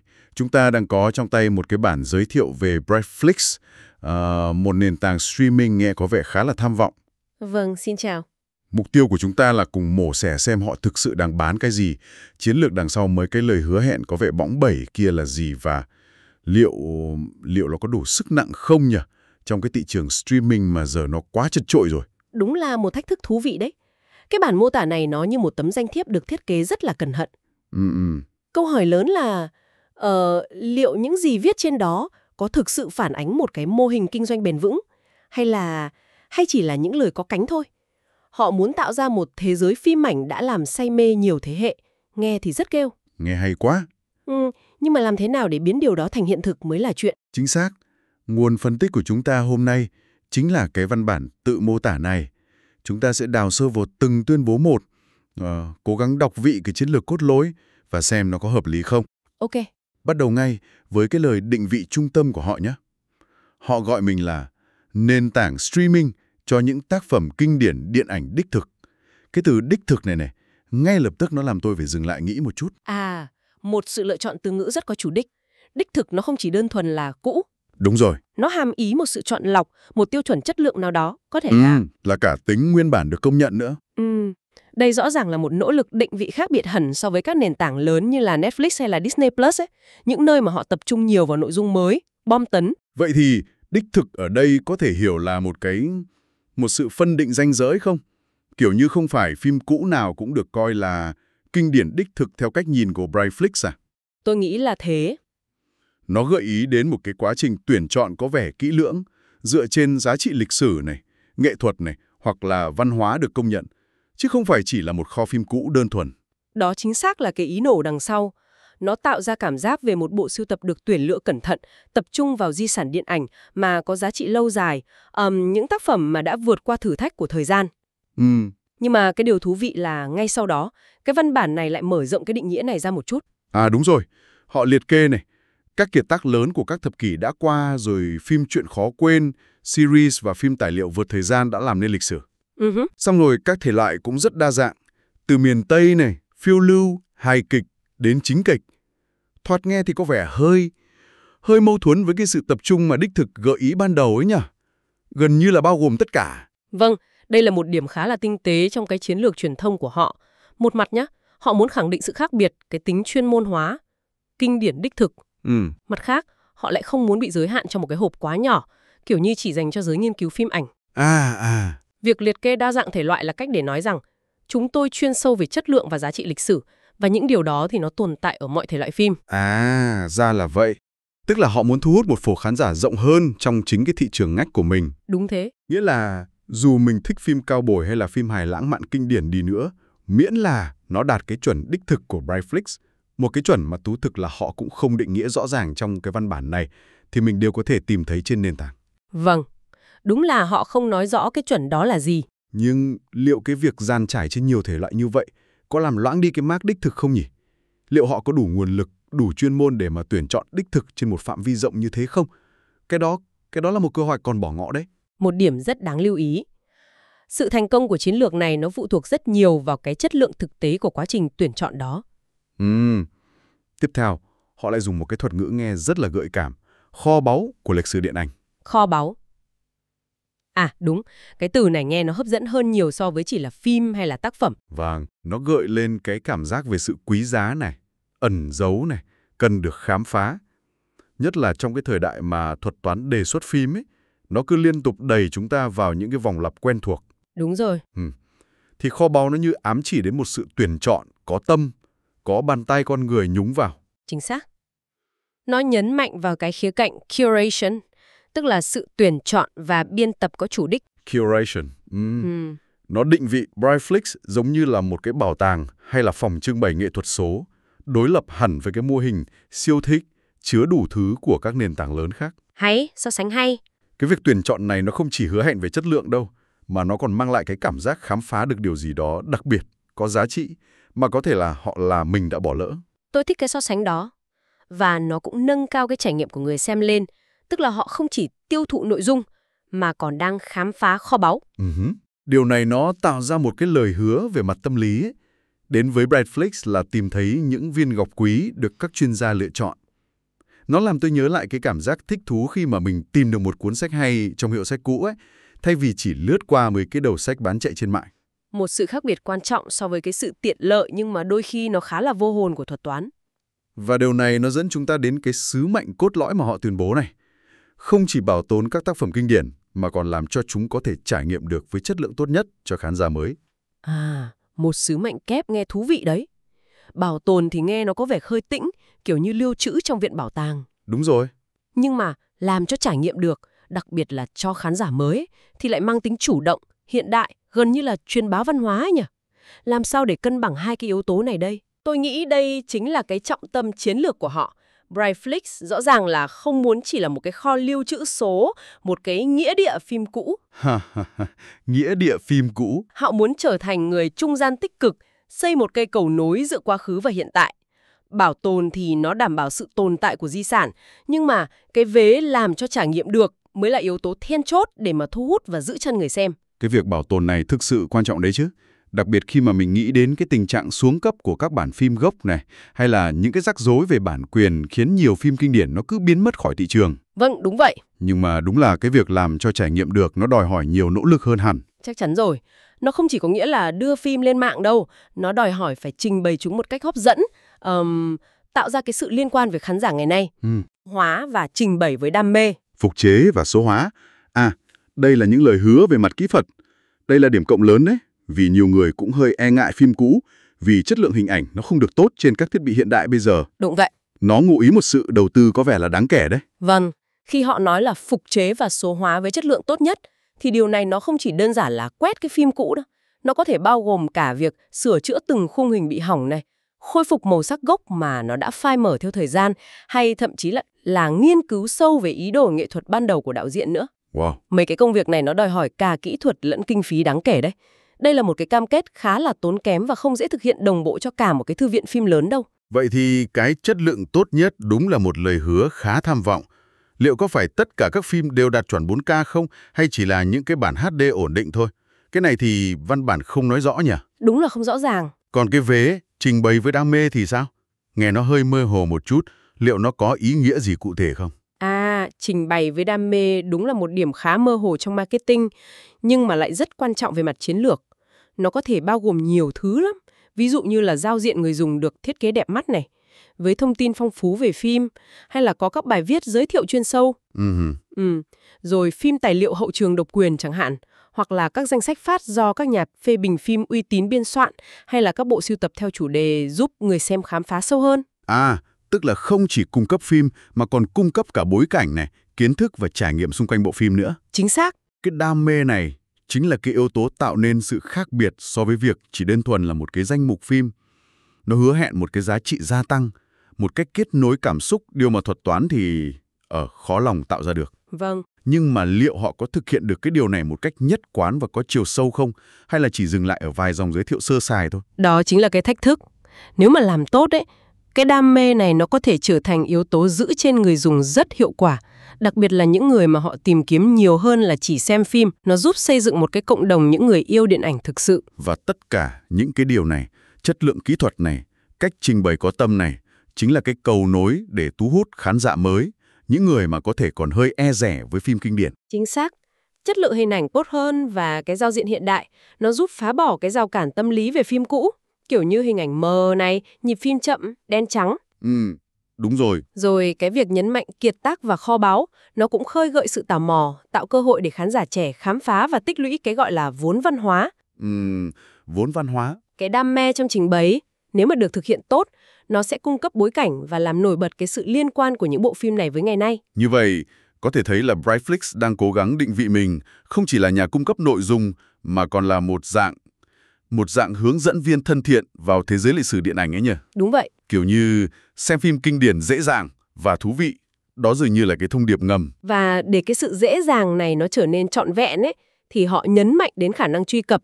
Dù trên TV, máy tính bảng hay điện thoại thông minh, Brightflixx luôn ở đó.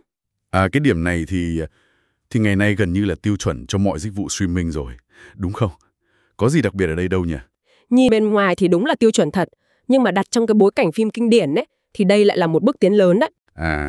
Trong một thời gian dài, cái việc tiếp cận phim kinh điển nó khá là phức tạp. Phải tìm mua DVD này, Blu-ray phiên bản đặc biệt này, đôi khi chỉ có ngôn ngữ gốc thôi, hoặc là chỉ được chiếu hạn chế ở các rạp chuyên biệt. Đúng rồi, công nhận là trước đây, việc tìm xem một bộ phim kinh điển cụ thể đôi khi khá là vất vả. Vâng, bằng cách nhấn mạnh cái tính khả dụng trên mọi thiết bị phổ biến, Brightflixx muốn nói rằng họ đã xóa bỏ những cái rào cản lịch sử đó rồi. Họ mang những cái kho báu này đến thẳng phòng khách, thậm chí là vào túi quần của người xem. Sự tiện lợi này là yếu tố then chốt để mà đưa phim kinh điển ra khỏi cái góc khuất khó tiếp cận và hòa nhập vào cái thói quen xem hiện đại. Nó làm cho cái việc khám phá một bộ phim của Hitchcock hay là Kurosawa trở nên dễ dàng như là mình bật xem tập mới nhất của một cái series ăn khách nào đấy. Chính xác. Nếu mà tôi chợt muốn xem lại một bộ phim kinh điển nào đó khi đang ngồi trên sofa ấy, thì nó phải sẵn có ngay trên TV hoặc là máy tính bảng chỉ sau vài cú nhấp chuột thôi. Chứ nếu không thì cái ý định đó nó rất dễ bị dập tắt. Sự tiện lợi này nó là điều kiện cần để cái lời hứa khám phá kia trở thành hiện thực. Và cuối cùng họ kết lại bằng một cái lời kêu gọi hành động nghe khá là giàu cảm xúc. Nhưng mà nó tóm gọn lại điều gì vậy? Nó gói gọn lại các cái lời hứa cốt lõi thôi. Lịch sử điện ảnh sống động thì nó nhấn mạnh cái sự năng động, cái tính liên quan, chứ không phải là những thước phim phủ bụi. Không phải vật chết. Đúng rồi. Những tác phẩm lay động nhiều thế hệ thì nó gợi lên cái sức mạnh vượt thời gian và sự kết nối cảm xúc. Và một lần nữa, cái từ khóa khám phá lại được nhắc lại. Lại là khám phá. Vâng, nó mời gọi cả những người muốn tìm lại ký ức, lẫn những người tò mò muốn trải nghiệm điều mới mẻ, dù là cái mới đó thực ra lại là cái cũ. Nghe như một lời mời du hành thời gian bằng cái điều khiển TV vậy. Vậy, tổng kết là hệ từ cái bản mô tả này đi. Chiến lược của Brightflixx là gì? Theo tôi thấy thì họ đang cố gắng tạo ra một cái thị trường ngách cao cấp, tập trung vào các tác phẩm kinh điển đích thực, được tuyển chọn kỹ lưỡng từ nhiều thể loại khác nhau. Sứ mệnh thì không chỉ là lưu trữ, mà quan trọng hơn ấy là làm cho cái di sản này nó trở nên sống động, hấp dẫn và dễ tiếp cận đối với khán giả hiện đại, đặc biệt là thế hệ mới. Và công cụ chính là cái cam kết về chất lượng kỹ thuật này, phục chế, số hóa và cách trình bày với đam mê. Mặc dù hai cái yếu tố này thì như chúng ta đã nói, vẫn còn cần được kiểm chứng trong thực tế. Đúng vậy. Cộng với đó là sự tiện lợi tối đa qua việc có mặt trên mọi thiết bị. Về cơ bản, Brightflixx không chỉ bán cái quyền truy cập vào một danh mục phim đâu. Họ bán một cái trải nghiệm được tuyển chọn, có bối cảnh, chất lượng cao và rất là dễ dàng để khám phá lịch sử điện ảnh. Họ định vị mình giống như là những người quản lý bảo tàng số ấy, những phiên dịch viên văn hóa, kết nối cái kho lưu trữ phim ảnh với phòng khách hiện đại. Mục tiêu là thu hút cả nhóm khán giả hoài cổ lẫn những người tò mò khám phá.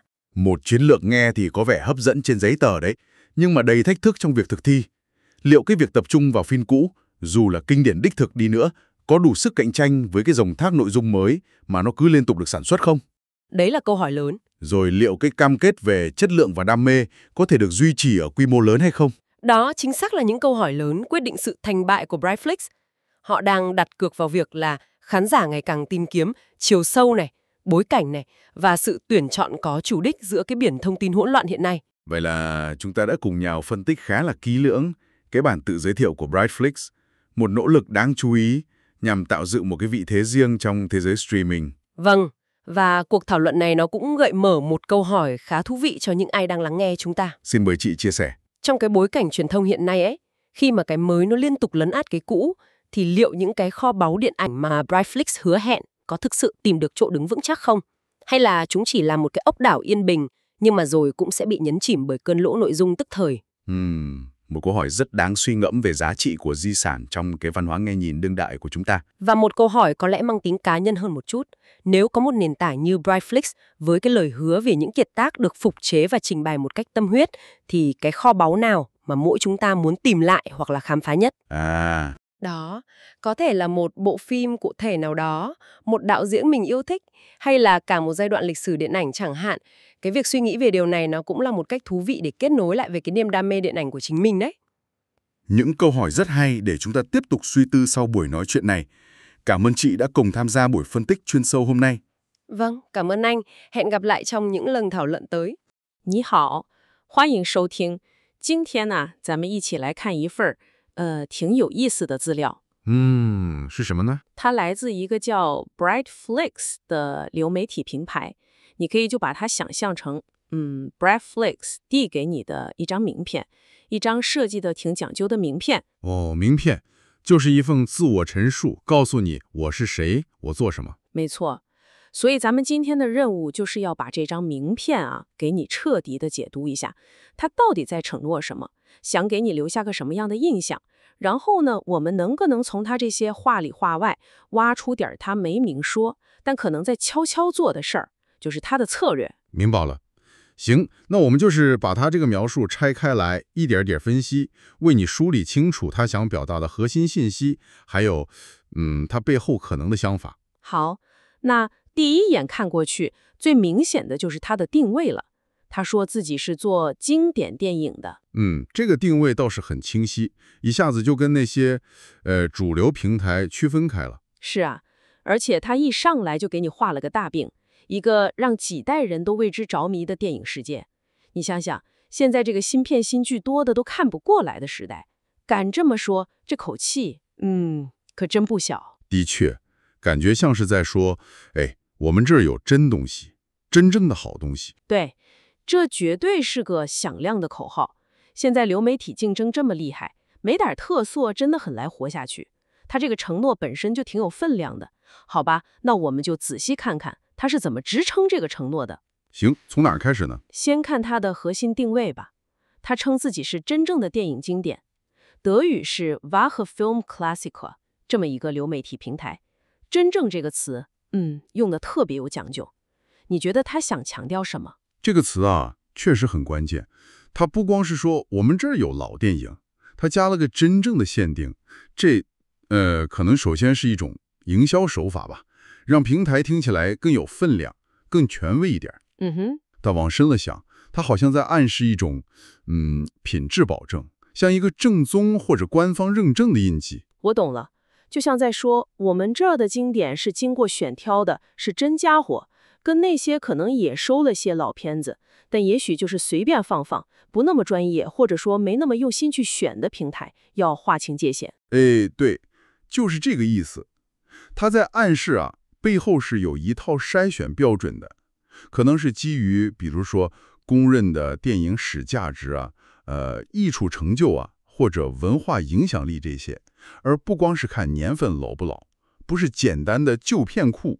这一下子就把自己跟那些追最新最热门内容的平台，比如说什么 Netflix 啊、Disney Plus 啊，给彻底分开了。对，他在明确地告诉你，我们不一样，我们专注的是那些，经过时间考验、有持久价值的电影遗产。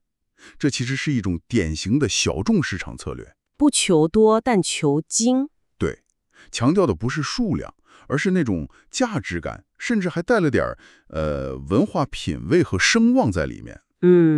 定位很清楚，就是冲着经典去的。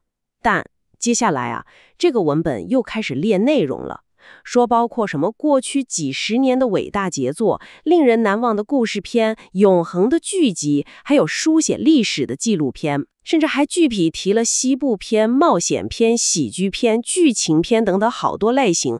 这听起来好像又挺杂的，啥都有点儿。这里就有点意思了，出现了一个张力，是吧？对，一方面用真正经典来强调它的聚焦和精选，另一方面呢，又通过列举这么多类型来展示它的内容其实很丰富。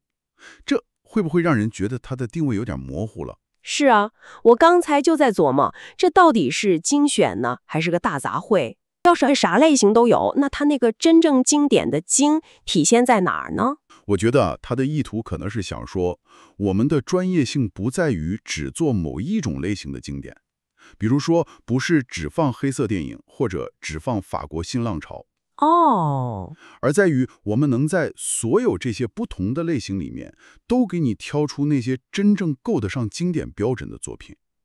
这个质量和历史意义是跨越类型的。这么一说我就明白了。他的意思是，我们是专注于经典这个细分市场没错，但在这个市场里头，我们提供的内容是多样化的，能满足各种不同的口味。对，差不多就是这个意思。这样呢，它既能保住那个经典的专业形象，又能避免让别人觉得，哎呀，这个平台是不是太窄了？是不是只适合那些电影史研究者去看？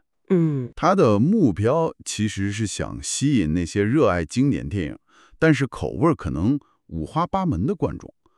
不管你是喜欢看老派的西部片，还是特别迷好莱坞黄金时代的神经喜剧，只要他们符合 Brightflixx 自己心里的那个，虽然咱也不知道具体标准是啥啊，经典定义，你都能在这找到。这个解释合理多了，说得通。接着往下看啊，文本里还用了一个更吸引人的词儿，叫电影史的宝藏，德语 Schatz der Filmgeschichte。这个词儿一出来，感觉分量又重了不少。宝藏这个词儿用的确实挺妙的，你觉得它光是为了给这些老电影贴个金，加点营销噱头，还是有更深的意思在里面？我觉得宝藏这个词儿可能不只是贴金那么简单，它天然就带有一种发现的感觉，是吧？暗示着这里有东西需要你去挖、去探索，是一些可能藏得比较深、比较珍贵，你在别的地方不太容易看到的东西啊。说得好，尤其是在今天，咱们天天被算法喂东西，老是推荐相似的，感觉信息是多了，但惊喜好像越来越少。可不是吗？宝藏这个词儿就正好暗示了背后有人工的精心挑选，有人在帮你策展，不是机器推给你的，是懂详的人帮你找出来的。对，这就是所谓的策展的力量。它承诺的不是无限量的供应，而是高质量的精选，甚至可以说是一种寻宝的体验。那种找到别人可能没注意到的好东西的满足感。我明白了，就好比说 Brightflixx 不是一个大卖场，而更像一个精品古董店，或者一个私人画廊。这个比喻挺形象的，一下子就提升了用户的感觉，让你觉得自己接触到的是独特的、有价值的电影珠宝。这是一种很高明的心理定位，他在告诉你，来我们这儿，你能找到那号人给你挑的好东西。这跟算法推荐带来的那种，有时候挺随意的，甚至有点廉价的感觉，完全不一样。那么有了宝藏，下一步就得看他们打算怎么把这些宝贝给呈现出来了，这就涉及到他们的使命了。对，使命，看一个组织的使命宣言，往往能抓住它的核心价值。文本里说啊，他们的使命是不仅要保存经典，还要以最佳质量让新观众能够体验到它们。这里面好像又有值得琢磨的地方。保存和体验这俩词儿啊，放在一起，一个偏静，一个偏动，是吧？保存一听就想到档案啊、博物馆呐、那种感觉，有点静态。但让新观众体验，这个就非常主动了，很现代，甚至带点传教士一样的热情。这两者他们是怎么平衡的呢？你看得很准，这种看似有点矛盾的张力，可能恰恰就是他策略的核心所在。你想啊，如果他光强调保存，那 Brightflixx 可能就真成了一个数字化的老电影档馆。那就有点像电影墓地了，死气沉沉的。对，那样可能就吸引不了多少新观众了，对吧？所以他必须强调体验。他不想只当一个被动存储的仓库，他要做一个积极的沟通者，要搭一座桥，连接电影历史和咱们现在的观众。所以保存是基础工作。没错，得确保这些文化遗产别丢了，别坏了。比如要应对胶片老化呀、版权流失这些问题。但更关键的是，要让其可体验，也就是把这些电影从故纸堆里解放出来，用一种能吸引今天观众的方式给呈现出来。那这就涉及到怎么呈现了。要想让老电影吸引新观众，体验肯定很重要。文本接着就提到了，说是要经过修复数字化，并充满热情地呈现。对，最佳质量这个承诺听起来挺美的，但在实际操作里，最佳到底能做到什么程度，这个不好说吧？修复和数字化这两个是比较具体的技术承诺，这就直接回应了很多观众，特别是年轻观众对老电影的一个顾虑。哎呀，画质是不是很差呀？声音是不是不清啊？在现在的大电视上看，效果会不会不好？对，很多人有这个担心。Brightflixx 就说，问题我们给你解决了，但是呢，你刚才也提到了最佳质量这个说法，弹性就比较大了。是啊，它到底是指所有电影都做了顶级的 4K 修复，还是说只是保证比原来那个模糊的版本要强点儿？这里面空间可不小。确实，最佳质量更像是一个努力方向的宣告，一个姿态，而不是一个能严格量化的技术标准。但起码修复和数字化这两个词儿放在这儿，表明了平台在这方面是花了本钱的，有投入，不是随便找个旧拷贝往上一扔就完事儿了。这是在努力建立用户对它技术能力的信任。效果好不好，还得用户自己去看了才知道。那是自然。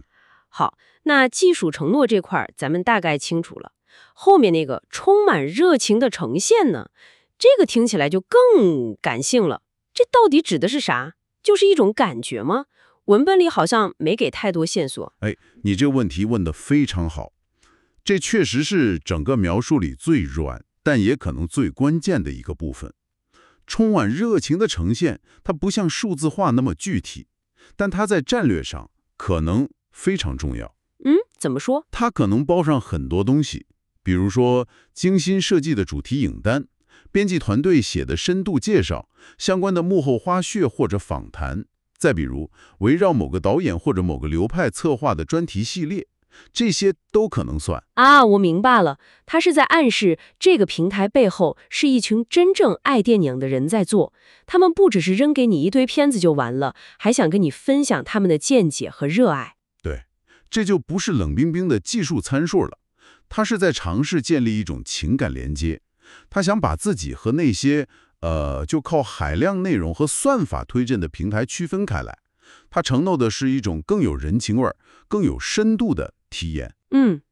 虽然说实话，文本在这儿说的确实比较模糊，没给具体例子，但这恰恰也给平台留下了想象空间，同时也吊起了用户的胃口。他们会怎么热情呈现呢？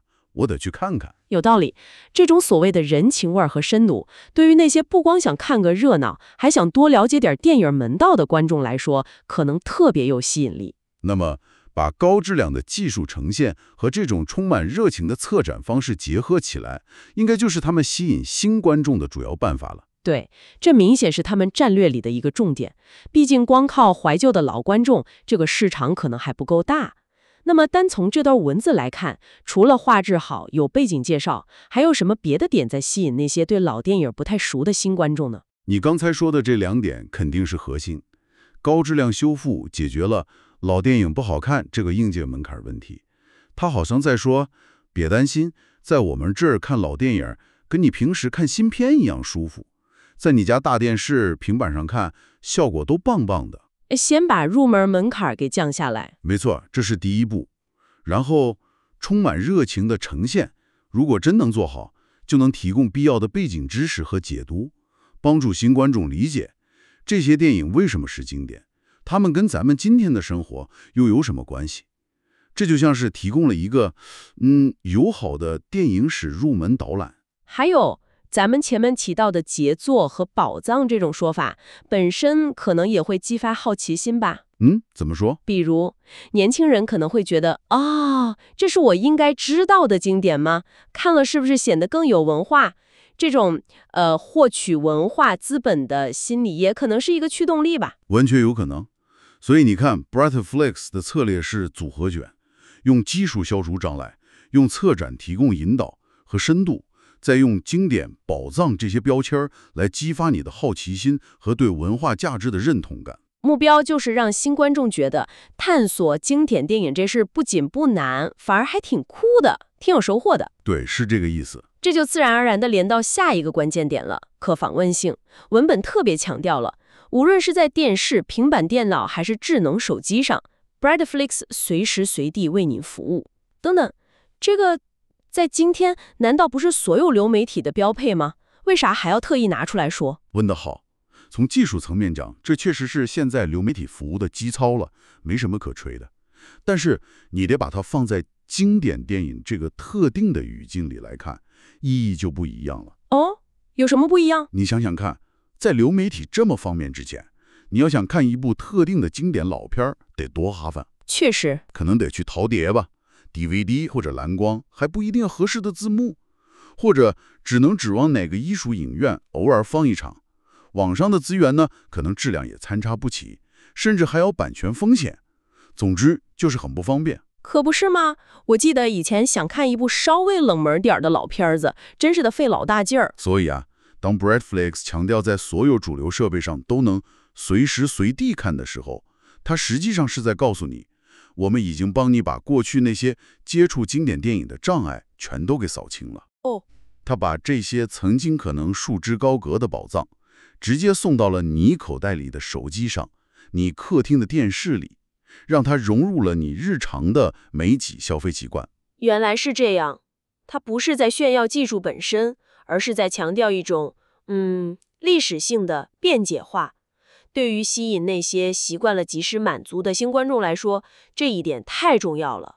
绝对是，它让发现一部经典这件事变得就像你在比如说 Netflix或者 B 站上刷下一个视频那么简单，那么无缝衔接。这种便捷性是把经典电影这个相对小众的领域，从过去那种有点高冷麻烦的印象里解放出来的关键一步。我明白了，也就是实现前面说的那个让其可体验的重要组成部分。不光要在内容和呈现上下功夫，在接入方式上也得做到极致简化。完全正确。这种无处不在的可用性，是实现从被动保存到主动发现和体验这个战略转变的基础。你想想，假如你晚上窝在沙发里，突然想起一部传说中很厉害的希区柯克电影没看过，如果能在电视或者平板上点几下，立刻就开始放了，那你很可能就去看了，对吧？对。但如果还得去电脑上找资源、下载，再费劲投屏，可能这个念头很快就打消了。确实，冲动消费冲动观影很重要。哈哈哈，就是这个道理。所以这种看起来很普通的多平台覆盖，对 Brightflixx 的战略目标来说，其实是不可或缺的一环。好了，分析到这儿，咱们差不多把 Brightflixx 这份自我描述给拆解完了。最后呢，他用了一句挺有情感召唤力的结语。是的，那句沉浸在一个电影史保持生命力的世界中，发现那些感动了几代人的作品，这句话可以说是整个名片的点睛之笔了。听起来像是一个很温暖的邀请。除了字面意思，你觉得它还在传递什么更深层的信息吗？这句话非常凝练地概括并且升华了它前面所有的核心承诺。电影史保持生命力，又一次强调了我们这不是死的档案，是鲜活的，能跟当代对话的文化资源。保持生命力正好呼应了前面的体验和呈现。对，让历史活在当下。了几代人，这个就触及到人类共通的情感了，还有那种对跨越时空连接的渴望。他在暗示这些经典作品里面蕴含着某种永恒的价值和普遍的吸引力，能够引起不同时代观众的共鸣。这话说的挺有力量的，而且发现这个词又出现了，贯穿始终。没错，发现是这里的关键词。它既是对那些熟悉经典的观众发出的重温的邀请，更是对新观众发出的探索的号召。它很巧妙地平衡了怀旧和好奇这两种不同的动机。不管你是想找回过去的记忆，还是想探索未知的领域，哪怕这个未知是过去的经典，这个平台都欢迎你来发现。基本上就是在邀请你进行一次穿越时空的文化之旅，而且还是以最舒适、最方便的方式，就从你家沙发开始。对，一个触手可及的、充满了情感和发现乐趣的时间胶囊。好了，经过咱们这一番深入的探讨，感觉对 Brightflixx 这份自我描述算是有了比较全面的理解了。来，我们试着为你总结一下它的核心要点吧。好啊，首先 Brightflixx 的核心定位非常清楚，它不做大而全，它就聚焦在真正的电影经典和电影史的宝藏上，强调的是精选，还有跨类型的质量保证。对，其次呢，它的使命有两面性，一方面要保存电影遗产，但更重要的，也是更具战略意义的，是要通过高质量的技术修复，还有那种充满热情的策展呈现，虽然具体怎么做还有待观察，积极的把这些经典传递给现代观众，特别是新观众，让历史变得可体验。而它实现一切的关键策略，就在于一方面用经典、宝藏这些概念以及可能的策展内容来吸引目标用户，建立价值感和情感连接；另一方面呢，通过一流的技术，比如修复数字化和无缝的多平台可访问性，彻底消除掉看老电影的那些传统障碍，让发现经典这件事儿变得前所未有的轻松和方便。所以它的整体战略，我看可以这么概括：用经典策展的承诺来吸引特定的人群，同时用现代体验的手段，就是高质量视听加上极致便捷，来扩大受众，尤其是争取新一代的观众。本质上，他就是想把那个感觉有点厚重的电影史，给包装成一种触手可及的、充满个人化发现乐趣的文化消费品。这个总结很到位。Brightflixx 不光是卖一个电影片单，它卖的是一种精心策划的、质量上乘的、获取方便的，而且还能带来情感共鸣和探索乐趣的电影史体验。他把自己塑造成了一个专业的发掘者和品味引导者，连接了那些可能尘封的档案和你现代化的客厅。非常清晰了。那我们这次基于这份文本的分析就先到这里。它描绘了一个试图在辉煌的过去和数字化的未来之间搭一座桥的蓝图。的确是这样。而咱们刚才这一番讨论呢，其实也引出了两个我觉得挺值得你个人去思考的问题，算是我们这次探讨的一个小延伸吧。哦，是吗？说来听听。第一个问题是，在咱们今天这个信息爆炸，每天都有那么多新内容涌出来的时代，像 Brightflixx 承诺的这种经典电影，在你个人的媒体食谱里，它到底扮演的一个什么样的角色？你觉得它更像是一片能让你静下心来获得点沉淀和稳定感的绿洲呢？还是说它更容易被那些喧嚣的新剧、新片、短视频什么的给淹没掉？经典在你这儿还有生命力吗？这个问题确实值得每个人停下来想一想，我们到底是怎么在现在这种信息洪流里跟过去相处的？第二个问题可能更具体一点，考虑到 Brightflixx 特别强调的杰作、宝藏，还有那种充满热情的呈现，如果让你在这样一个平台上进行探索，你会最想去挖掘或者重温哪一类特定的电影，哪个时代的作品，或者是哪位导演的创作？换句话说，你个人的电影保障清单上会写下点什么呢？嗨，这像是在引导我们每个人都去做一次个人化的经典电影心愿单回顾啊，也是个审视自己观影口味和热情的好机会。希望这些问题能给你带来一些启发吧。非常感谢你和我一起完成这次深入的分析，也谢谢你的收听。不客气。那我们下次再见。खुश आमदीद। आज हम एक streaming service ब्राइटफ्लिक्स की अपनी ही लिखी हुई तफसील का ना जरा गहराई से जायजा ले रहे हैं। जी।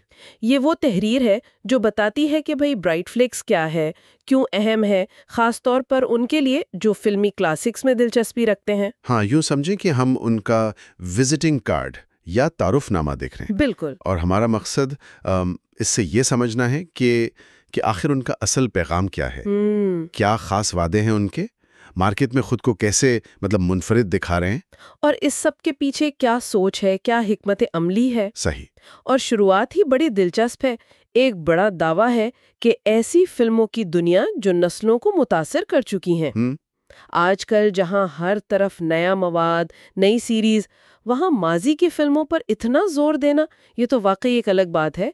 तो आइए देखते हैं इस दावे में कितना वजन है। जरूर। तो सबसे पहले उनका बुनियादी नारा या टैगलाइन कह लें, ब्राइटफ्लिक्स हकीकी फिल्मी क्लासिक्स का स्ट्रीमिंग प्लेटफॉर्म। हकीकी फिल्मी क्लासिक्स, यहाँ रुकते हैं। ये लफ्ज हकीकी फौरन तवज्जो खींचता है। क्या ये सिर्फ मार्केटिंग के लिए है या कोई खास मतलब है इसका? अच्छा सवाल है।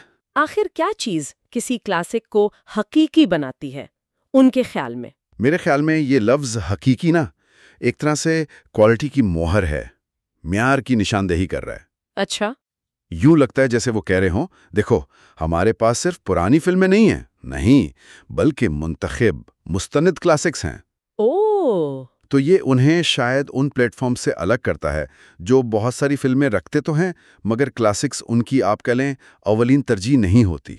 तो मतलब हकीकी का मतलब हुआ एक खास मयार पर पूरा उतरने वाला इंतखाब, फिल्मी तारीख में अहमियत रखने वाला, ना कि बस कोई भी पुरानी फिल्म उठा ली। बिल्कुल। ये तो फिर उन्हें नेटफ्लिक्स या डिज्नी प्लस जैसे प्लेटफॉर्म से काफी अलग कर देता है, जो ज्यादातर नई रिलीज या पॉपुलर सीरीज पर ही तवज्जो देते हैं। दुरुस्त फरमाया। वो यही कह रहे हैं कि भाई हम वो नहीं जो हर हफ्ते नया चमकता धमकता मवाद लाते हैं, हमारा फोकस है फिल्मी विरसे पर, उन शाहकारों पर जो वक्त की कसौटी पर पूरे उतरे हैं, जो सकाफती या फनी तौर पर अहम है।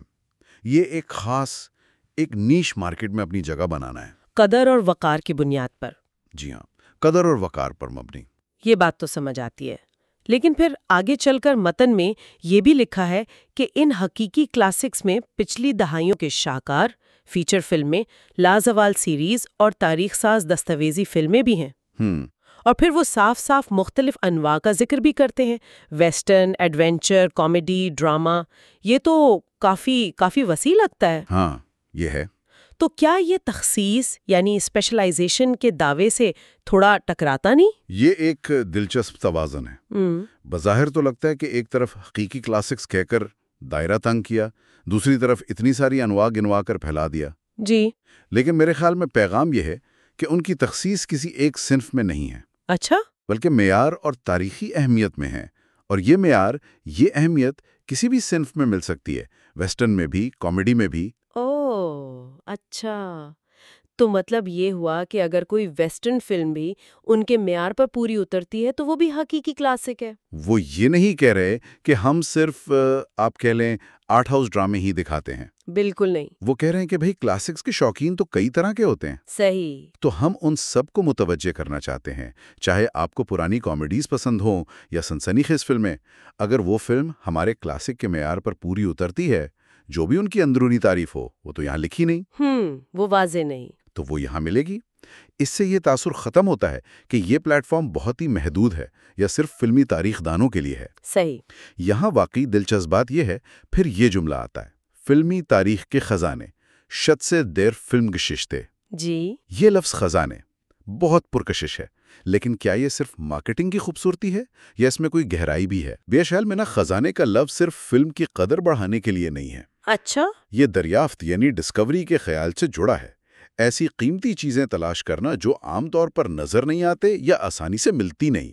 آج کل جہاں الگوریدم ہمیں وہی چیزیں دکھاتے رہتے ہیں جو ہم پہلے دیکھ چکے ہیں، وہاں خزانے کا لفظ اشارہ کرتا ہے انسانی انتخاب کی طرف، کسی ماہر کی نظر سے چنی ہوئی چیزیں، کیوریشن جسے کہتے ہیں۔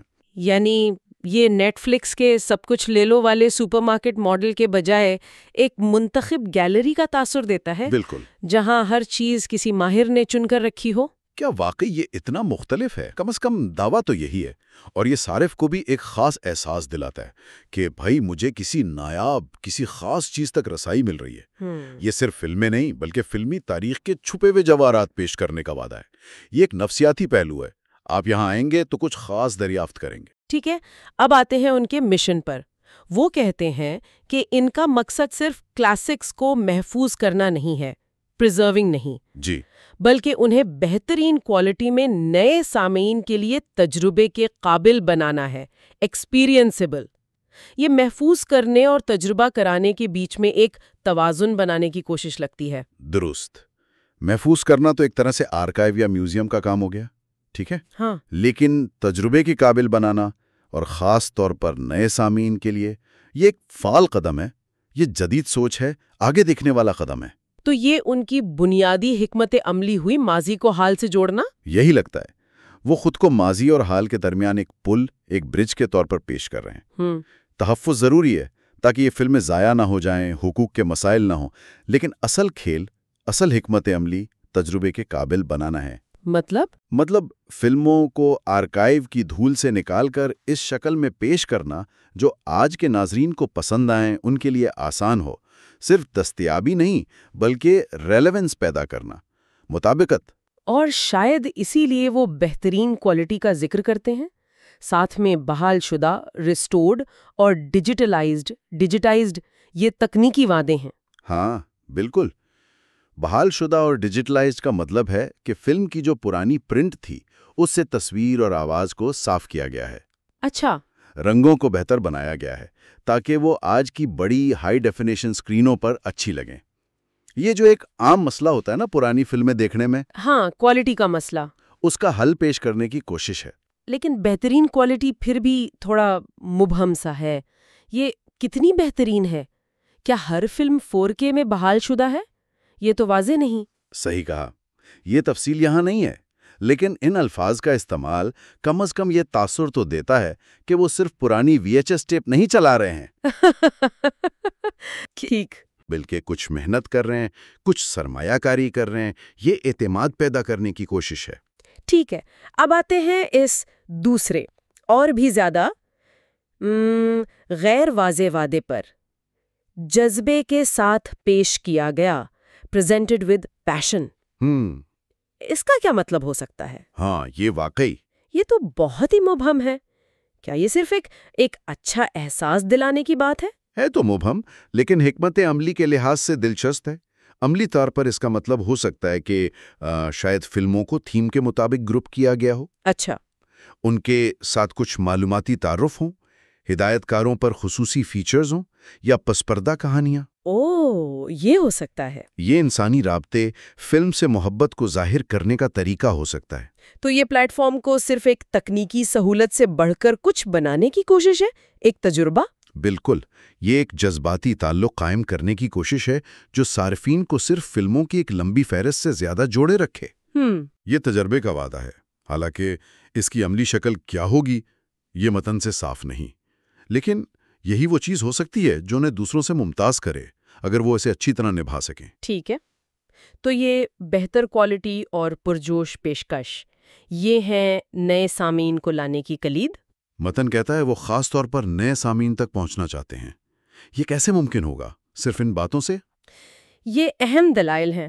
دیکھیں، بہت سے لوگ، خاص طور پر نوجوان نسل، وہ پرانی فلموں سے اس لیے کتراتے ہیں۔ ہاں، یہ ہے ایک مسئلہ کہ وہ سمجھتے ہیں کوالٹی خراب ہوگی، فلم سست ہوگی، یا بھائی یہ تو بلیک اینڈ وائٹ ہے، بورنگ ہوگی۔ صحیح۔ تو برائٹ فلکس گویا کہہ رہا ہے فکر نہ کریں، ہم نے انہیں جدید بنا دیا ہے، یہ آپ کے ٹیبلٹ پر بھی اچھی لگیں گی اور آسانی سے چلیں گی۔ اچھا، تو یہ داخلے کی رکاوٹیں یعنی انٹری بیریئرز کم کرنے کی کوشش ہے؟ جی۔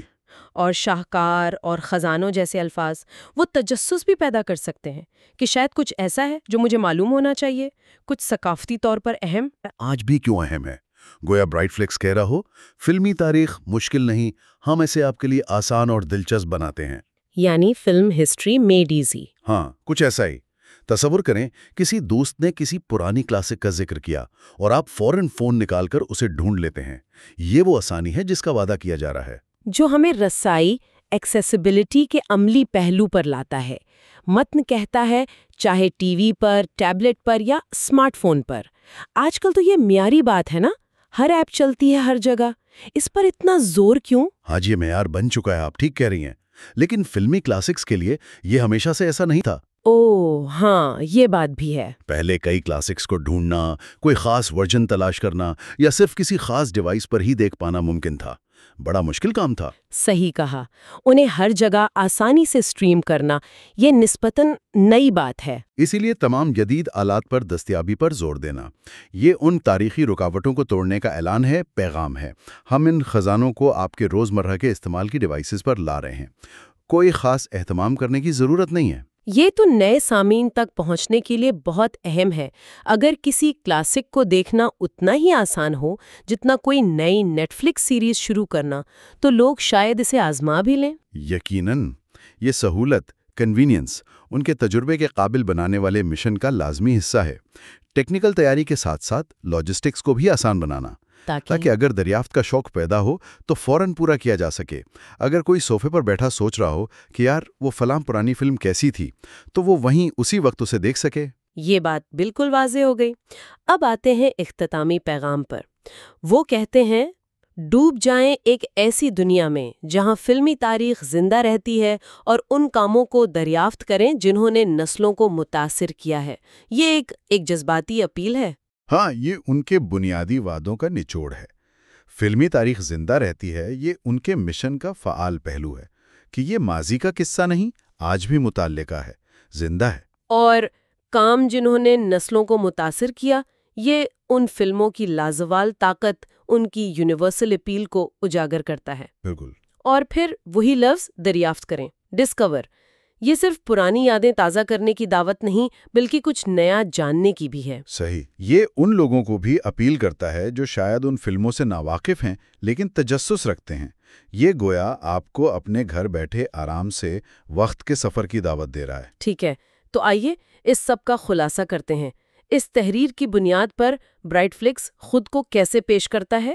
کیا ہے ان کی پچ؟ دیکھیں، وہ خود کو صرف ایک فلم کیٹلاگ کے طور پر نہیں پیش کر رہے، نہیں، بلکہ فلمی تاریخ کے ماہر کیوریٹر کے طور پر، ایکسپرٹ کیوریٹر۔ وہ منتخب حقیقی کلاسکس اور خزانوں کا وعدہ کرتے ہیں جو مختلف انواعوں پر محیط ہیں۔ اور ان کا مشن دوہرا ہے، فلمی ورثے کا تحفظ، لیکن اس سے بھی اہم اسے جدید تکنیک اور آسان رسائی کے ذریعے نئے سامعین کے لیے پرکشش اور تجربے کے قابل بنانا۔ جی، اس کے لیے وہ تکنیکی معیار، بحال شدہ ڈیجیٹلائزڈ اور پرجوش پیشکش کا وعدہ کرتے ہیں۔ حالانکہ یہ وعدے کتنے پورے ہوتے ہیں یہ تو استعمال کرنے پر ہی پتہ چلے گا، متن سے پوری طرح واضح نہیں۔ ٹھیک۔ اور سب سے اہم، وہ ہر جگہ ہر ڈیوائس پر آسان رسائی کو یقینی بناتے ہیں۔ تو خلاصہ یہ کہ وہ فلمی تاریخ کا ایک منتخب، اعلیٰ معیار کا اور آسانی سے قابل رسائی سفر بیچ رہے ہیں جو پرانی یادوں کے متلاشیوں اور نئے دریافت کرنے والوں دونوں کو اپنی طرف کھینچ سکے۔ بالکل۔ وہ خود کو ماہرین کے طور پر پیش کر رہے ہیں جو ماضی کے موتی چن کر حال کے ناظرین کے لیے سجاتے ہیں۔ جی ہاں، وہ آرکائیو اور جدید لانگ روم کے درمیان ایک ثقافتی مترجم، ایک کلچرل ٹرانسلیٹر کا کردار ادا کرنے کی کوشش کر رہے ہیں۔ تو یہ تھا برائٹ فلکس کی خود بیانی کا ہمارا جائزہ، جو ان کی فراہم کردہ تفصیلات پر مبنی تھا۔ ایک ایسی پیشکش جو ماضی کو حال سے جوڑنے کا ایک دلچسپ منصوبہ لگتا ہے۔ ہاں، اور یہ ہمیں کچھ سوالات پر سوچنے پر مجبور کرتا ہے نا؟ ضرور، کیا سوالات ہیں؟ یہ تجزیہ ہمیں سوچنے پر مجبور کرتا ہے کہ آج کے دور میں جہاں ہر روز نیا مواد امڑ رہا ہے، ختم ہی نہیں ہوتا، ہاں بالکل، وہاں ان کلاسکس کی ذاتی طور پر کیا اہمیت رہ جاتی ہے جن کا برائٹ فلکس وعدہ کرتا ہے؟ کیا یہ مستقل مزاجی کا ایک نخلستان ہے یا نئے مواد کے شور میں کہیں گم ہو جاتے ہیں؟ یہ واقعی ایک گہرا سوال ہے، سوچنے والی بات ہے۔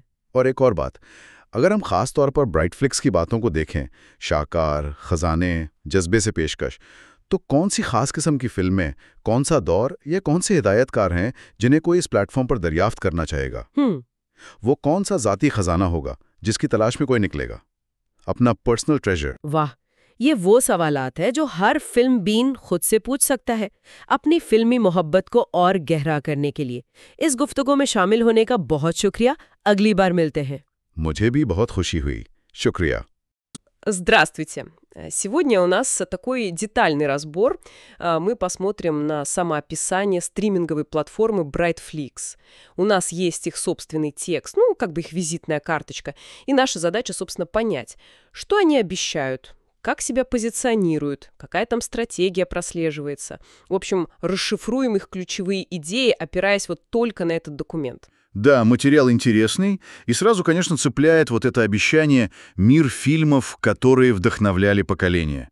Звучит, скажем так, амбициозно. Особенно сегодня, когда рынок стриминга просто переполнен. Именно. Так, давайте разбираться. И первое, что прям бросается в глаза, это их центральное утверждение. Brightflixx — это стриминговая платформа для настоящих киноклассиков. Вот это слово «настоящих». Оно же явно не случайно здесь, да? Как думаете, это просто для веса, маркетинг такой? Или они пытаются провести какую-то более глубокую черту разграничения? Думаю, тут и то, и другое. С одной стороны, конечно, настоящее. Это звучит солидно, придает вес, создает такое ощущение подлинности, что ли, качества. А с другой, это, безусловно, позиционирование, явное. Они как бы говорят, мы не просто платформа, где можно найти старые фильмы вперемешку со всем остальным. Нет, мы именно отбираем, курируем.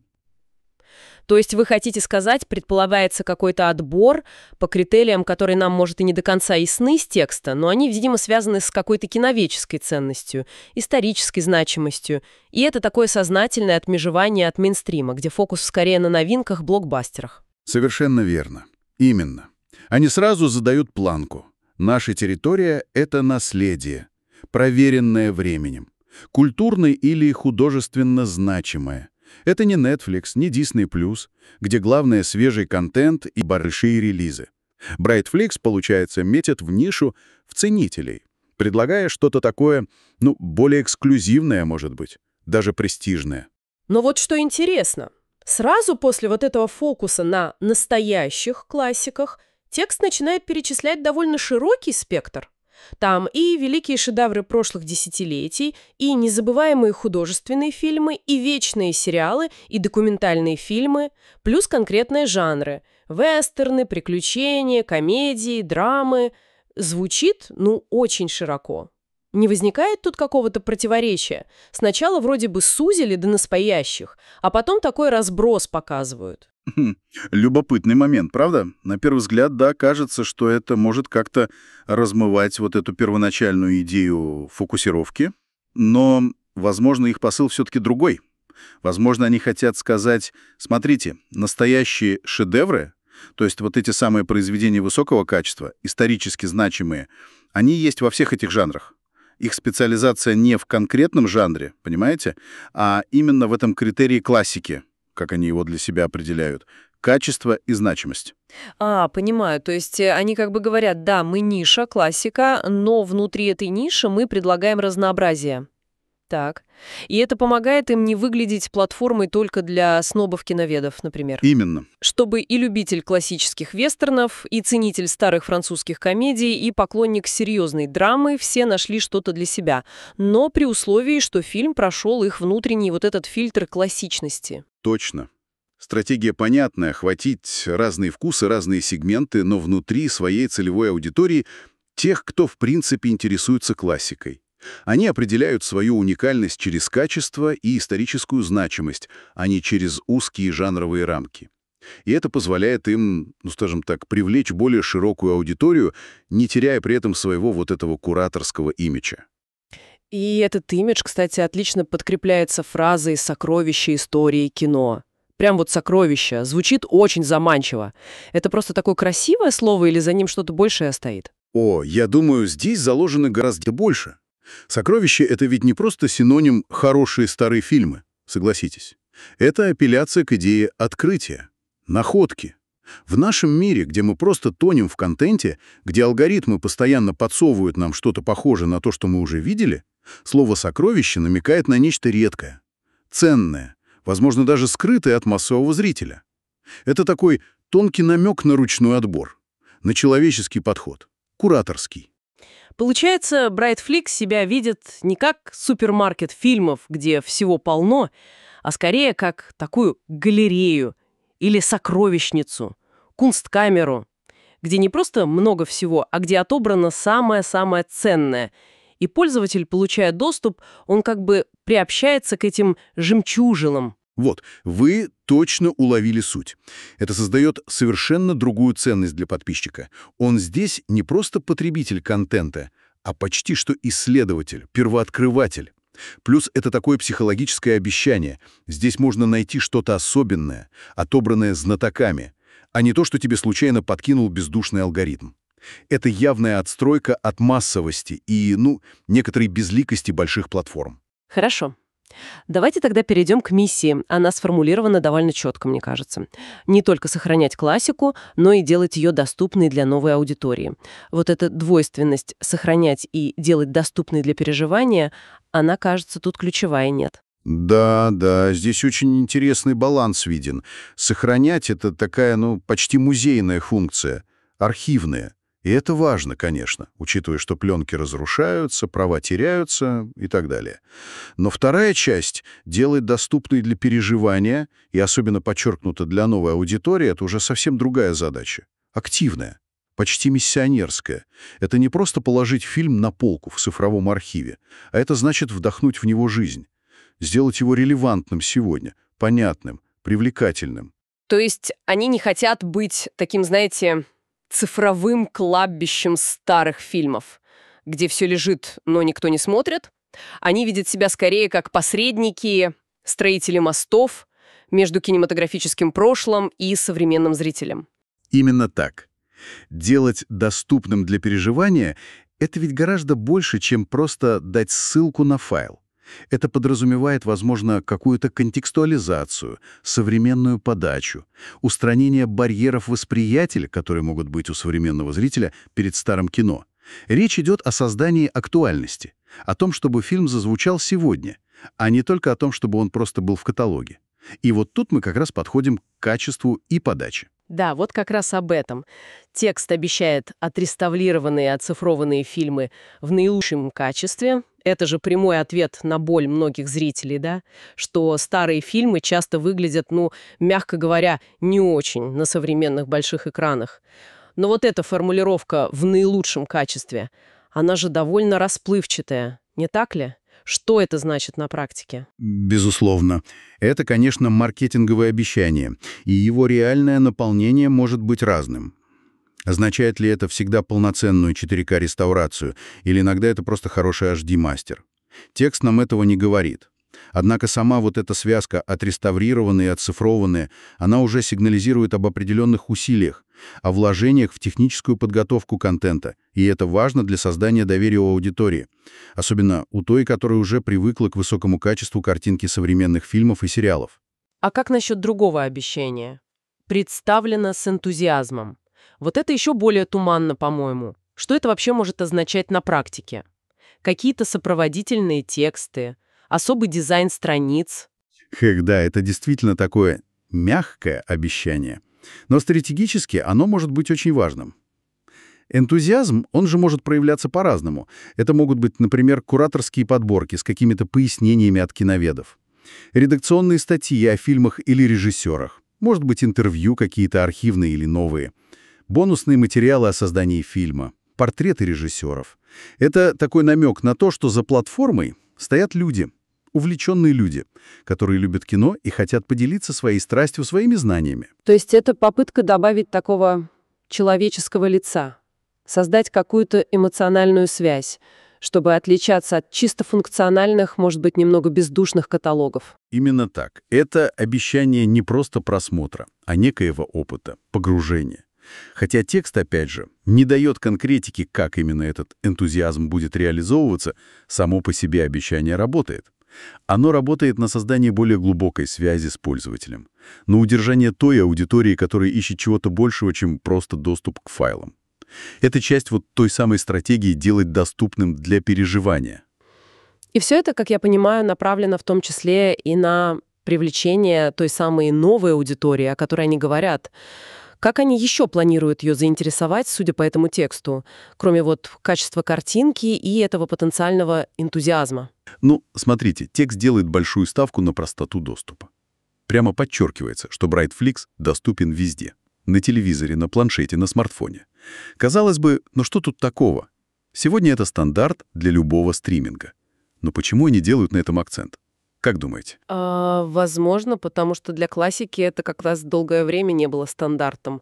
Раньше же как было. Хочешь посмотреть старый фильм, ищи DVD, Blu-ray, жди редкого показа в кинотеатре. А тут тебе все на блюдечке на любом устройстве. Совершенно верно. Именно так. Долгое время классика была уделом либо физических носителей, либо каких-то специальных показов. Это был барьер.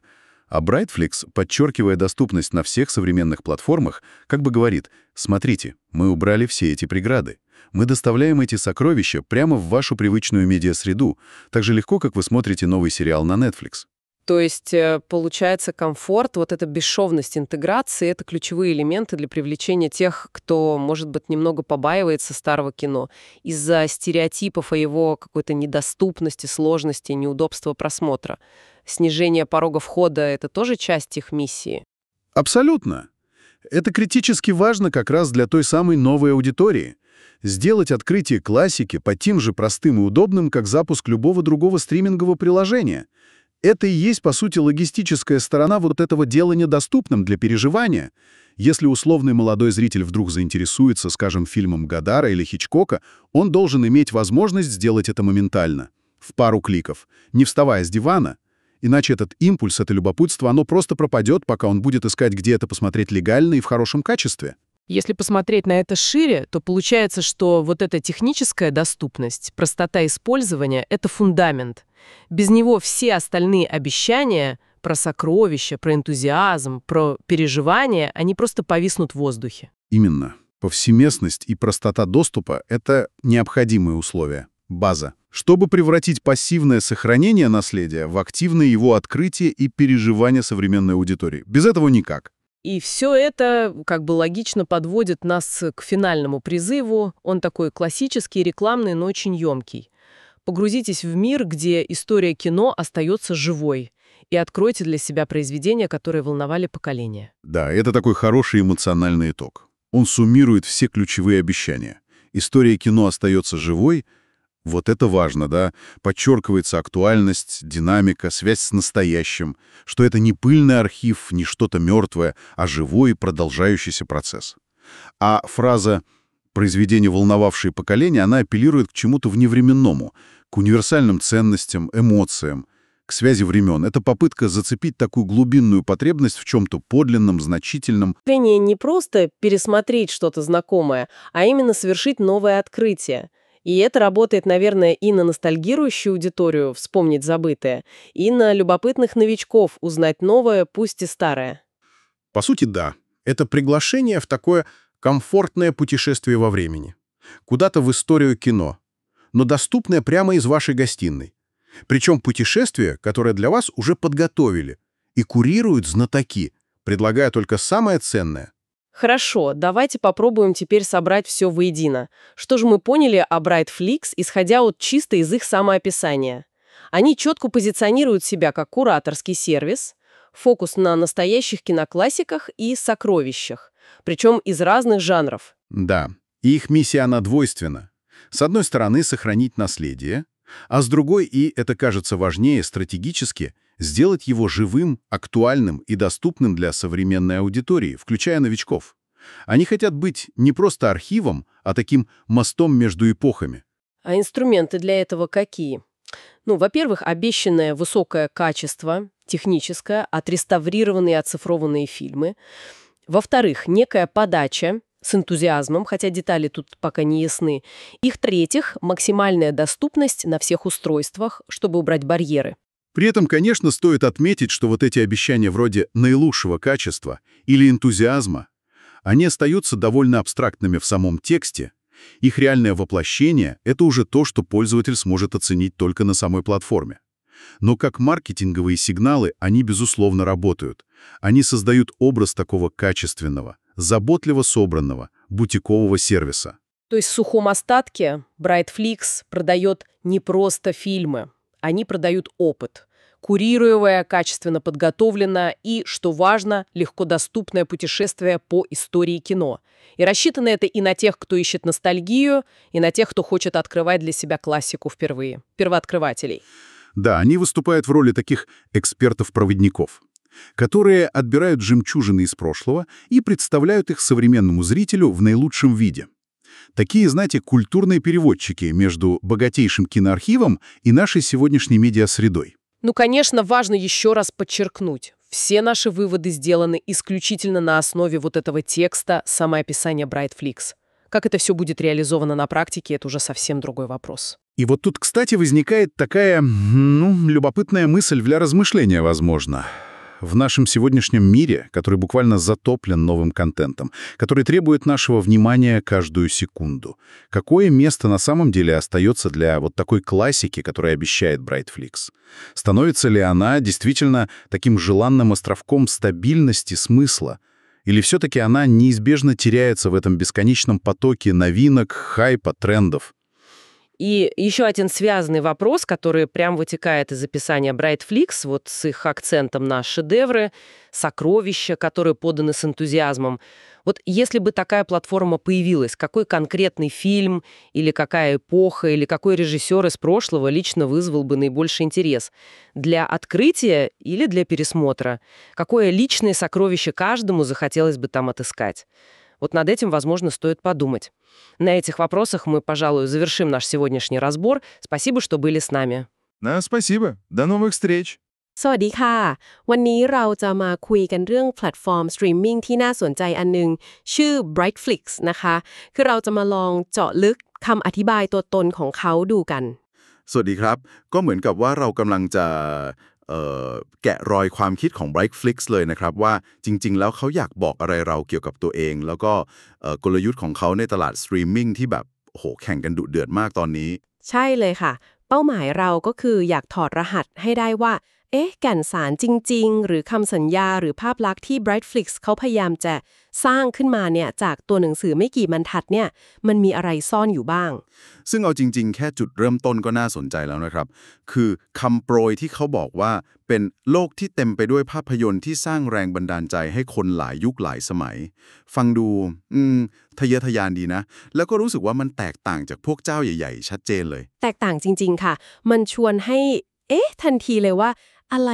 นะที่ทำให้เขาแตกต่างขนาดนั้นแล้วจุดแรกที่คำอธิบายเขาเน้นมากๆเลยคืออะไรคะฟังแล้วต้องหยุดนิดนึงมันเป็นแค่คำสวยๆทางการตลาดหรือเปล่าคะหรือว่ามันมีความหมายแฝงในเชิงกลยุทธ์อะไรลึกๆกว่านั้นไหมในการสร้างความแตกต่างเป็นจุดที่น่าสนใจมากครับคือคำว่าแท้จริงตรงนี้เนี่ยมันทำหน้าที่คล้ายๆกับเป็นตราประทับคุณภาพหรือเป็นการการันตีเลยว่าเฮ้ยนี่คือของจริงนะมันไม่ใช่แค่หนังเก่าเฉยๆแต่เป็นหนังคลาสสิกที่แบบผ่านการยอมรับแล้วมีคุณค่าทางประวัติศาสตร์ทางศิลปะอะไรแบบนั้นอันนี้คือการขีดเส้นแบ่งทันทีเลยจากแพลตฟอร์มอื่นที่อาจจะมีหนังเก่าๆปนอยู่บ้างแต่ไม่ได้เน้นคัดสรรมาเป็นพิเศษขนาดนี้หมายความว่า Brightflixx ไม่ได้คิดจะแข่งเรื่องปริมาณหรือความใหม่แต่ไปแข่งกันที่คุณค่าที่ผ่านการคัดเลือกมาแล้วเป็นการวางตัวเองในตลาดเฉพาะกลุ่มหรือ niche market แบบชัดๆเลยถูกต้องครับเป็นการประกาศตัวเลยว่า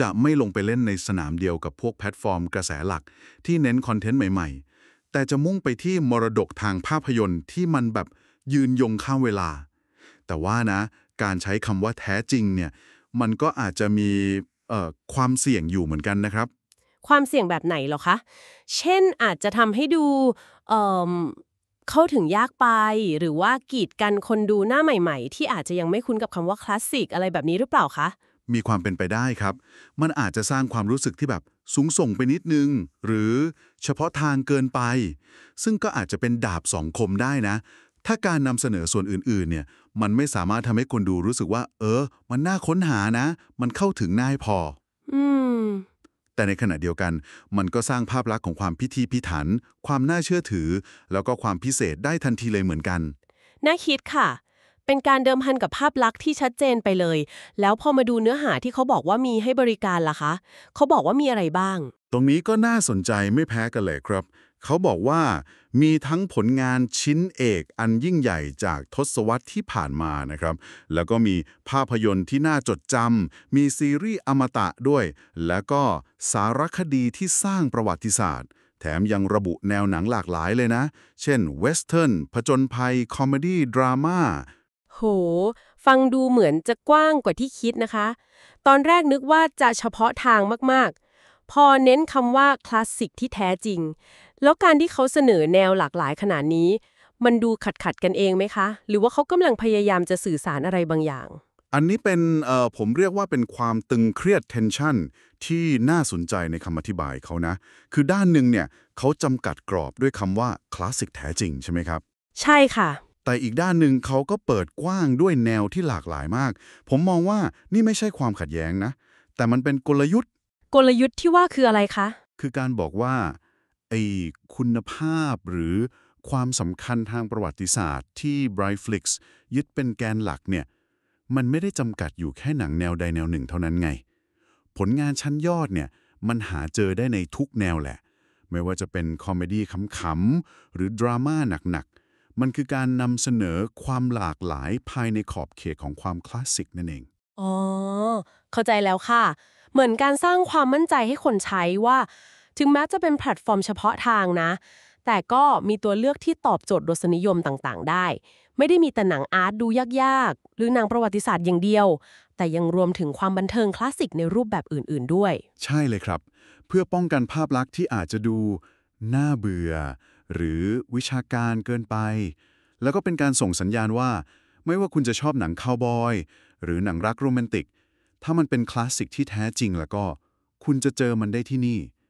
แล้วก็ยังมีอีกคำที่น่าสนใจคือคำว่าขุมทรัพย์หรือ treasure คำว่าขุมทรัพย์นี่ฟังดูมีพลังดึงดูดดีนะคะมันทำหน้าที่อะไรในการสื่อสารคะแค่ทำให้หนังดูมีค่าขึ้นเฉยๆหรือว่ามีนัยยะอะไรมากกว่านั้นถูกต้องเลยครับมันสร้างภาพของพันธารักษ์หรือคิวเรเตอร์ขึ้นมาทันทีเลย Brightflixx ไม่ใช่แค่โกดังเก็บหนังนะแต่เป็นเหมือนแกลเลอรี่หรือหีบสมบัติที่มีคนคอยเลือกเพชรเม็ดงามมาจัดแสดงให้ดูมันวางตัวเองให้ต่างจากแพลตฟอร์มใหญ่ๆที่อาจจะให้ความรู้สึกเหมือนซูเปอร์มาร์เก็ตนะครับที่มีของเยอะแยะไปหมดแต่เราต้องเลือกเองการเปรียบเทียบนี้เห็นภาพชัดมากค่ะมันช่วยยกระดับประสบการณ์แล้วก็อาจจะรวมถึงตัวผู้ใช้ด้วยว่าเรากำลังเข้าถึงสิ่งที่คัดมาแล้วนะเป็นของดีที่คนอื่นอาจจะมองข้ามไปใช่ครับเป็นการใช้จิตวิทยาการตลาดที่น่าสนใจสร้างความรู้สึกพิเศษแล้วก็ความไว้วางใจในรสนิยมของแพลตฟอร์มซึ่งก็นำไปสู่ส่วนที่เป็นภารกิจหลักๆที่เขาประกาศไว้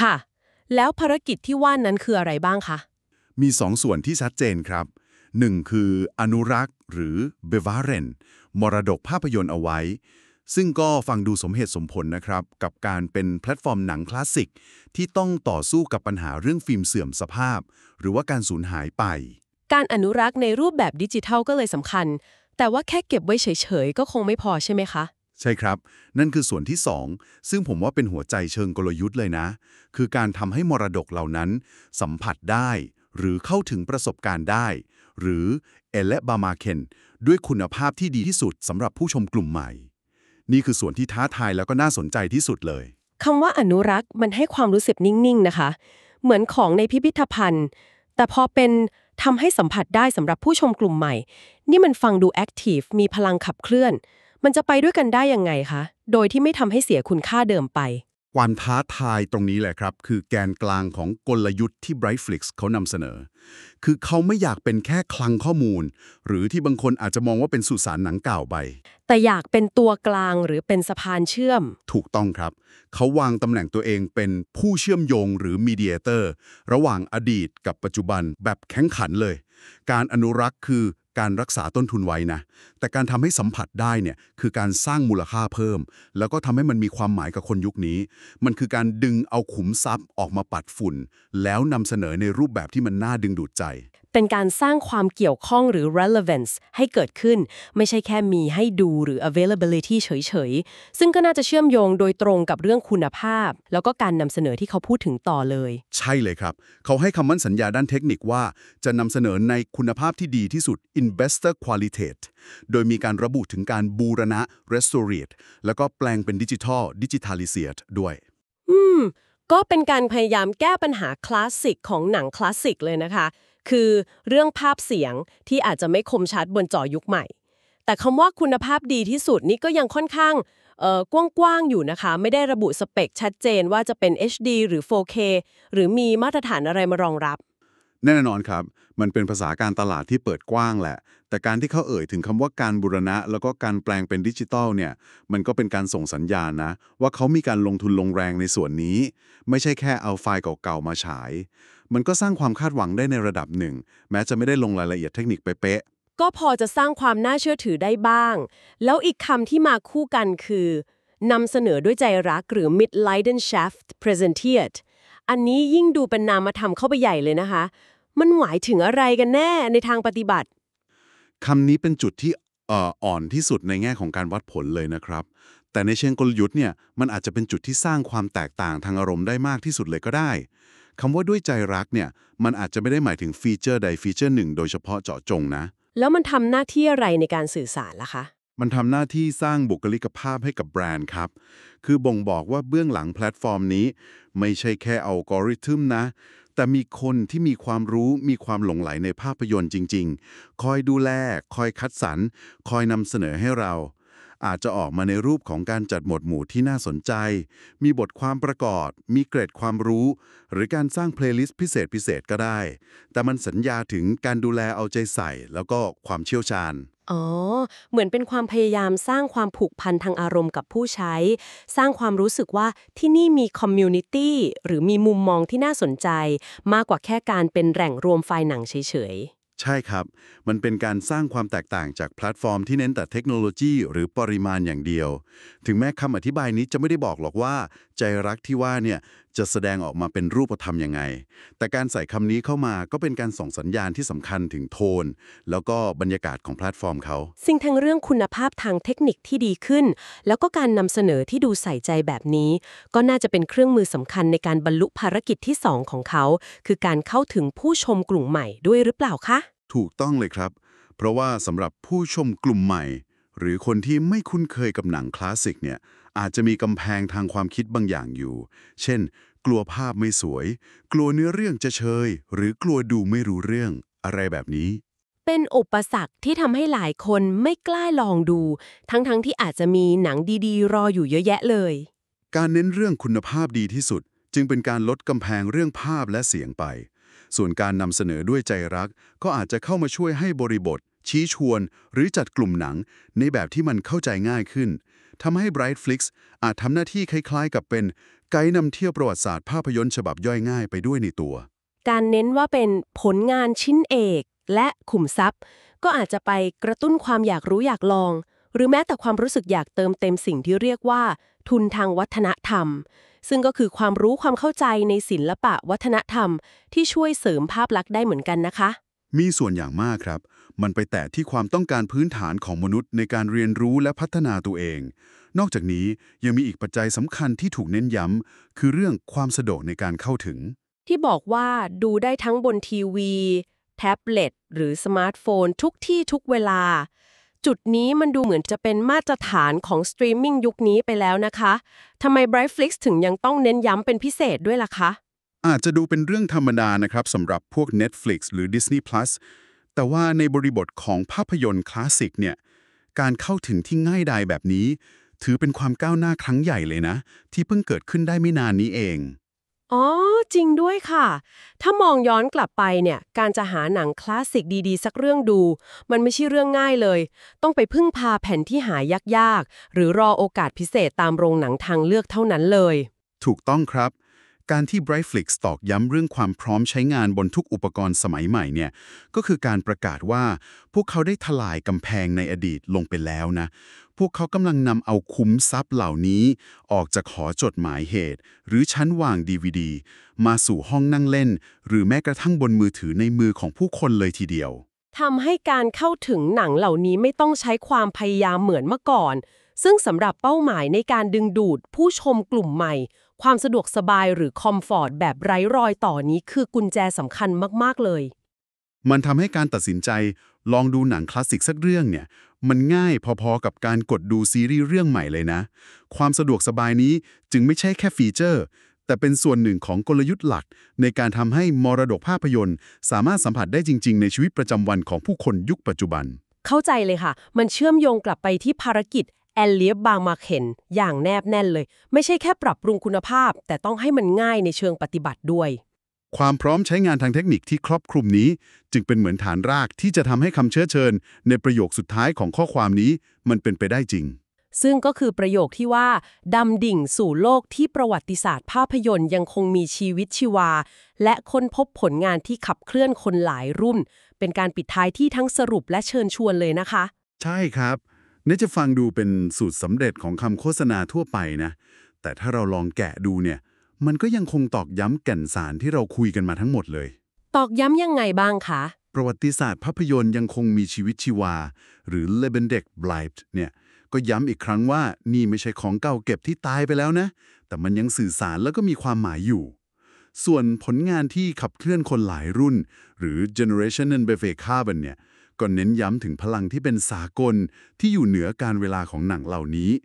มันกระตุ้นความรู้สึกโหยหาคุณค่าและความเชื่อมโยงข้ามยุคสมัยและคำสำคัญก็คือค้นพบหรือ entdecken ที่ใช้ซ้ำอีกครั้งเป็นการเปิดรับทั้งคนที่อยากกลับมาดูเรื่องโปรดในอดีตแล้วก็คนที่อยากสำรวจสิ่งใหม่ๆที่ไม่เคยรู้จักด้วยถูกต้องครับมันเป็นการเชื้อเชิญให้เริ่มต้นการเดินทางผ่านประวัติศาสตร์ภาพยนตร์แต่เป็นการเดินทางที่สะดวกสบายทำได้ง่ายๆจากที่บ้านเลยสรุปแล้วจากการสำรวจเจาะลึกข้อความนี้เราก็พอจะเห็นภาพกลยุทธ์ของ Brightflixx ได้ชัดเจนขึ้นนะคะพอจะสรุปได้ว่า Brightflixx เนี่ยเขาไม่ได้ขายแค่การเข้าถึงหนังเก่านะแต่กำลังขายประสบการณ์การเดินทางผ่านประวัติศาสตร์ภาพยนตร์ที่คัดสรรมาอย่างดี curated นำเสนอด้วยคุณภาพที่ดี quality แล้วก็เข้าถึงได้อย่างสะดวกสบาย accessible โดยวางตำแหน่งตัวเองเป็นเหมือนผู้เชี่ยวชาญหรือพันธรักษ์ที่น่าเชื่อถือคอยทำหน้าที่คัดเลือกแล้วก็นำเสนอขุมทรัพย์ให้กับผู้ชมแทนที่จะปล่อยให้ผู้ชมไปเผชิญกับทะเลข้อมูลอันกว้างใหญ่เพียงลำพังอาจจะเรียกว่าเป็นนักแปลฟังวัฒนธรรมก็ได้นะครับที่เชื่อมโยงคลังภาพยนตร์ในอดีตเข้ากับวิธีการบริโภคสื่อของคนในยุคปัจจุบันเพื่อดึงดูดทั้งแฟนหนังคลาสสิกดั้งเดิมแล้วก็ผู้ชมกลุ่มใหม่ที่อาจจะยังไม่เคยสัมผัสเสน่ห์ของหนังเหล่านี้มาก่อนเลยเป็นกลยุทธ์ที่น่าสนใจมากค่ะในการหาจุดยืนของตัวเองในตลาดสตรีมมิ่งที่ดุเดือดขนาดนี้ด้วยการเน้นไปที่คุณค่าและความเฉพาะทางครับและทั้งหมดนี้ก็นำไปสู่คำถามชวนคิดที่เราอยากจะทิ้งท้ายไว้ให้ผู้ฟังได้ลองนำไปคบคิดต่อกันดูนะครับน่าสนใจค่ะคำถามว่าอะไรหรอคะคำถามแรกนะครับคือในยุคที่คอนเทนต์ใหม่ๆถูกผลิตแล้วก็ถาโถมเข้าใส่อย่างไม่หยุดยั้งได้เนี่ยบทบาทและความหมายของภาพยนตร์คลาสสิกอย่างที่ Brightflixx พยายามนำเสนอและอนุรักษ์ไว้มันมีความสำคัญยังไงต่อชีวิตของเราในปัจจุบันบ้างมันเป็นเหมือนสมอเรือทางวัฒนธรรมที่ให้เรายึดเหนี่ยวไว้หรือว่าเป็นเพียงวัตถุโบราณที่กำลังจะถูกกระแสทานอย่างความใหม่กลืนหายไปเป็นคำถามที่ท้าทายวิธีคิดของเราต่อคุณค่าของสิ่งเก่าในโลกที่หมุนเร็วมากๆเลยนะคะและคำถามที่2ซึ่งอาจจะเชื่อมโยงกับประสบการณ์ส่วนตัวมากขึ้นนะครับคือเมื่อพิจารณาจากคำสัญญาของ Brightflixx ที่เน้นผลงานชิ้นเอกขุมทรัพย์และการนำเสนอด้วยใจรักลองจินตนาการดูว่าถ้ามีแพลตฟอร์มแบบนี้อยู่จริงเนี่ยภาพยนตร์ประเภทไหนยุคสมัยใดหรือผลงานของผู้กำกับคนไหนที่แต่ละคนจะรู้สึกตื่นเต้นที่สุดที่จะได้ค้นพบหรือกลับไปค้นพบอีกครั้งอะไรคือขุมทรัพย์ส่วนตัวทางภาพยนตร์ที่แต่ละคนอยากจะเข้าไปค้นหามากที่สุดครับส่วนอย่างลึกซึ้งยิ่งขึ้นจริงๆค่ะขอบคุณสำหรับการพูดคุยที่เข้มข้นแล้วก็เปิดมุมมองในวันนี้มากๆเลยนะคะยินดีเสมอครับแล้วพบกันใหม่ในการสำรวจครั้งต่อไปนะครับ